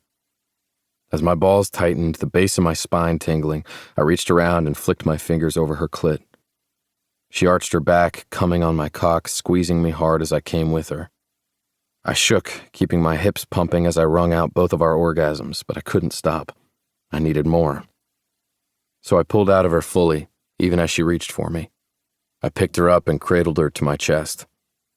What are you doing? I'm not done yet, I growled out. Her eyes widened and then she bounced on my plush couch as I threw her on it. Are you serious? She said with a laugh. And then she wasn't laughing. I had her boots off, her pants thrown over my shoulder, and my head between her legs. I lapped up her juices, eating her out as she screamed my name, her hands tugging at my hair. I slid one finger inside her and then two more, fucking her hard with my fingers as I kissed and bit and sucked on her clit. She wriggled under my hold, and I kept going. As she came again and then was about to come for the fourth time, I pulled away. She moaned. I reached for the second condom I'd pulled out, ripped off the old one, made sure to put it on a tissue, pulled on the new one and slammed into her. Her eyes widened and I grinned. Again? How? Apparently you worked your magic quite well, Temptress. And then I moved. We kept kissing, our hands running over each other as I slammed into her on the couch, her legs wrapped around my waist, and my mouth all over her body, any place I could reach. She was doing the same to me, and I was afraid we would burn out, the heat between us too much. When I came again, her body clamped around me, her own orgasm a little softer this time, as if she had nothing left. But it didn't matter. This was all there was, all there could be. And as I held her close, I knew we had made a terrible mistake. I couldn't look her in the eyes. Instead, I just held her, our bodies still pressed together, my softening cock still deep inside of her. This had been possibly the best moment of my entire life, and I knew we should never do it again, even though we probably would. And every time we did, we'd likely ruin a little more of what we had. We'd ruin it all. Chapter 13. Amelia. As mistakes went, the night before had been a doozy, but I was too sore and sated to care at the moment. I hadn't slept over at Tucker's, though part of me had wanted to. After we'd gone one more round, I'd somehow found my clothes and the strength to leave the house. He hadn't stopped me, hadn't asked me to stay. And though I should have been hurt by that, I was actually grateful, because I couldn't have stayed. And yet there had been something in his eyes telling me I could have if I'd wanted to. We were both going down a path we shouldn't, one that was far more reckless than anything we could have done. But I didn't think either of us was going to turn back now. At least, not yet. Tucker was coming over later for dinner, something that worried me but also didn't, because friends did that, right? They had fun as friends, and they ate food together. Just because he was coming over to my house after he'd made me come multiple times the night before at his place didn't mean anything had to be weird. And considering that I'd never thought that sentence before in my life, I figured I had reached a new low in my weirdness. Tucker didn't do commitment, and I was still getting over Toby. There was no room for a relationship. It had to remain what we were now, friends, with benefits. Because that had to be what we were now, right? I shook my head and then went to water my plants. I tried to keep a few indoor plants in the house, though I was better at keeping them alive outside. I might be a landscape architect, but sometimes houseplants and I just did not get along. I'd already worked that morning on countless invoices and creating plans for when the ground thawed and spring came. Looking at my proposed list, I was going to be busy and would finally be able to hire someone full-time rather than just part-time. I had someone in mind, and we'd been talking about it for a while, but I didn't know if Jamie would agree. If not, Iman might join me. She was new at this line of work and was still in school, but she had taken some time off to find herself. Since I was in the process of finding myself, too, I figured it was kind of the perfect plan. Jamie had been working for me longer and was already on the path to becoming a full-time employee. I didn't know if Iman would be ready or not. Time would tell, and maybe, just maybe, I would be able to hire 2 full-time people. I shook my head. No, I wasn't there yet. I was getting there, though. My business was prospering, and while I worked far too hard, I liked the work. I loved what I did. I enjoyed making people happy, and plants even happier. I liked someone being able to go outside into their backyard to relax in their very own oasis. I took pride in having people walk into their homes after walking through a wonderful yard that was welcoming and easy to maintain. At least I tried for the easy-to-maintain part. Sometimes things got a little out of control, but it wasn't my fault. People wanted what they wanted, and while I tried to talk them out of it at times, I also had to listen to the customer. I shook my head and put away my watering can right as the doorbell rang. I frowned, wondering if Tucker was early, but that couldn't be. He'd said he had a long shift today, which is why we hadn't spent the night together. He wouldn't have been able to get a lot of sleep, and neither would I. But that was fine. I hadn't needed to stay with him overnight. It wouldn't have been safe for either of us. I looked through the peephole and frowned, not recognizing the woman on the other side. I opened the door and smiled, even though I really wasn't in the mood for a solicitor. Nobody ever actually heeded those signs. I really should get one of those doorbells with a video camera or something, so I could just talk from my house or my phone from work. "Hi, can I help you?" "You need to stay away from him." She glared. I blinked, looking over at the woman. I honestly had no idea who she was, but she sure as hell knew me. She had dark brown hair and wore it in waves hanging over her shoulders and down her back. Her eyes were done up in cat-eye precision, perfect makeup and eyeliner I was kind of jealous about. She had even contoured her face, something I'd tried and still couldn't do. Zoe would have to teach me. The woman had on a lacy turtleneck and a leather jacket, even though it was a little too cold for just that. Her pants looked painted on, and her boots had to have 5-inch stiletto heels. She looked amazing and sexy, but she sure as hell wasn't smiling. "I'm sorry, you have me at a disadvantage. Who are you?" "Oh, you know who I am." "I really don't." Was this one of Tucker's women? Dear God, how had she found me? A weight settled in my gut, and I rubbed my stomach. I really didn't want to get in the way of whatever Tucker had going with this woman. He had said he was single, and that we shouldn't be with anyone else while together. But given the way this woman was glaring at me, apparently that wasn't the case. "I'm Beth, you bitch." My eyes widened, and I took an involuntary step back, my hand on the edge of my door.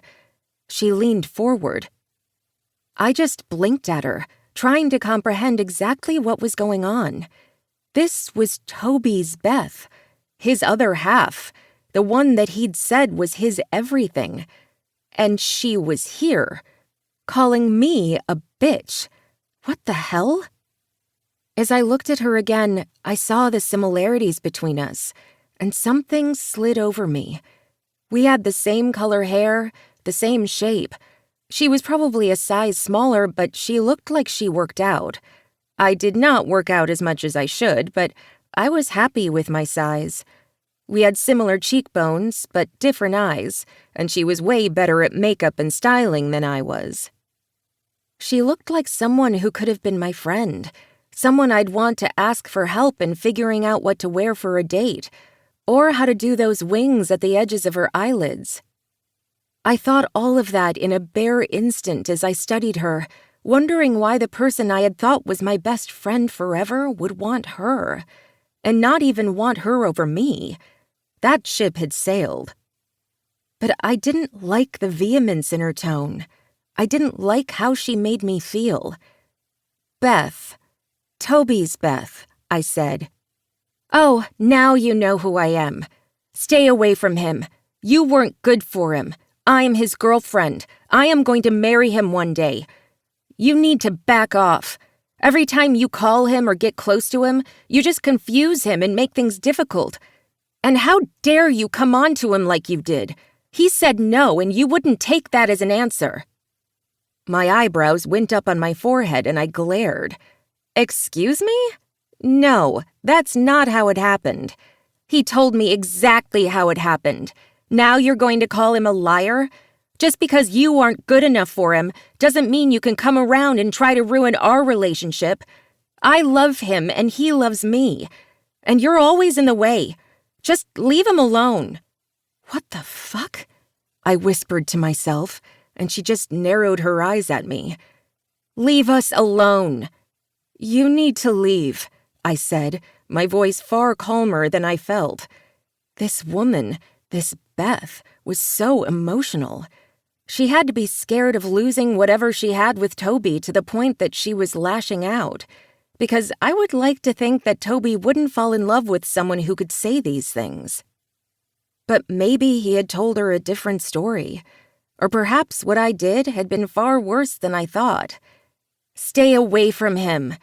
"No problem. You don't have to worry about that." Because I didn't think I'd talk with Toby again, at least not in person for a long while. Everything was out of control, and I didn't know why things hurt so badly. She stomped away and got into her sedan before peeling out of my driveway and driving off. I shook in my doorway for a bit and then closed the door before I let all the heat out. I slowly made my way to my phone, my hands shaking. "Me. Stay away, Toby. Please. Beth was here. I don't know what you said to her, but you just need to stay away." I sank down to the floor, my hands shaking as I looked at my phone and watched those 3 little dots pop up as Toby responded. "Toby, I'm sorry that she came there. I didn't think she would. But you need to stay away from Beth, too. That would be best for all of us." He wanted me to stay away, and all I'd done was tell him that I loved him. Now, everything had changed. Who was this person? This wasn't the guy I had fallen for. Maybe I hadn't really loved him at all if this was how things turned out.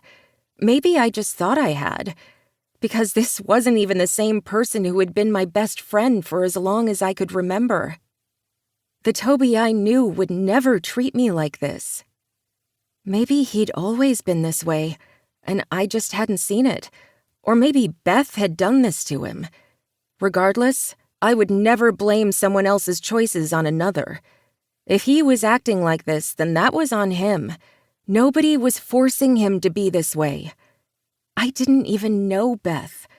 Apparently, I didn't know Toby either. I put my phone into the drawer next to me and slowly stood up, my knees shaking. I was trying to figure out exactly who I was without him in my life, and now it seemed it wouldn't just be temporary. I would never be able to call him again to see how he was doing, to see if he wanted to watch a movie or check out the latest Star Trek convention down the road. We would never be able to hit up 16th Street Mall and get coffee or see who was playing at the local bar. We would never play video games and try to see who could hit each other the most with shells as we played Mario Kart like we were kids. Though I didn't think I'd ever want to do any of that again anyway. Even though I had told him that I loved him, I hadn't crossed the line into menace. I hadn't been cruel about it. And now Toby made me feel like I was nothing. And every time I had contact with him again, it got worse. He made me feel like I was worthless, that I shouldn't be with him. And now there was Beth. I'd never wanted to be the other woman, and she clearly wasn't the other woman in this scenario. But now I had lost my best friend, and that hurt even more than the thought of losing the idea of the love of my life. The doorbell rang, and I clenched my fists, hoping it wasn't Beth again or Toby. I didn't know what I would do if I saw Toby again, because I was just so angry and sad and everything else all at once. It was like I didn't even know myself now, let alone him.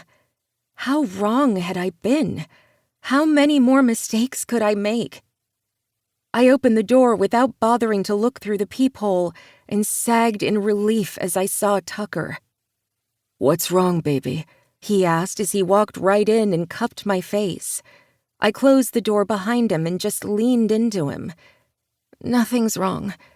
"Okay, you're going to tell me exactly what's going on," he said as he pulled away from me slightly before leading me to the couch. "Whose ass am I going to have to kick? Is it your brother's?" I looked at him then and just shook my head. "Really? You would kick my brother's ass?" "I would try to," he said, holding up a finger. "I mean, don't get me wrong. I work out." He flexed his biceps and waggled his brows. I smiled and felt far more lighthearted than I'd thought I could that afternoon. "Oh, I know you do. Down, Tiger. We have things to do first." First? Yes, but do not get me off topic. We are going to figure out exactly what is going on with you. I sighed, shaking my head. It wasn't my brothers, even though you might be able to kick their asses. You know I can't. Dimitri is all tatted up, and teacher or not, he could take me out with a pinky. Devin's even worse. And don't get me started on Caleb. Dear God, how do you have 3 big bruisers for brothers? And you're so tiny. I'm not tiny. I flexed my arm and he reached out and pinched it. Hey, I said, rubbing the spot. You're so cute. Okay, so it won't be my brothers kicking your ass. It'll be me. We both know I can pin you down. My belly went warm, and I bit my lip. Excuse me, I let myself be pinned, thank you very much. He reached out and bit my lip himself before licking away the sting. I groaned. You say that, yet I think we both know that isn't the case. Now, stop using sex to distract me. It's surprisingly easy with you. It's like we've been doing this all along, isn't it? He asked with a wink, and I just shook my head before pushing him back. I'm fine, really. It's just that, well, Beth was here. He scrunched his brows. Do I know a Beth? Funny story. So I thought it was a woman here looking for you. This time his brows shot straight up. Excuse me? Why would a woman be looking for me? I don't know. She just told me to stay away from him. And at first, I had no idea who he was. So I thought it was about you. I'm not currently seeing anyone but you. And I'm not technically seeing you either, because we love our shady labels. Hey, Shady Labels should be our band name. He just rolled his eyes before giving me a kiss. I settled just a bit at his touch, knowing for this moment, what we were doing was worth it. He was really good at calming me, even though I wasn't sure exactly what any of it meant. Okay, tell Uncle Tucker exactly what's going on. Ew, I'm totally not calling you Uncle Tucker. He visibly shuddered, and I laughed. Yeah, as soon as I said it, I went to that creepy place. Okay, let's backtrack, Shady Label. Do not use that as a nickname. It's a band name. Anything you say. Now, Beth? Not one of mine. I have not seen a Beth in a very long time. Well, I figured that out when she said her name was Beth. She's Toby's girlfriend. This time, his eyes went dark, a little growl escaping his throat. What did she want? Other than to call me names and tell me to stay away? I'm not sure. She was just so angry.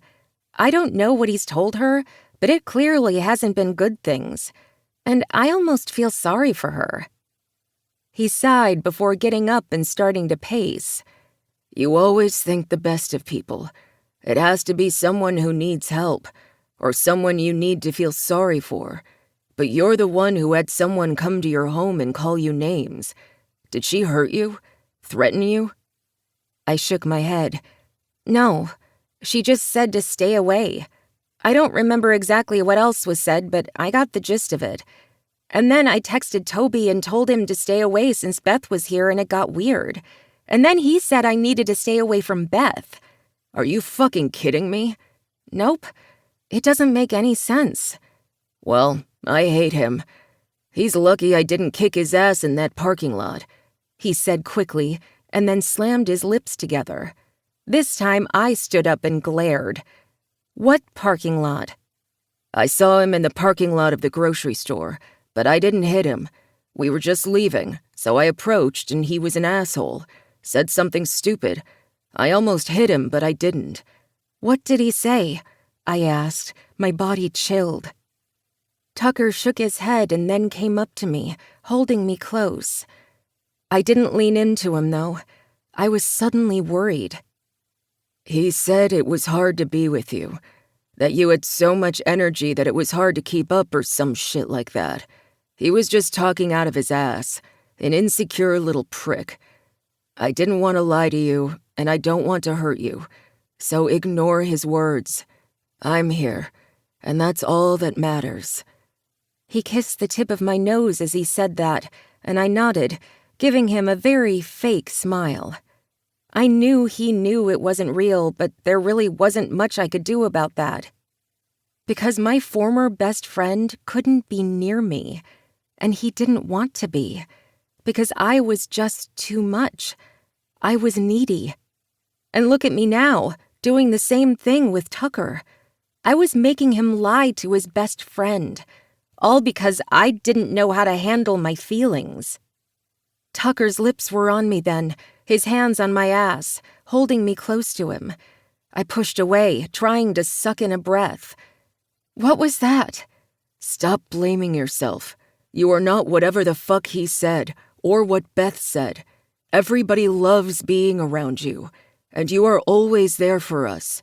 You're allowed to need help once in a while, and we both know that I'm not here right now because you need me. I'm here because I want to be. So fuck him, okay?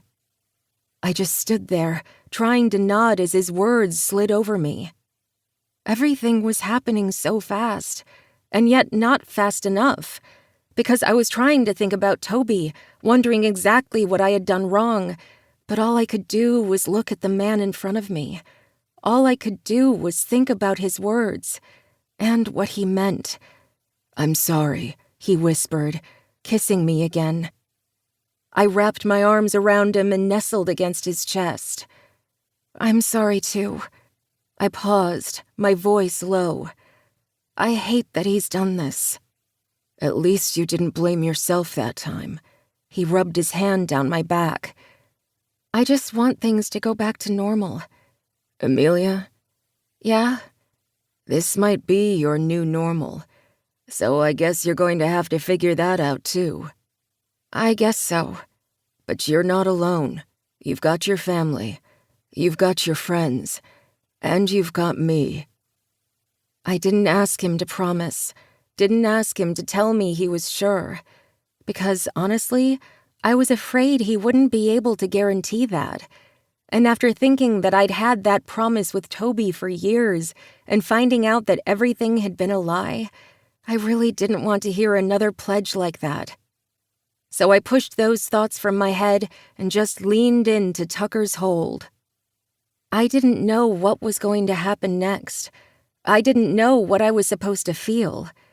But for now, I was going to pretend that everything was okay. Because honestly, it had to be. And in Tucker's arms, I thought maybe that could be the truth. Chapter 14. Amelia. "So, are you going to tell me what you're hiding?" Zoe asked as she helped me work in the greenhouse in my backyard. I had put one in a year before thanks to city permits. It wasn't a large one, but it was big enough that I could work on my plants when I was at home, even in the dead of winter. It was my happy place, my safe spot. But as my best friend glared at me, I had a feeling it wasn't going to be safe for long.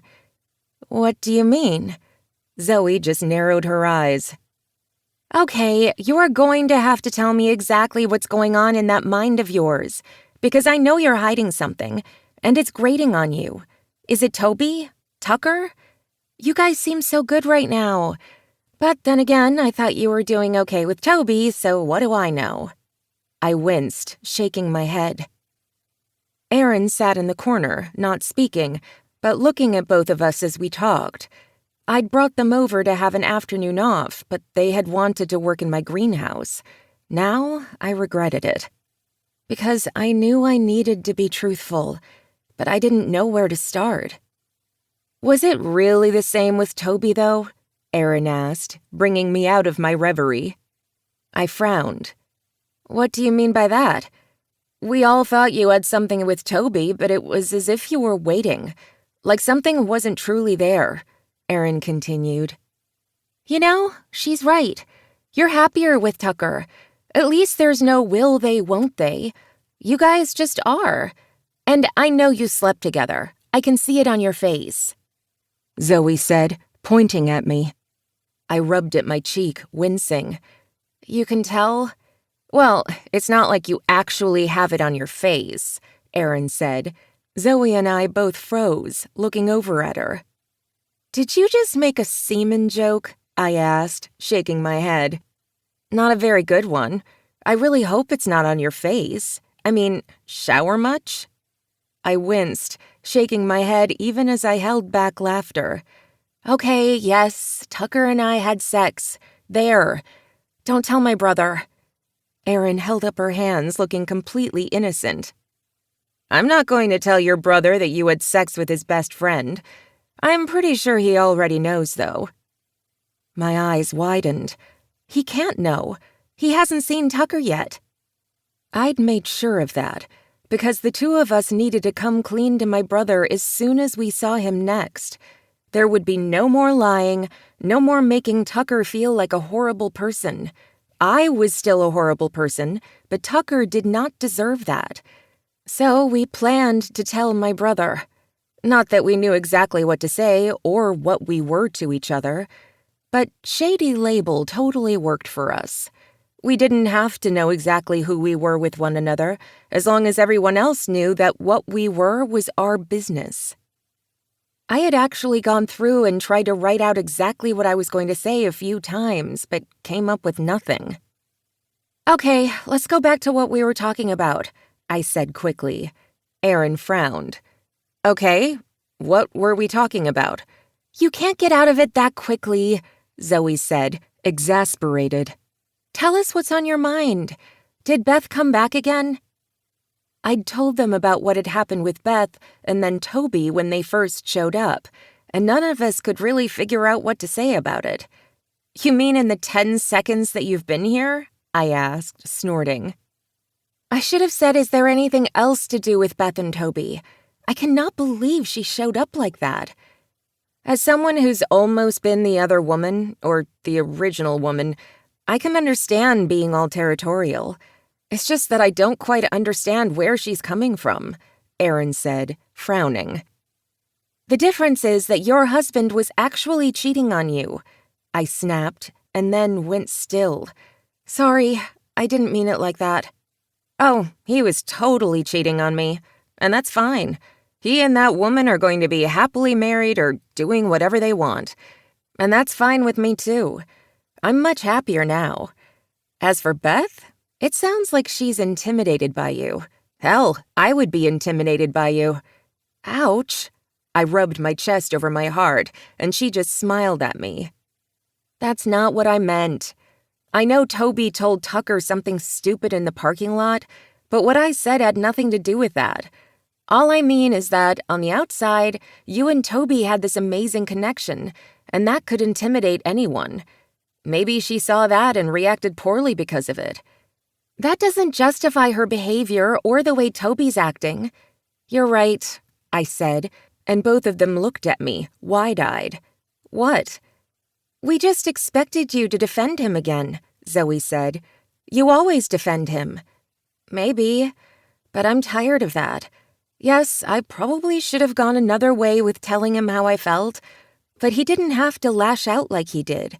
And he's welcome to his feelings, but he's been treating me weirdly, and he completely cut ties with me out of nowhere." "I wouldn't say exactly out of nowhere," Zoe trailed off.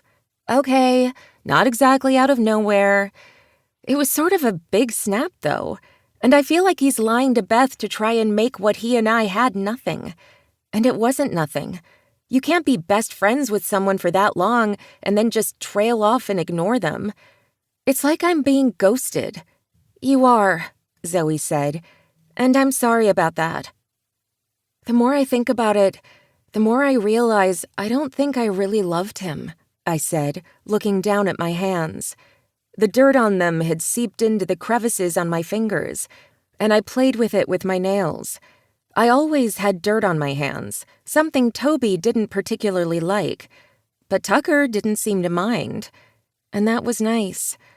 Not that I should compare them. After all, Toby had only been a friend a relationship where something had shattered irrevocably. And Tucker was a friend. But while we might be changing everything, it wouldn't be permanent. He didn't want that, and I didn't know if I would ever be ready for something like that. "What do you mean by that?" Erin asked, her voice soft. "I think I wanted to love him. I think that warmth and heart and attraction I felt for him was our friendship, and it felt like we should be together. And then we weren't. I assumed that was where we needed to be. I put so much into that thinking and wishing that I don't think I knew what was real. I don't think it was love, at least not the kind that is all-encompassing and being in love. Because I did love him, but not in the way I should have. And not in the way he clearly didn't love me either." I frowned. That was a lot of double negatives.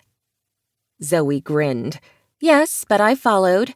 You loved him as your friend. Maybe something more, but you weren't in love with him. I get that.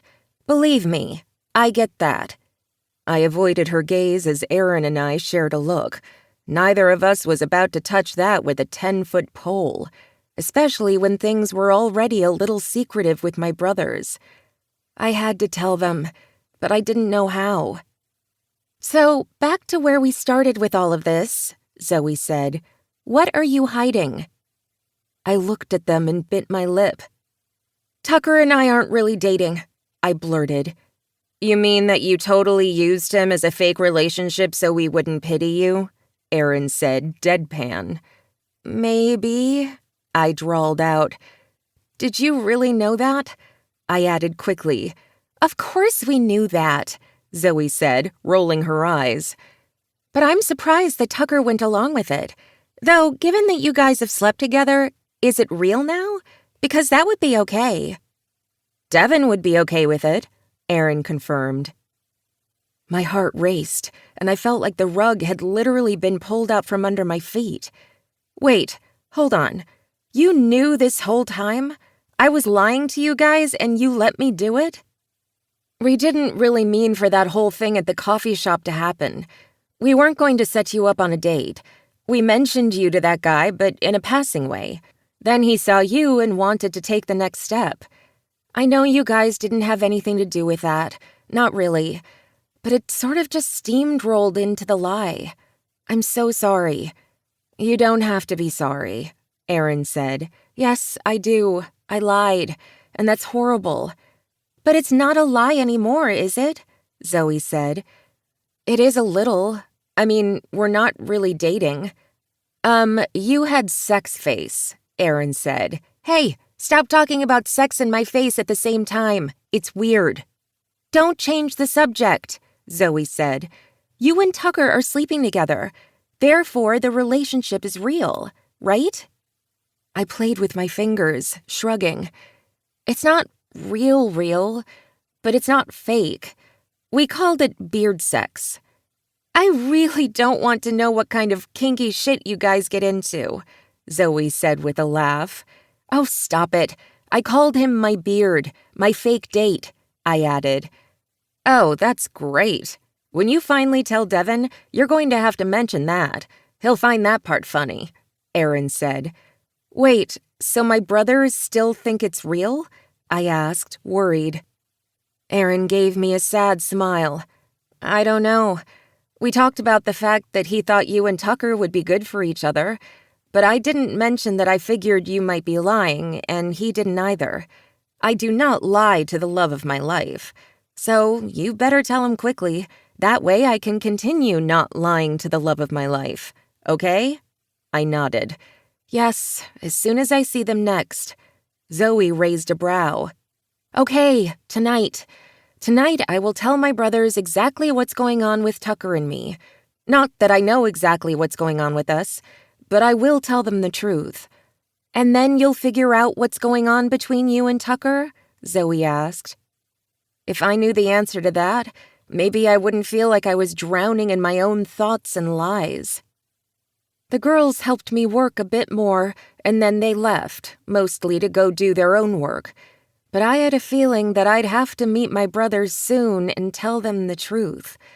The problem was, I had no idea what I was going to say. I felt like I needed to be punished a bit more than I had been, considering that I had been lying to their faces. Just because they hadn't believed me didn't mean I wasn't lying. Knock, knock, Tucker said as he walked into my greenhouse. He looked over at me and grinned. You look gross, he said, and I flipped him off. Thanks, asshole. Hey, it's hot in here. You're all sweaty and covered in dirt. I kind of like it. You're weird. I did not realize you had that kink. I didn't either. Good to know, right? So, the girls know? Tucker nodded as he leaned against the post. They know about the beard thing. About your kink? He asked, and I growled. Why did you use the word kink? Why is everyone calling it kink? It's a fake relationship.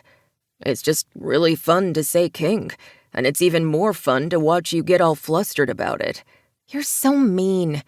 I am not. Would someone mean come here to help you with whatever you're doing in here? I grinned. You're really going to get dirty? He raised a brow, the smirk on his face doing way too many good things to my stomach and insides. Oh, I think I can get dirty. We are not having sex in this greenhouse, I said, holding up both hands. No, but I'm pretty sure we could use the shower later to get clean. Everywhere. How am I supposed to repot this plant when I'm thinking about your dick? I asked, shaking my head. I don't know. It's a chore, isn't it? I mean, I have to go to the hospital every day and work, all the while thinking about your ass and your tits. You are a horrible man, I said with a laugh. He grinned, then leaned down and kissed me, a soft one that slowly grew to more. My breasts ached, my nipples beaded against my bra, and all I wanted to do was reach around him, hold him close, and never let go. And because of that, I took a step back and smiled. Okay, I am going to teach you all about replanting. Really? You know I've worked beside you many times. In fact, I could probably teach you a thing or two. Ego much? I asked on a laugh. Fine. I really can't teach you anything about this. But I've helped you before. Tell me what to do, and I can get it done. I'm usually good about keeping things alive. That's always a good sign in our lines of work. Pretty much. I frowned, looking over at him. What's wrong? He shook his head, slowly stripping off his shirt. I had to keep my gaze on his face rather than down below, or I would lose my train of thought. Stuff at work. Can't talk about it. HIPAA? I asked. Yeah, but let's just say it was a really bad day, so I could use a little fun. I can do that. He smiled then, and a little bit of it reached his eyes. I didn't really want to know exactly what it was he had seen that day, because it was his job to look at scans and other various things. And sometimes those pictures didn't tell you the best story. I got to make things grow, make people happy. Sometimes he had to be the bearer of bad news. So I would make him smile. After all, it's what he helped me with day after day. Apparently, our beard relationship could work both ways. I just had to remember not to be the selfish person Toby thought I was. Okay, Tucker, you better show me how well you can use your hands, I growled out, trying to make my voice all smoky. He threw his head back and laughed, and I fell a little bit more into whatever it was I felt for him. It wasn't love, though.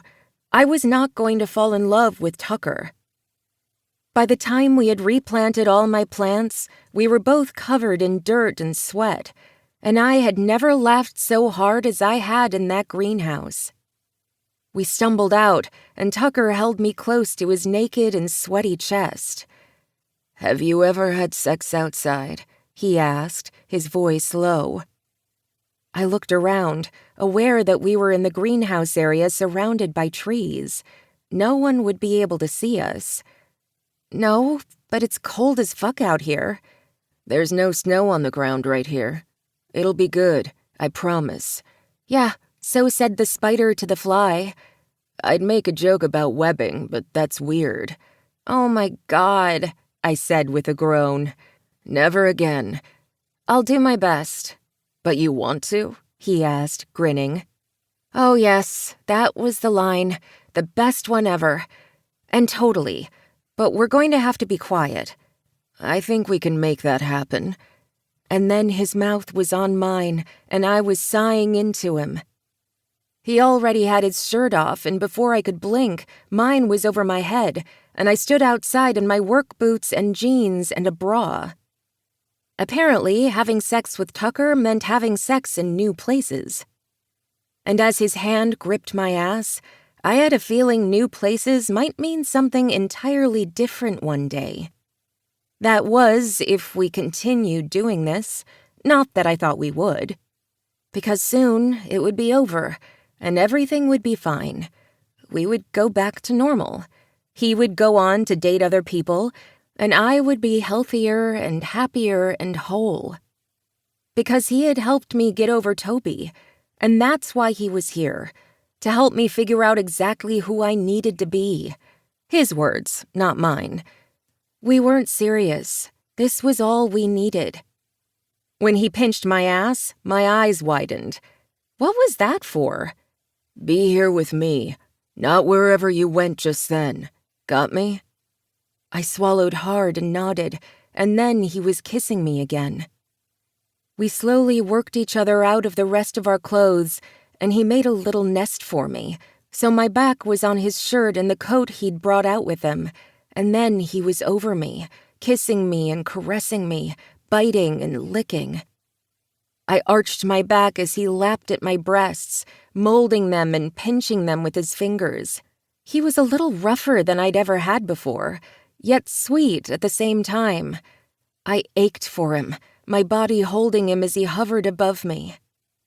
He slid a condom over his length, and then he was teasing my entrance, his thumb over my clit as he slowly worked his way in and out of me. I stretched for him, aching. It had been a while before him, and he was big. But it was so worth it. He hit me in all the right spots as he slowly moved. I arched for him, my fingernails digging into his back as he made love to me. No, had sex, fucked, all the words but love. Because there couldn't be that. I wasn't going to make that mistake again. His mouth was on mine, and then I couldn't think of anything else. He slid his hand between us, his thumb over my clit again, and I came, clamping down around him. He growled out my name as he slammed into me once more, this time my back digging into the dirt below us. And when he came, he rolled to his back, completely missing the nest, so he was on the hard dirt in a Colorado winter. And yet I rode him to completion, his hands on my breasts and my hips, and then his mouth on mine again. I whispered his name, feeling happy, a bit more whole. Because this was okay. This didn't have to mean anything but what it was. Happiness. That's all it had to be. As Tucker held me, as he made me laugh, I swallowed hard, worried that I was doing the one thing I shouldn't. And I suddenly realized that I hadn't loved Toby. Not in truth. But I was well on my way to falling for Tucker. Chapter 15. Tucker. I actually had the full day off today, so I planned to clean my house and probably head over to Amelia's later. I didn't know why that made me so excited, but maybe it needed to be. I was probably making a mistake when it came to her, but I didn't think either of us was backing away anytime soon. I didn't know what I felt for her, but I didn't think it was only a fake relationship, a beard, or even just friendship anymore. That worried me, especially since I didn't actually want this. I didn't want a future with anyone. I wanted things to stay as they were, because if they stayed that way, then no one would get hurt. The doorbell rang before I could travel too far down those thoughts. I opened it, freezing as Devin strode past me, a glare on his face. Oh good, we were going to do this now. I probably deserved whatever happened, so I would deal. But Jesus Christ, I wish I had figured out what to say, or what Amelia wanted us to say. Us? Since when were we an us? Hey, come right in, I said, trying to keep my voice light. Don't mind if I do. So what do you have in mind? I asked as I closed the door. No need to let all the heat out in this type of weather. It was cold, stormy, and even though Christmas and the rest of the holidays were coming up, it sure didn't feel like it in here. I didn't have the time to decorate, and I didn't really want it most days anyway. I hadn't had Christmas and all that growing up. Yes, I'd had a little bit of it with Devin and them, but not enough. But I didn't miss it. You couldn't really miss what you never had, what you didn't remember. So, you ever going to tell me why you're lying? Devin asked, apparently going straight for the punch. I blinked, swallowing hard. How'd you know? There was only one lie between us because I didn't lie to him, ever. But I had for Amelia. Why? That was the question for the ages, and one I still didn't have the answers to. I knew all along. We all did. I let out a sharp laugh and ran my hand through my hair. That's good to know, Jesus Christ. Yeah, that's a really good reaction to that. Neither of you is a very good liar, and it was all a little too convenient how you were suddenly together right after Toby did that to her. Do you want to hit me? No, I'd never hit the guy that my sister is with. I'm not that type of brother. You mean a misogynistic prick who has to have a territory dispute around any woman that he claims is his? I asked, trying to make a joke out of it. Devin shook his head, his brows raised. It's not a misogynistic prick thing to want to take care of your own, but I also know she can make her own decisions. I just really wish I would have been able to kick Toby's ass because apparently he was not a good decision. No, and I'd probably hold him down for you, or have you hold my coat. Good to know. So why'd you do it? Why'd you agree to lie? I don't know. That's a good answer. Devin laughed. It's because she asked you to, isn't it? Yeah, pretty much. She asked, and I didn't want another reason to make her cry, so I went along with it. But I shouldn't have lied to you, even if you saw right through it. I'm glad you were there for her. We all tried to be, but I don't think we were the right people for her. I think she needed someone a little bit removed from it, mostly because I think it's hard to trust the people that you love when someone else you loved fucks you over like that. So don't fuck with her. You get me? I stuck my hands into my pockets and nodded tightly. It's not fake now. And that was the most honest thing I could say. Because whatever we were, Amelia and me, it wasn't fake. Hadn't been in a long while. Not that I knew what it was now, and not that I knew if it would lead to anything else. I couldn't let it lead to anything. But it wasn't fake.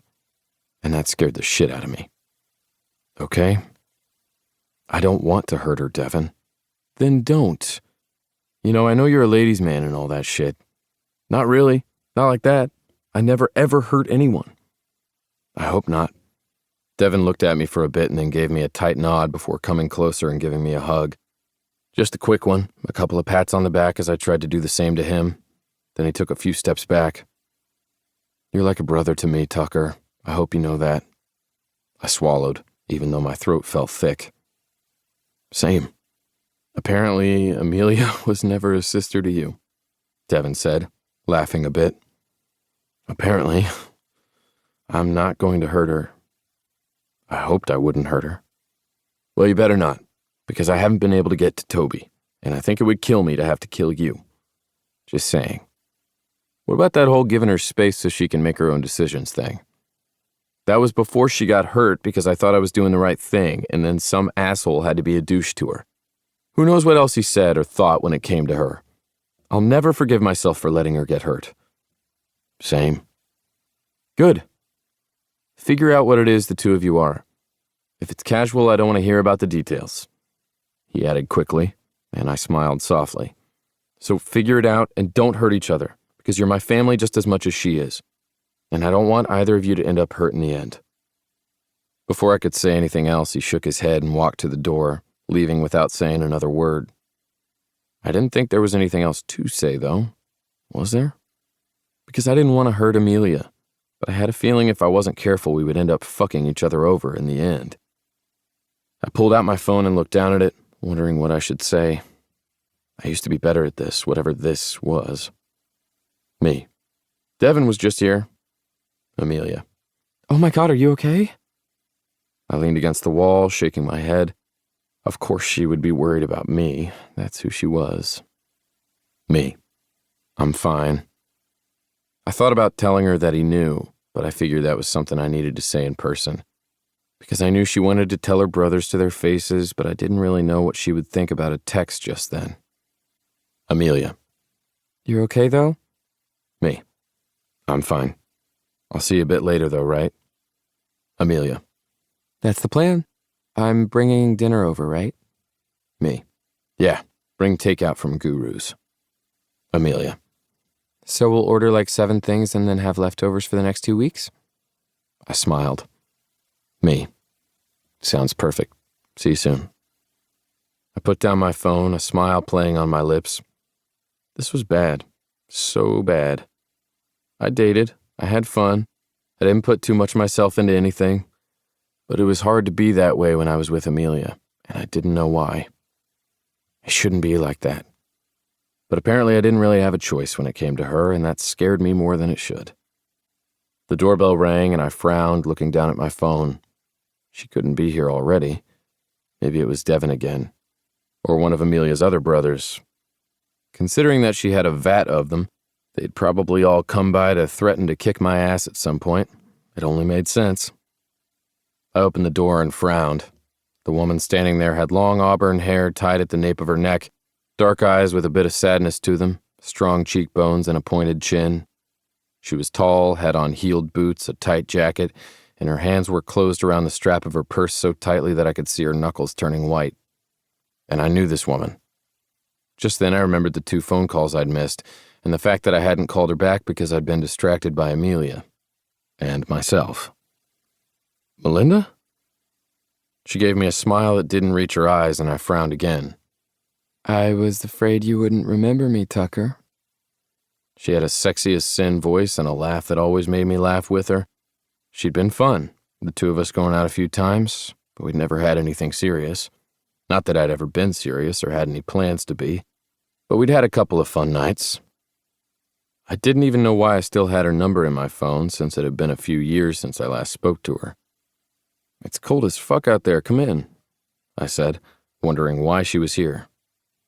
She let out a shaky breath before walking past me, and unease settled in my gut. What's up, Melinda, are you okay?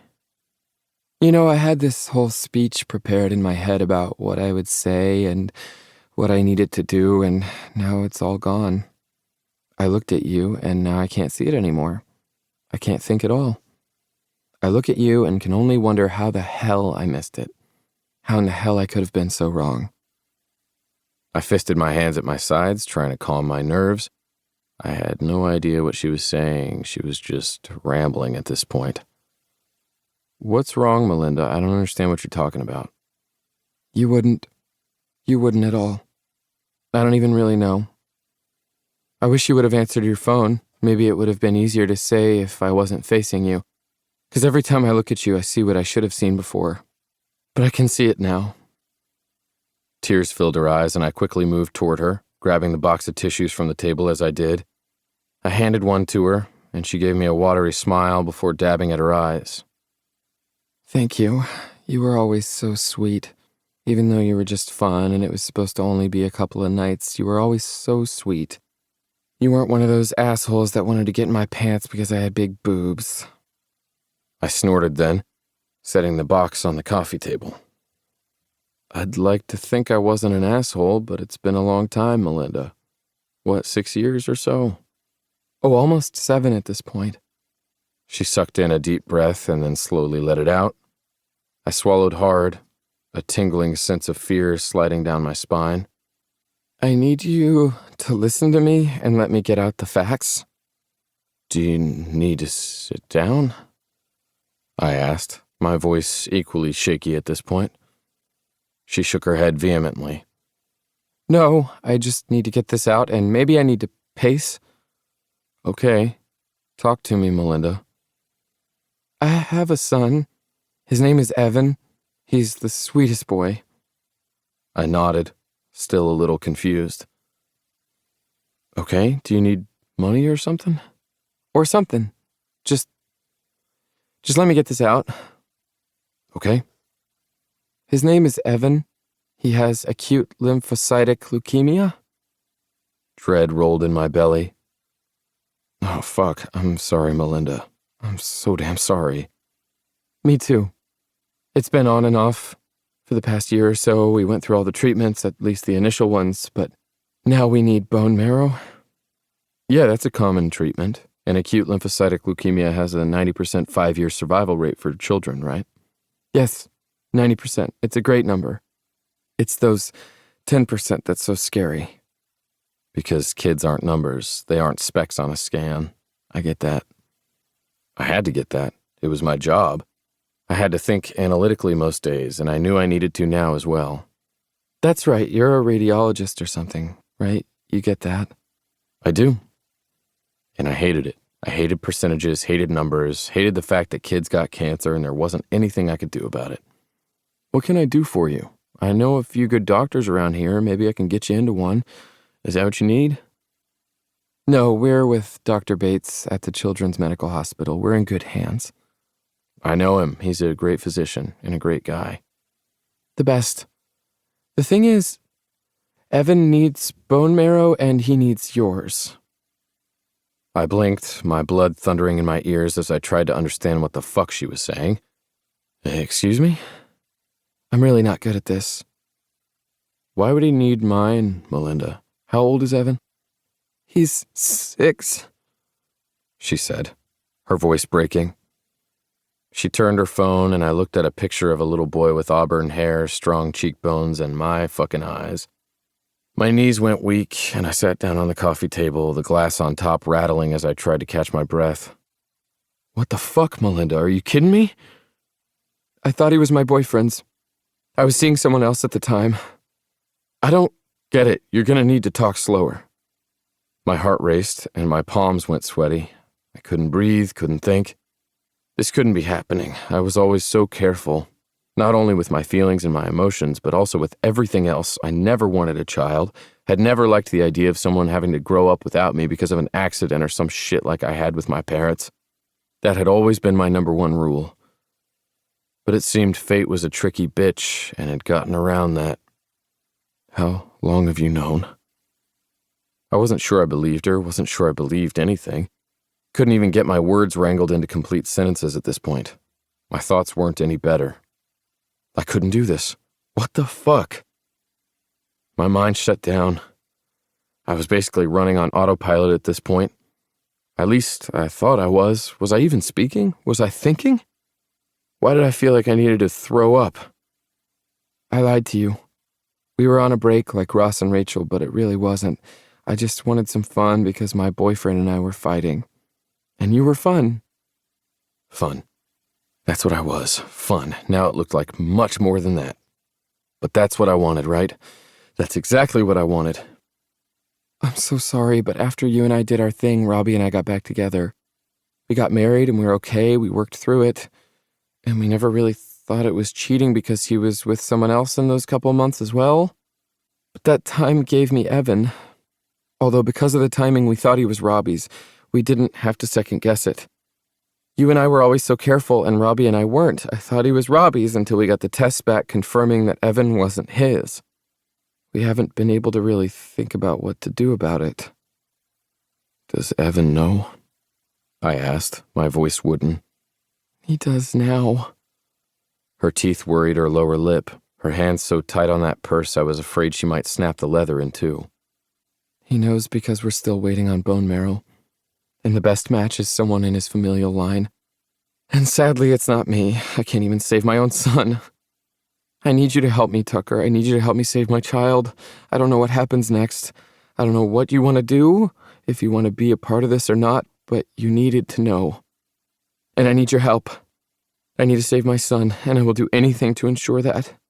He is everything to me and Robbie. I didn't mean to dump all this on your shoulders and everything, but I couldn't get a hold of you, and then I remembered where you lived. I wish you would have answered your phone because we're running out of time. I need you to help me save my son, my baby boy. Please help me. She cracked then, her tears falling so fast and hard that I thought she might break. I stood up and then held her close, not knowing what else to do. She cried, and I held her, my hand rubbing up and down her back. "Help me, Tucker, please, help me." I didn't know what to say. What was there to say? Before I could do anything, the front door opened. Apparently I hadn't closed it all the way. Amelia walked in.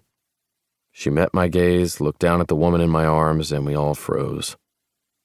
I didn't know what I was thinking, let alone what she might. Chapter 16.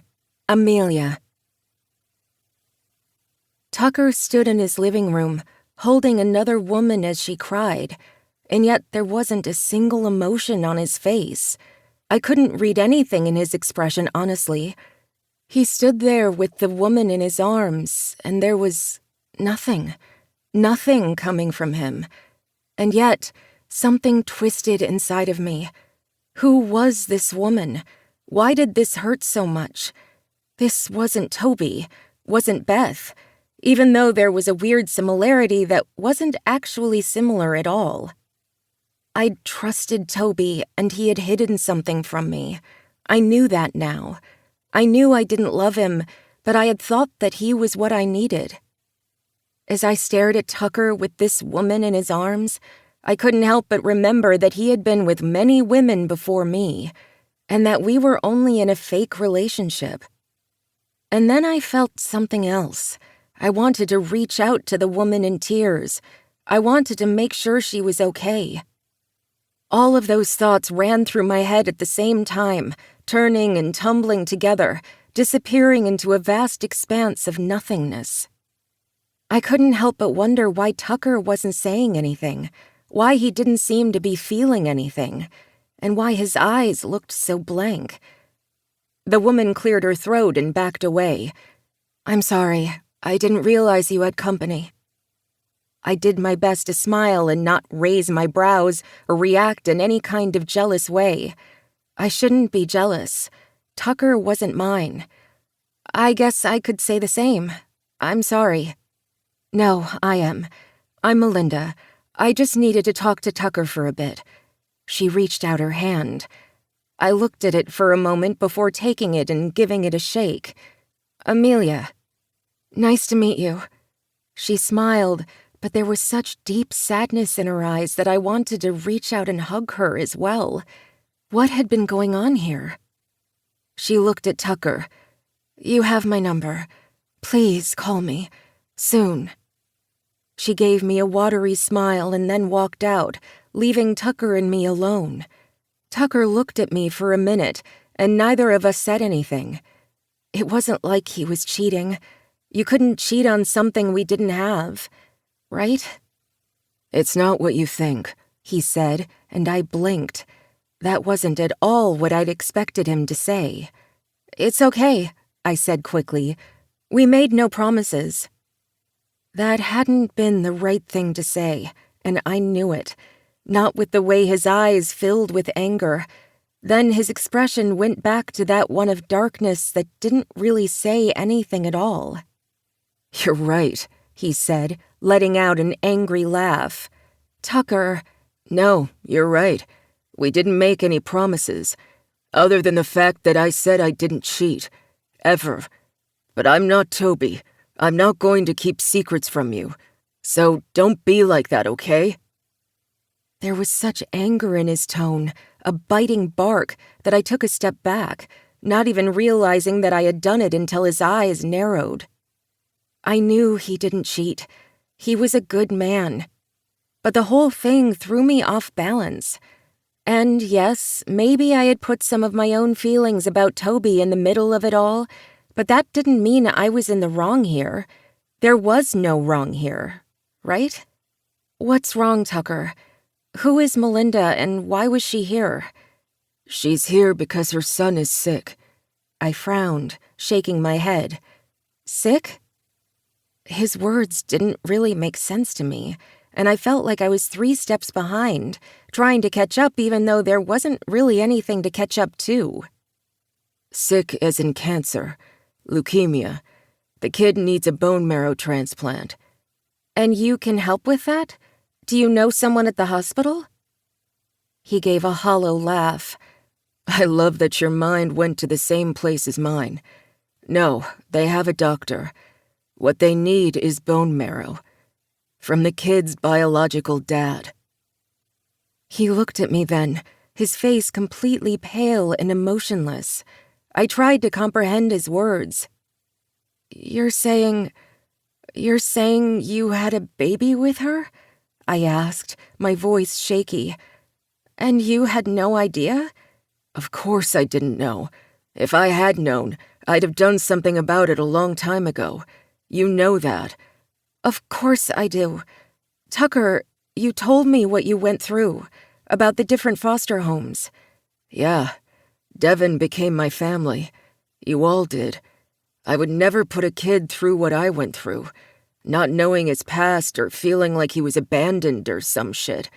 And now he's sick, and apparently I'm supposed to do something. Tucker, I whispered, and then I moved forward. He didn't open his arms, didn't reach out to me, so I didn't do anything either. I just stood in front of him, feeling as helpless as he looked. Tucker, a dad. Dear God. There was a kid out there that looked like him, that needed him, and that woman that had been in his arms, crying, had been crying for her son, grieving so much. And I had no idea what to say. What was there to say about this? So she came to you today? Yeah. She called a couple of times before, but I was distracted at the time. I kept telling myself I'd call back, but then I forgot. The way he said it, I knew exactly what he'd been distracted by. Me. He hadn't answered her calls, hadn't seen what she wanted because he'd been dealing with my issues. And that little kid had been sick the entire time, neither of us paying attention to anyone but ourselves. Bile filled my throat, but I swallowed it, knowing I couldn't carry the world on my shoulders, even though I really wanted to make things better. But I didn't know how. Did she know before this? No. She thought the kid was her boyfriend's. Apparently, she was dating both of us. Who knew? Apparently, I didn't cheat, but she did. But that's not the important thing.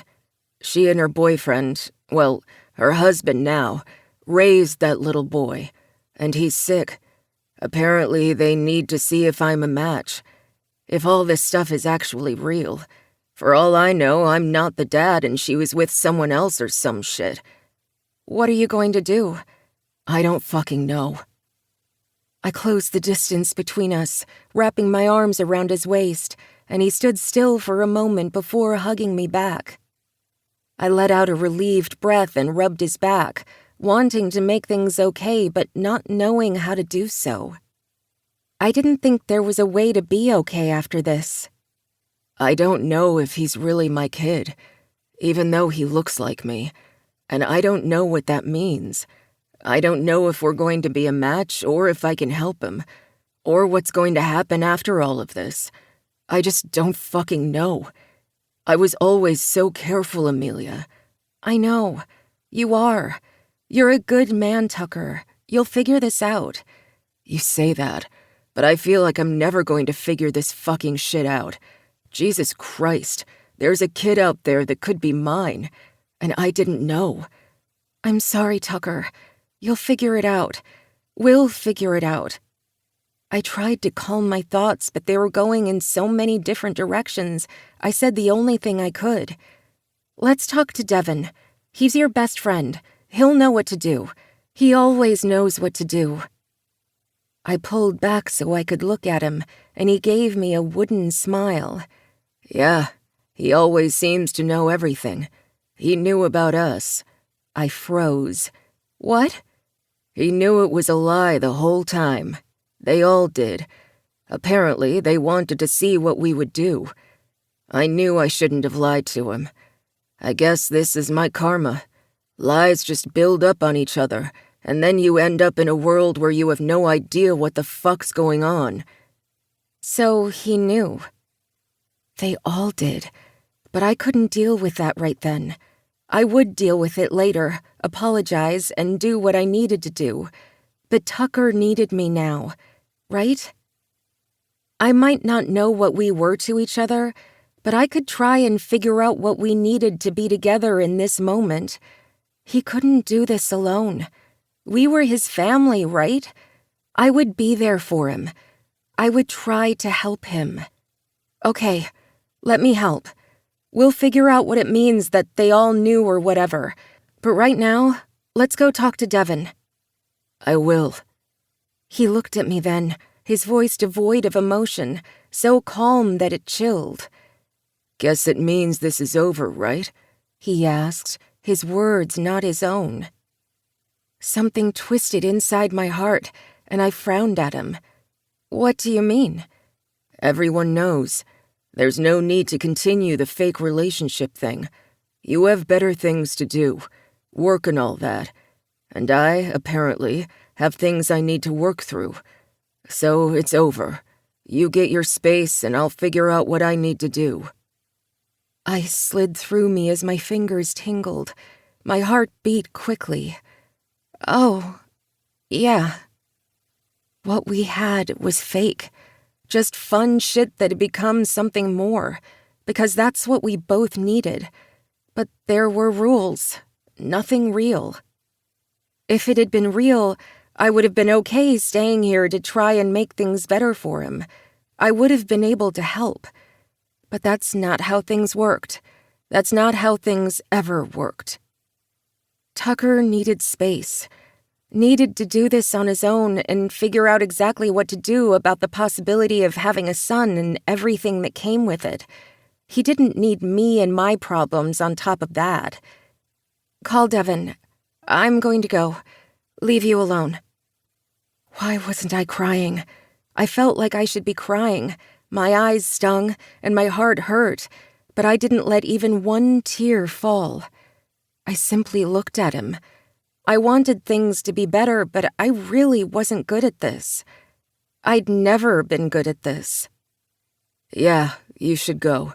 I'll talk to you later. I'm sure. And then I walked away, leaving him behind. Just as we'd been when we started this arrangement, we'd end up friends, no matter what. But it wasn't the same, and I didn't think we would end up where we should. But I couldn't worry about my heart, about the fact that it was breaking again, or that I felt as if I were drowning, because I wasn't the center of the story here. That little boy and whatever Tucker was dealing with was. Tucker didn't need me. He had Devin, and he had himself. I would only be in the way. Tucker doesn't need me, I said aloud to myself. He didn't want me. But I would be fine. I just hoped that I wouldn't break again.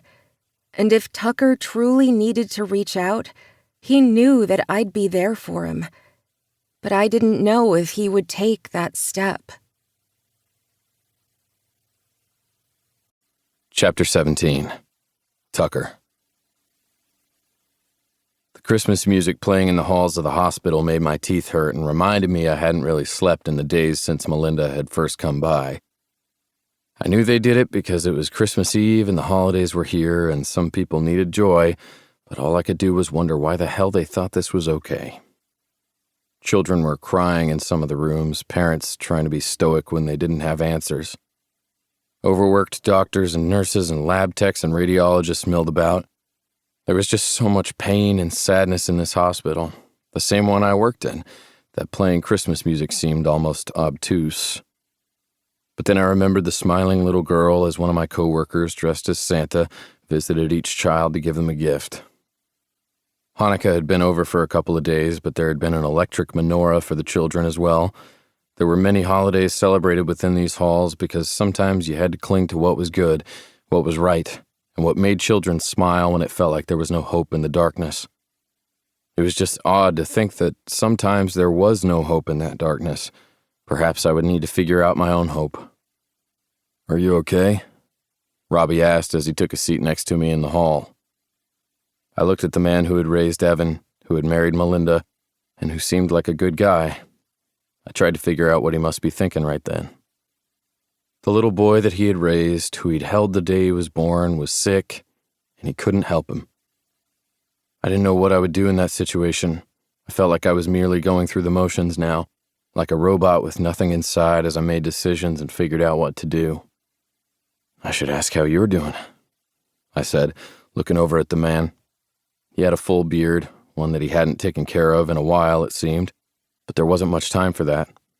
Not when Evan was in and out of hospitals, and today he'd actually been admitted and wouldn't be released again this year.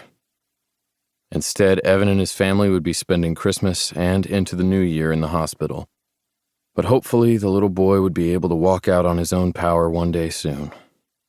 Not that I had met him yet. No, we were waiting on that. I hadn't talked to Amelia these last 4 days, hadn't called Devin, hadn't talked to anyone. I was such a fucking idiot. But I didn't know what to say to them, and maybe that's why Amelia had wanted to make up that big lie, because she hadn't known what to do. She'd made the wrong choice, and I'd helped her do it, yet I wasn't doing any better now. Why was it so easy to help others, but when it came to yourself, you couldn't do a damn thing and just wanted to hide? But that was me. It's what I had done my entire life. After all, if I didn't lean on anyone, if I didn't rely on them, they couldn't let me down. My parents had died, and even though it wasn't their fault, some part of me had blamed them when I was a kid, because they were gone, and I'd needed them. There hadn't been a damn thing I could do about it. And then nobody wanted a kid with asthma, nobody wanted a kid with night terrors and all that shit. So I'd stayed with the state until they kicked me out on my 18th birthday. I had Devin's family now. Well, at least I had been when we'd been kids, but I was using them. I was ignoring Devin's calls, something I hated, but as I didn't know what to say, that's what ended up being best. Maybe. He had told me that he would kick my ass if I hurt Amelia, and I remembered the look on her face when I told her to get out. Even while not using those exact words, I figured I'd hurt her. She would be better off without me, though. Better off without all my new complications, for sure.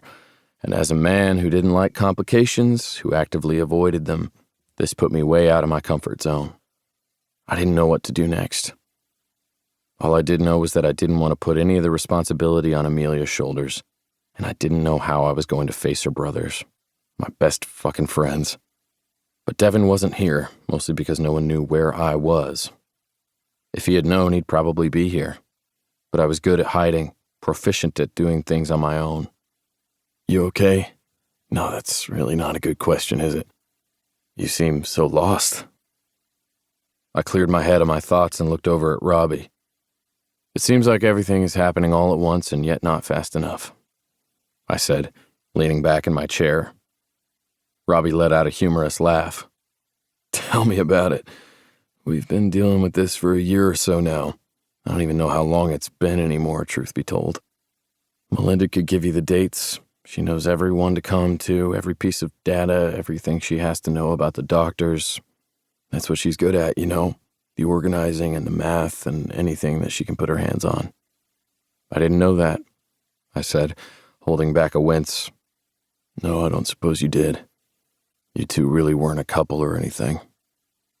There was no censure in the man's tone, nothing that belayed the fact that maybe Melinda and I had cheated, even though technically they hadn't been together at the time. Everything was so fucking complicated, but there was no more running from it. No more hiding. No, I didn't really get to know her like I should have. I didn't really get to know any of the women I'd been with. Except for Amelia. I knew her. But that didn't matter. Because of the big mistake.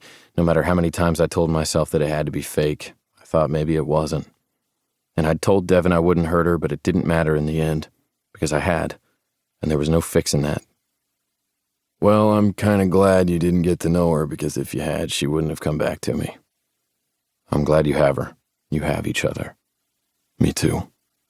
Before Evan came along, she was the best thing in my life. Our fight that made us break up was so stupid, about school of all things." I frowned, looking over at him.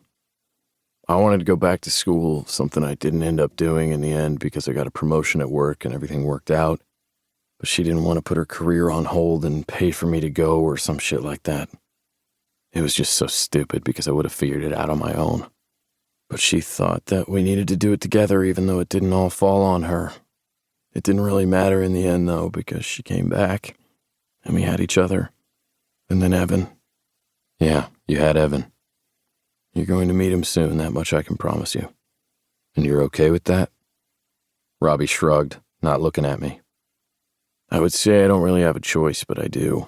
And so does Melinda, and so does Evan. But Evan knows that I'm not his biological dad. That's the data. Something we couldn't hide from him because, even though he's a little boy, he wanted to know why my bone marrow didn't match, and why Melinda's wasn't good. I don't know if we made the right decision in telling him, but we can't go back now. So, he knows that I'm not his dad. And he knows that I am, I said, letting those words settle. The test results had come back. I was Evan's biological father. I'd be meeting him today. Melinda had wanted me to, said that I needed to see the little boy that I would hopefully be helping. I didn't know what to think, didn't know what would happen next. But if Melinda needed me to help her kid, I'd figure it out. Because I wasn't going to let my problems, my insecurities, make a little boy hurt any more than he already was. That was the only thing I could promise. I didn't have much left after all. Evan's a great kid, the light of my life. Melinda and I thought about having another child about a year ago. We love him so much. We wanted Evan to have a little brother or sister. And then all of this happened and things got complicated. But he's such a good boy. And I think you'll like him. He's funny, he's sweet, a little tired right now. But he still has so much energy in those eyes of his that you know he'd rather be running around chasing me or playing a game outside. I really hope he gets to do all that soon, I said, my throat tight. I really hope so. Well, we'll figure it out. I'm going to donate, Robbie. No matter what happens after, that part you don't need to worry about. Robbie's shoulders sagged and he nodded. Melinda said you would. She was worried at first, but she said she remembered how you sometimes talked about your patients. At least in the general sense. She said you're caring. And the fact that you're here at all says that. We figured you'd try or figure it out. Because Evan can't go anywhere, especially now.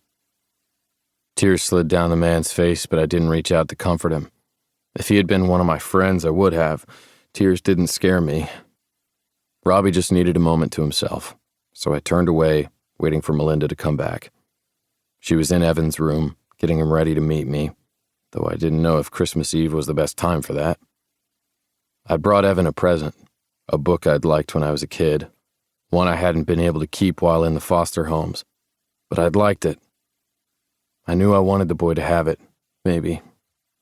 Maybe he wouldn't like it at all. I had been a little bit younger than Evan when I lost everything. Now I could only hope that this little boy had a chance. I didn't know exactly what would happen next. Tucker, are you ready? I stood up, my knees shaking, my palms damp. I tucked the wrapped book against my side and nodded. As long as he is. Melinda gave me a sad smile, but there was real hope in her eyes. Hopefully it wasn't for naught. He is. Let's go, he's excited to meet you. Really? And he knows who I am? In a sense. He's a little too young to understand everything, but he knows that you were my friend before, and that you guys had the same blood type and some other very similar things, and that you are his daddy too, just not in the same way that Robbie's his daddy. My heart sped up and I swallowed hard, not a single word coming to mind, other than daddy. Jesus. You don't have to be anything you don't want to be after this. You can leave and never come back after you donate. You don't even have to walk in there if you don't want to. You don't have to be anything to us or Evan other than a donation. But if you go in there right now, you need to be strong. He needs that. And then we'll figure out what happens later. You can be his friend. You can be anything. We'll figure out the legalities and the labels and everything after my son is healthy, because that is all that matters to me. I nodded quickly and watched as she sighed in relief as Robbie hugged his wife close, kissing the top of her head.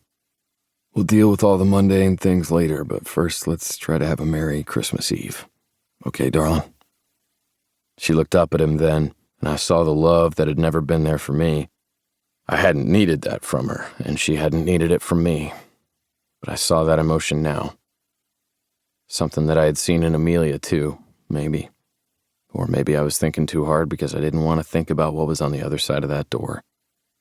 But then I didn't have time to think at all, because Melinda was opening the door and my feet were moving and there were no more words. Evan sat in his bed, the back raised so he was sitting upright. He had an IV in his arm and wires everywhere. I knew every single name of those machines. I knew the drug that was going through his system. I knew why he was being hydrated. I knew exactly why he had dark circles under his eyes. I knew all the medical terms and all the things that could go wrong, but it didn't matter. Because he wasn't his disease. He wasn't just a statistic. This was Evan, my son. And holy hell, that was a weird thought. "Hey," I said, my voice hoarse. I cleared my throat. "Hey, Evan, I'm Tucker." Evan grinned, his eyes bright, if a little tired. "Hi, Mommy said you'd be here. I'm Evan." "It's nice to meet you."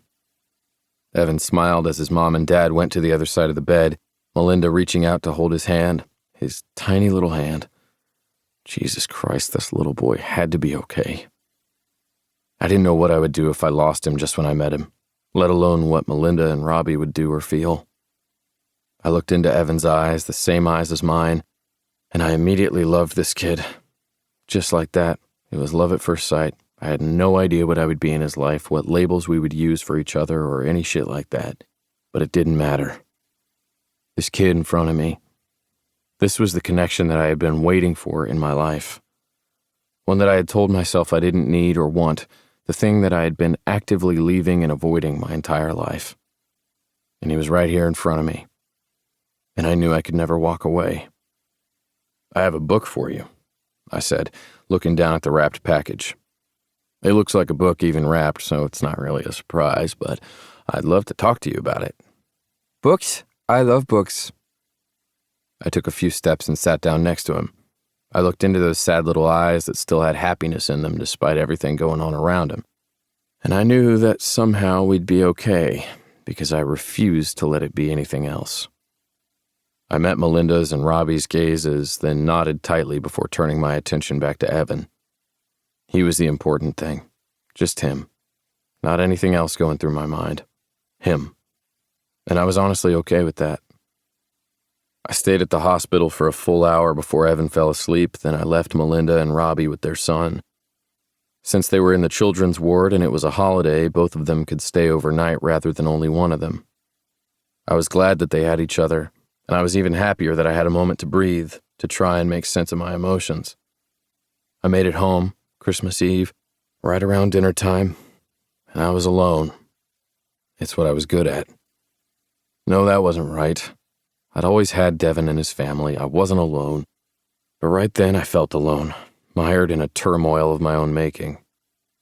Because I had pushed Amelia away, like I'd said I wouldn't. It was fucking Christmas Eve. I bought her a goddamn present the week before, a little thing to put a smile on her face. Something that she could hang in her bedroom so it would catch the light and make her happy before she went outside and did what she did. Because she could make life with her hands, and she brought joy to people. And I had hurt her. Because I'd been scared and wanted to be alone. I had done the exact thing Toby had done to her. I had kicked her out because I was fucking scared and a jerk and an idiot. Jesus Christ, it was Christmas Eve and I had no idea what she was doing, what she was feeling, because I couldn't even make sense of my own thoughts. Somehow I had fallen in love with Amelia Carr and I hadn't even realized it. It was only supposed to be a fake relationship, a bit of fun until she was okay and ready to move on. But I didn't want her to move on. I wanted her with me, and I had ruined it all. Then I thought about Evan and the fact that good days in our future weren't guaranteed. I had no idea how things would turn out. I didn't know what would happen next in my life, but I knew I couldn't do it alone. I had to do it with my friends, with the people who'd always been beside me. And the woman that I had somehow fallen in love with, even though I'd told myself I shouldn't. Jesus Christ, just because I thought I had to do everything on my own didn't mean that was the case. I hadn't wanted to get married or have kids because I was afraid of losing them, And yet here I was with someone in my life who could die, and I'd only met them recently. There was no walking away from this. No running from the life I could have had if I hadn't been a fucking idiot. All of my reasons for being who I was, for the decisions I made, fell out from under me. I knew I had fucked up. I needed to find Amelia. Had to fix this. As the snow started to fall and the lights twinkled on the houses all around mine, I knew it was now or never. Because there were no more tomorrows for some, and I wanted my coming days to be spent with her. I had to see her, even if she sent me away like I deserved. Chapter 18. Amelia.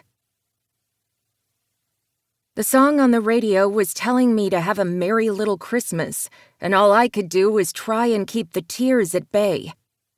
I was such a mess. Seriously, a mess. I wasn't the same person I had been even a month before, not by a long shot, but I was still a mess. Because I was alone, like always, but this time it felt even worse. My phone chirped next to me and I looked down at it, surprised to see Toby's name. I swallowed hard. Toby. Merry Christmas. I hope you have a good holiday. Was it odd that I didn't feel anything right then? Shouldn't I? I didn't, though. Toby wasn't the man I thought he was. And maybe that was on me since I'd only seen what I wanted to. But in the end, it didn't matter. I couldn't be the person he needed to be, and he surely wasn't the man I needed. Me. Merry Christmas. I didn't say anything else. There wasn't much more to say. He didn't reply, and that was fine. Toby was in my past, not part of my future. And that was something I'd had to learn the hard way. But I wasn't alone, not truly. I was surrounded by family, this Christmas Eve filled with dog barks and laughter and wine. My family was everything. They had always been there for me, and I'd almost forgotten that and tried to push them away. Sure, like me, they were a little pushy and wanted to make sure they were always there, and sometimes it was a little too much. But because I had pushed them like I had, I'd almost lost myself. And I'd allowed myself to make bad decisions. I'd allowed myself to lie and to fall in love with someone I shouldn't. Dear God, how flaky was I? I'd thought I loved Toby, so I had told him in the most over-the-top fashion, thinking that's what he would want. But I had been wrong, horribly wrong. And somehow, I hadn't seen beneath the surface. Hadn't truly seen the man he was, and I didn't like that man. I didn't like who I saw when I didn't have my rose-colored glasses on. So, I had lost my best friend. And now Tucker. Dear God, Tucker. He had been there for me when I needed him, had always been there for me. And somehow, I had messed that up too. I loved him. How was that even possible? We had known each other for years, but I'd thought of him as only a friend, nothing more. But I had been wrong. I'd always been attracted to him, but it had turned into something more as we danced around each other and went on our strange journey toward one another. And then when it seemed he needed me the most, he had pushed me away. And I hadn't known how to go back to him afterwards to try and help. Because what if I was wrong? What if I made the same mistakes as I had with Toby and messed it all up even more? I didn't think he loved me, because that hadn't been in the cards. It had been a rule. And because of that, I would simply let him lean on his other friends, let him depend on Devin, because I would not be the person who ruined another friendship because of my feelings. Even if I wasn't sure what I felt anymore. Okay, enough of that, Thea said as she sat down next to me, handing me a glass of wine. I looked at my sister-in-law and just grinned. You look cheery. I can't help it. I love this family, and I love that you're all coming down to the Springs tomorrow to celebrate Christmas with the Montgomerys. Well, as long as it's not all of you. Hey, it's only the immediate family, and all their spouses. My cousins aren't going to be down there. Don't worry, you will not be completely inundated. Only a little bit, Dimitri said, laughing. See? Everything's fine. Now have a sip of your wine and then come and open your present. I still find it weird that you guys open a single present on Christmas Eve, Erin said, shaking her head. We always used to open all of our presents on Christmas Eve and save one for Christmas morning. Well, that's just strange, Caleb said, leaning against the doorway. Like, really strange. Are you sure you're not like some pod person? You're lucky my sister is with her husband's family, or she would kick your ass for that comment, Erin said as she leaned into Devon's side. Devon kissed the top of her head before looking at me, giving me a worried glance. I smiled brightly, hoping it reached my eyes. Because I was fine. No one needed to worry about me anymore. We all needed to worry about Tucker, the elephant in the room. Or rather, the elephant not in the room since he wasn't here. He had been invited. Devon had sent him a text a few days ago and had even sent him another recently. But he hadn't come. Hadn't contacted anyone either. Nobody knew if he had gotten the test results back or if he was donating bone marrow or even how the little boy was doing. Before we go more into the weirdness of our families, I want to say something, Devon said, and Caleb and Dimitri looked at each other. Okay, I said quickly. What? Tucker's not here. I know, and I'm sorry. Oh, shut up, Caleb snapped. It's not your fault. It's a little my fault, I said quickly. No, it's not your fault. He's going through something, and when he goes through shit, he pushes people away. He's always been like that, even before you two got together. Devon narrowed his eyes. And don't apologize for the lying or whatever. I know you two ended up being together for real. I don't know if that's the case, I said, my voice shaking a bit. Then I swallowed hard and ignored it. I could be strong for this. And that doesn't matter. It does matter, Zoe said, coming to stand behind Caleb. I noticed that the two pointedly didn't look at each other. Something was going on there, and I really didn't understand it. But I had my own problems to deal with, and I wasn't going to get in the middle of theirs. Not unless they needed me to or asked. Great. I was becoming the exact type of person I tried to push away. Maybe I shouldn't have pushed them away to begin with. As I was saying, Devon continued, Tucker isn't here. I'm giving him today. But tomorrow, I'm going over to his house to make sure he's okay. We're going too, Caleb and Dimitri said at the same time, then looked at each other before shrugging. If you want me to go, I'll go. I just don't know if he wants to see me, I said, looking down at my hands. Thea reached out and gripped my hand before taking the wine glass away and putting it down on the table. Okay, this is the plan. All of us as a group go over and bombard him tomorrow, and then we bring him down to the Montgomerys. Everyone stopped talking and looked over at Thea, who shrugged. What? We've all gone through shit, and sometimes it takes a big group of loud friends on a holiday for you to smile a bit. I'm sorry that he's going through all of this, though since a few of us have gone through our own versions of hell, I can tell you that sometimes you just need to be forced into being loved. It's the only way to fix it. Dimitri leaned down and kissed his wife on the lips before whispering something into her ear that I couldn't hear. I don't know what to do, I said, sighing. He needs us, Devon said. It might be a good idea because I don't really know what else to do. I hate that he's hurting and pushing us away. I did the same thing to you guys, and I'm sorry.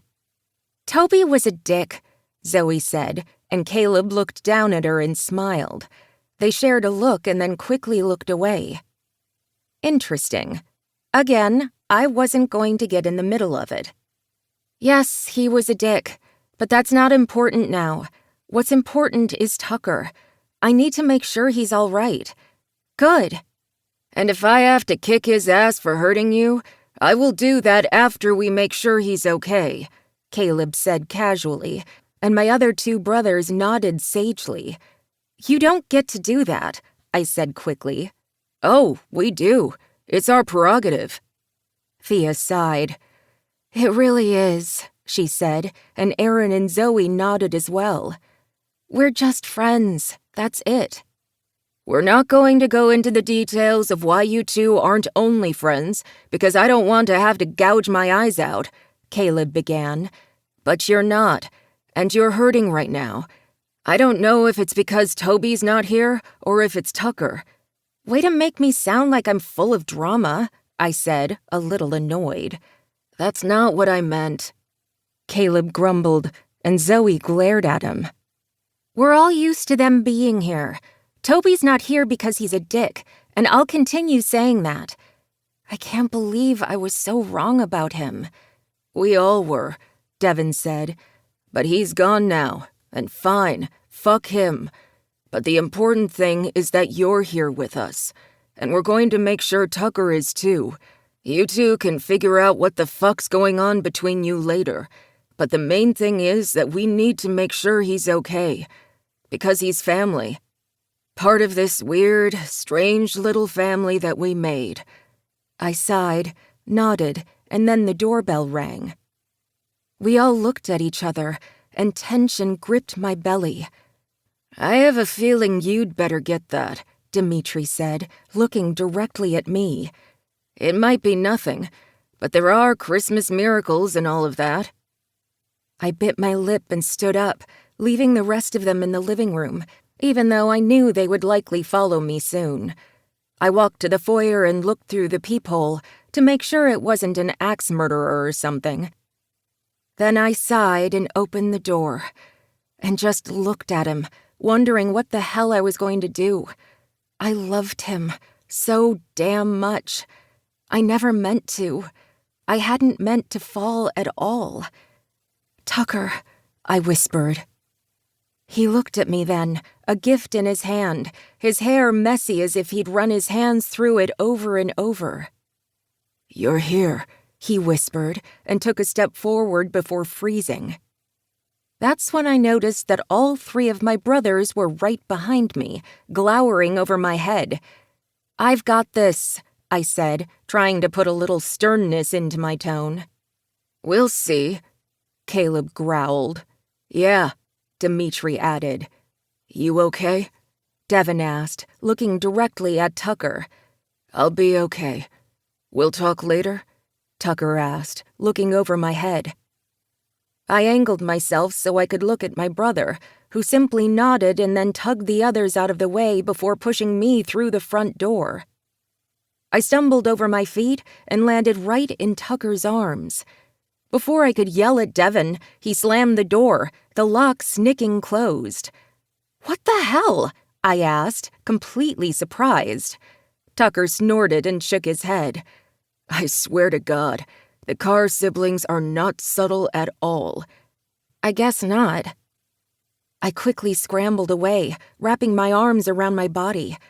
It was snowing outside, and I wasn't wearing a coat. Not the smartest thing, but it wasn't like I had been given a choice. Tucker cursed under his breath and set the gift down on the step before taking off his jacket and sliding it over my shoulders. He wore a turtleneck sweater, so he was at least a little warm, but I knew neither of us could stand out here for long. Hey, I said, my voice soft. Hey, I should have been here earlier. I had an appointment, and then I had my head up my ass. Hell, I've had my head up my ass for far too long. An appointment? I asked, not bothering to talk about the last part of what he'd said. I wasn't really sure what I could say to that anyway. Yeah, I needed to get some test results back and meet Evan. My eyes widened, my mouth going dry. Yeah? Tucker slid his hands into his pockets, and I inhaled the scent of him on his jacket, my body heating even as longing slid through me. Yeah, he's a great kid. I read to him a bit, talked with his folks, set another appointment to get my bone marrow donated and all that. He's mine. I don't know what the fuck's going to happen next, but he's mine. I looked at him once and fell in love with the kid. Tears filled my eyes, just like his, and I blinked them away. Really? Tucker nodded tightly. Yeah, he's mine. Well, he's Robbie's and Melinda's, but I think a little part of him is mine, too. Like I said, I don't know what's going to happen next, but I'll figure it out. You know? As long as Evan's okay. That's the important part. Of course. So, you're a match? You're going to be able to donate? Yeah, there was no question about that. That was the one thing that I knew I could do. Give what I could of myself to help him. Even if he wasn't mine, or I didn't know what to do about him being mine. But yeah, Merry fucking Christmas, right? Tears slid down my cheeks, and he leaned forward, wiping them away with his thumb. Don't cry, baby. It's going to be okay. We're going to fight this. He's got you in his corner, and all of us cars. Dear God, that kid's going to have so much family now, I said, my voice shaky. Tucker smiled, and it reached his eyes. Yeah, so much family. I really shouldn't have pushed you guys away. All the cars are my family. The people in my life who have always been there. I should have let you guys be a part of this. I nodded, trying to think of words to say because it was the truth, even though it hurt at the same time. Yeah, we're always here for you.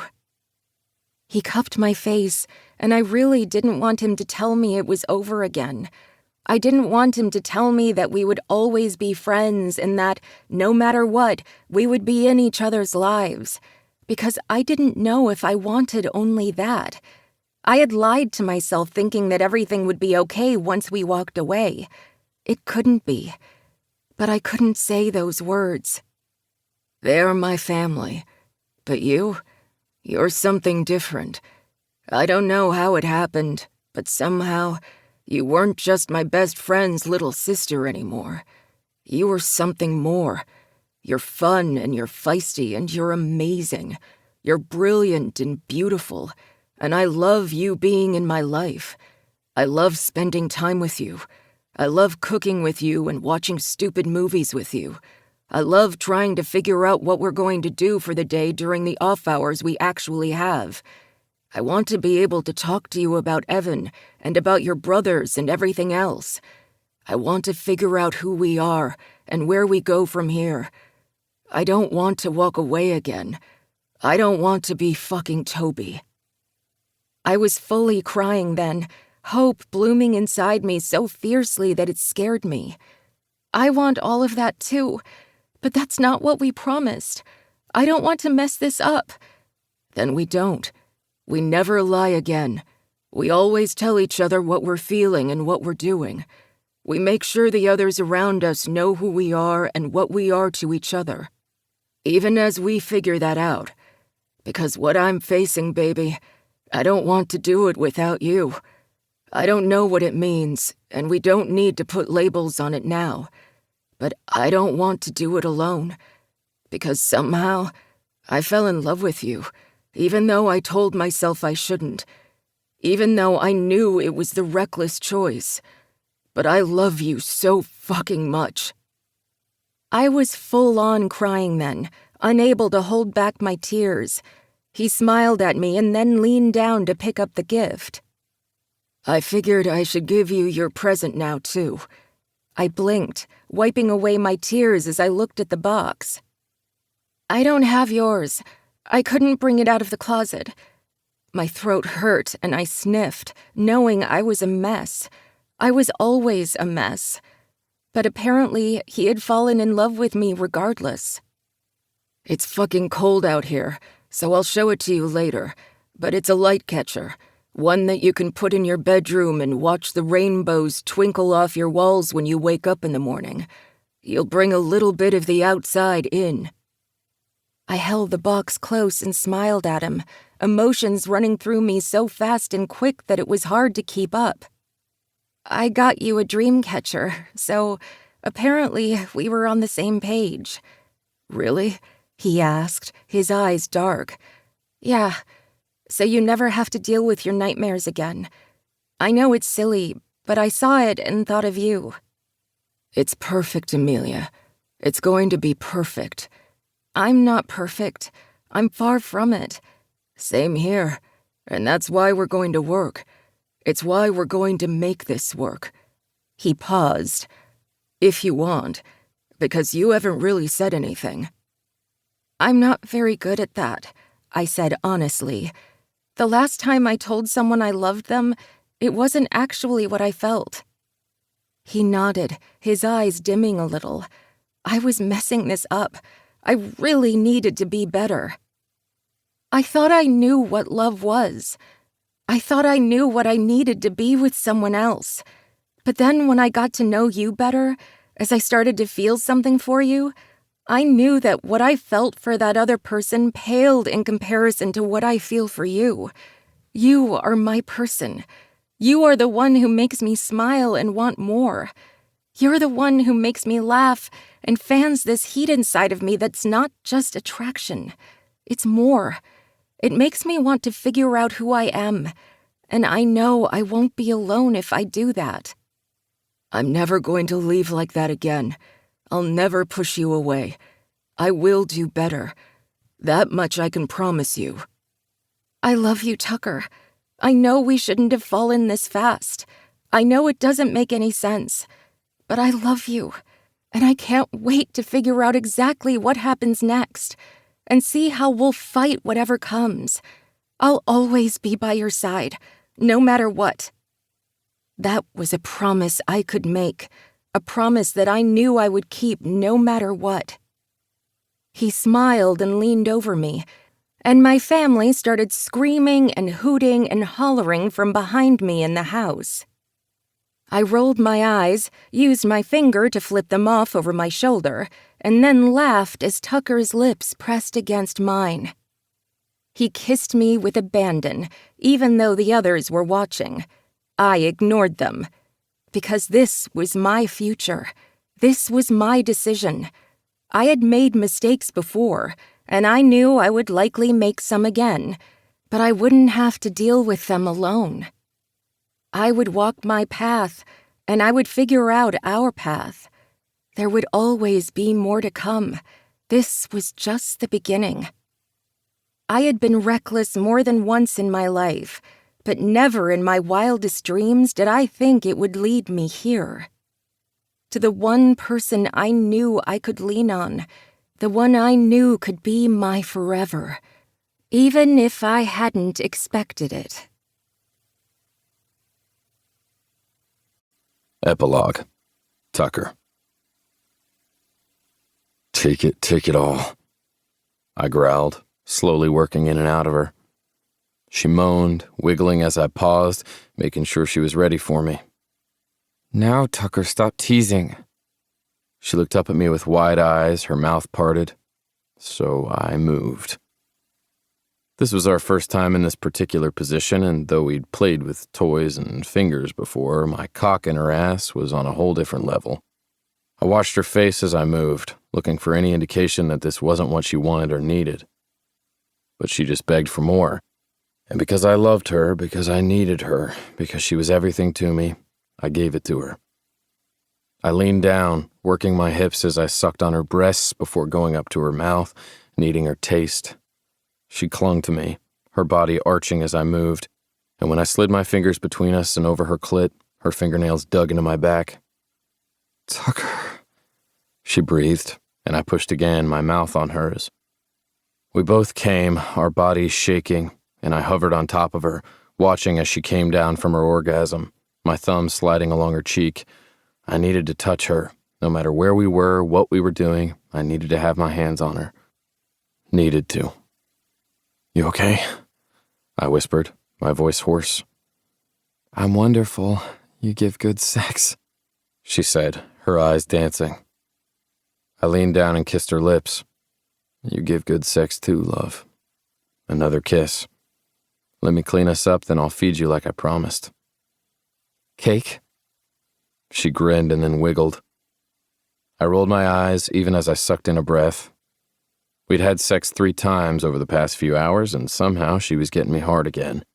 This woman, this damned amazing woman. Maybe. I slid out of her and then went to clean us up. We were quiet, taking our time. We'd been together for 6 months now, and still I learned more and more about her as each moment passed. I couldn't wait to find out more, to discover who I was when I was with her. By the time we were both dressed, at least somewhat, I picked her up by the hips and sat her on the kitchen counter. She crossed her bare legs since she wore only my shirt, and I fed her cake bite by bite, sharing a fork with her. You know, I was going to cook for you, pasta or something. She grinned around a mouthful of chocolate cake before swallowing the big bite. We can do that tomorrow. I shook my head and set down the fork before putting both hands on the counter on either side of her. Nope, I'm taking you out on a date. It's our anniversary. She frowned. Our anniversary is Christmas Eve. Nope. I'm counting this as 6 months since our first date where I took you to your family's for dinner. So is this a beard date then? She smiled as she said it, and I couldn't help but taste her lips. Seriously, this woman was addicting. It can be if you want. I'll always be your beard. A nip on the lips. But then again, I'm all real too. Good. She bit my jaw. I'm needy. Just how I like it. I grinned and then went back to feeding her cake. My phone buzzed and Amelia picked it up since it was beside her. It's Melinda, she said, handing it over. Everything okay? I nodded, looking down at the text. In the past 6 months, things had changed dramatically, but we were all closer because of it. The 2 women were friends now, both fighters and advocates for Evan. During the worst of the treatments, Melinda had come down with pneumonia, and Robbie had asked me and Amelia to help out while he took care of his wife. Since Evan's immune system had almost been non-existent at that point, Melinda could only see her son through video chats, not in person. But Amelia had stepped in, along with the rest of the cars, and Evan was never alone. There was never any animosity or weirdness between us. We were all just people who wanted to make sure that Evan was loved, healthy, and whole. Melinda was a friend now, someone I had a past with, only in that it had brought Evan into our lives. Robbie was also part of our group now, someone who hung out with me and Devin and the others when he could. And Evan was my son. He still called me Tucker, and I'd be fine with that for the rest of my life if that's what he wanted. Robbie was his dad, would always be so. But I was part of his life now, and we were following our own path. Melinda. Evan says he wants a Mario Kart party for his birthday. We're working that out since I thought kids were into different things these days. Want to help? I snorted. Evan picked Mario Kart as his party theme. Amelia threw her fist in the air. Yes, I knew he'd like that. So it was your idea? I shook my head. I should have known it was you. That kid is a savant when it comes to Rainbow Road. He kicks your ass at Mario Kart. That's why you're all grumpy now. He does not, I grumbled. Me. We're in. Blame Amelia for the idea. Melinda. I should have known. Tell her thanks, though. Robbie's excited. See you on Saturday? Me. See you then. Tell the kid I'll call him tomorrow. Melinda. Will do. I set the phone back down next to Amelia's hip, then went back to feeding her cake. So, Saturday, we're party planning, and then I work a night shift. Sound good? Yep, and then I'm heading out for a girls' night since Zoe has details about a certain thing that no one is talking about. I raised my brows. Oh, really? Yep, a certain thing a certain brother isn't talking about either. So, of course, Aaron and I are going to grill Zoe for details. And you'll tell me when I get home? I'd moved into her place the month prior, both of us deciding that moving a greenhouse was out of the question. The house was big enough for both of us, plus Evan had a room here as well in case he ever wanted to spend the night. He hadn't yet, But now that his treatments were doing their thing and he was allowed to be at home, he came over once a week and sometimes napped in his room. As a kid, I'd never had a true room of my own. I wanted my son to have his own space, even if he wasn't here often. Of course, she said, dancing a bit from her seat. Should be interesting. Thinking about the fact that the family always wanted to know what Amelia and I were up to, I wasn't so sure. I was giving Caleb and Zoe a wide berth when it came to whatever the hell those two were doing. After all, I had my own life to work through, but at least I wasn't alone. I'd never be alone again, not with the family I'd made from bonds, not blood, and the woman in front of me. I love you, I whispered, lowering my head to hers. She smiled sweetly, her eyes warm. I love you too. You're the best fake date I've ever had. And you're the best real date I'll ever need. And when we kissed again, we forgot all about the cake, about other people's problems, and only had eyes for each other. I had fallen in love with my best friend's little sister, the most reckless thing I'd ever done. But I knew I'd do it again in a heartbeat. Bonus epilogue. Amelia. I knelt down on the ground, soil between my fingers and a smile on my face. This was seriously my version of heaven, and I didn't want to be anywhere else. So I just pat it down like this? Melinda asked, kneeling next to me. I nodded. Yep, you're being careful, which is great, but you also need a little strength as well. These are hardy plants. They can take it, I promise. The other woman raised a brow. You say that, but I have a black thumb. No, it actually goes all the way up to my elbow. Maybe, but I have 2 green thumbs and a whole lot of elbow grease. And a husband who will ground you if you push yourself too hard. Tucker called out from the lawn where he, Robbie, and Evan were playing some kind of chasing game. I didn't know the rules, and I had a feeling he didn't either. But Evan was smiling and laughing, and the 2 men were doing the same. So, in essence, another version of heaven right in my line of sight. And as I put my hand on the swell of my belly, Melinda did the same next to me. I grinned. "We're on our 2nd trimester, Dad," I called out. "We're fine." "We're hardy," Melinda said, her eyes twinkling. We both burst out laughing and then scrambled up. "And now I have to pee." "Same," I said, chasing her inside the house. The boys laughed behind us and I kept going, my bladder done playing around. I wasn't even near the end of my pregnancy yet, and I was already dealing with bathroom time issues. I figured it would only get worse as time went on, but I couldn't wait. We already had 1 child since Evan was now mine as much as he was Tucker's. I was Amelia to him, same as Tucker would always be Tucker to his son, but we were exactly what we needed to be. I did my business quickly and walked out to the patio next to Melinda. The other woman reached out and squeezed my hand, looking over at our boys. "They're having too much fun," she said, her voice a bit wistful. "Of course they are, but that's okay with me. It's good to see them do that." She leaned into me and smiled. "I'm glad you're in our lives.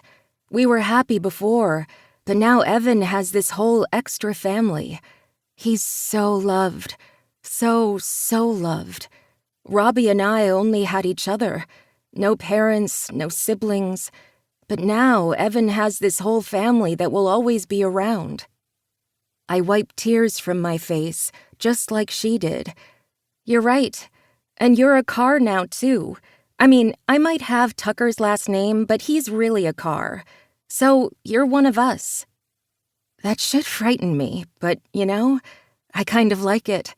I mean, once you're in, there's no way out. Since I know you'll always be there for my baby boy, that's all that matters. I smiled again, watching over our guys, and then there were no more words, because there didn't need to be. Melinda and I went back to planting, and soon the boys came over to help us. Evan getting dirt on his cheek and laughing as if he hadn't been sick. He was healthy now, Tucker's bone marrow doing exactly what it needed to. We'd always be on the lookout and careful, but he was a healthy and energetic little boy who made me smile every day. And watching my husband evolve into the father he had become made me so proud to love him and call him mine. We said goodbye to the others soon after, and I fell asleep on the car ride home, only to wake up as I found myself in my husband's arms as he carried me into our house. Hey there, sleepyhead. He kissed me on the tip of my nose before setting me down on my feet so we could go inside. I napped earlier, I said around a yawn, and he just laughed. Well, you're pregnant. It's a thing, apparently. So I hear. Today was fun, don't you think? I asked as I followed him into the kitchen. It was great. I love hearing Evan laugh. He winked at me as he took out cake, and I grinned. Gimme. Let me feed you, mother of my child. Is that what you're going to call me now? I'm all caveman. I kind of like it. As long as I get cake, I'm okay with that. He fed me a piece, then kissed me on the lips, licking his as he pulled away. Tasty. Me or the cake? I asked, opening my mouth for another bite. He obliged. Both. Devin and Caleb said they were stopping by later. You up for that? What about the girls? Not sure. Apparently they want to check up on you since their baby sister is having a baby of her own, and they get as growly as I do. I rolled my eyes. If Dimitri wasn't out of town with Thea on a road trip for that Montgomery thing, he'd be here too. They love you, just like I do. Okay, not just like me, or that would be weird. Good to know, I said with a laugh. Now, feed me cake, beard husband. You know, our kids are going to ask us why we make so many beard jokes, and we'll have to tell them the answer. I shrugged, in love with cake at the moment. We will. Oh?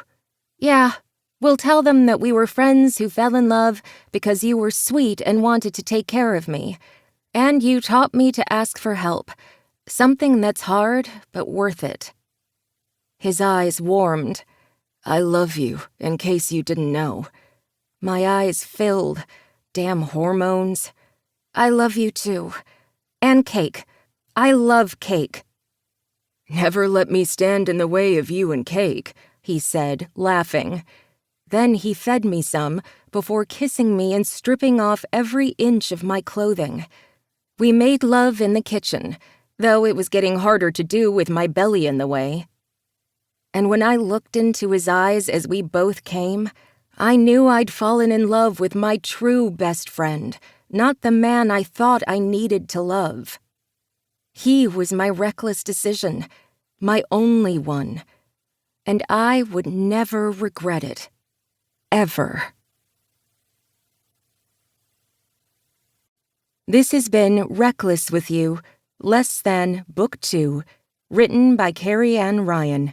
Copyright 2019 by Carrie Ann Ryan. Narrated by Samantha Cook and Jacob Morgan. Production coordination by Lyric Audiobooks. Produced by Marnie Penning Coleman. Post-production by Dion Audio. Samantha Cook and Jacob Morgan are members of SAG-AFTRA. For more information about author Carrie Ann Ryan or any other title in the Less Than series, please visit www.carrieannryan.com. This unabridged recording was produced in 2019 by Carrie Ann Ryan, who holds the copyright. Neither this recording nor any portion of it may be reproduced or used for any purpose without prior written authorization from Carrie Ann Ryan. Thank you. Audible hopes you have enjoyed this program.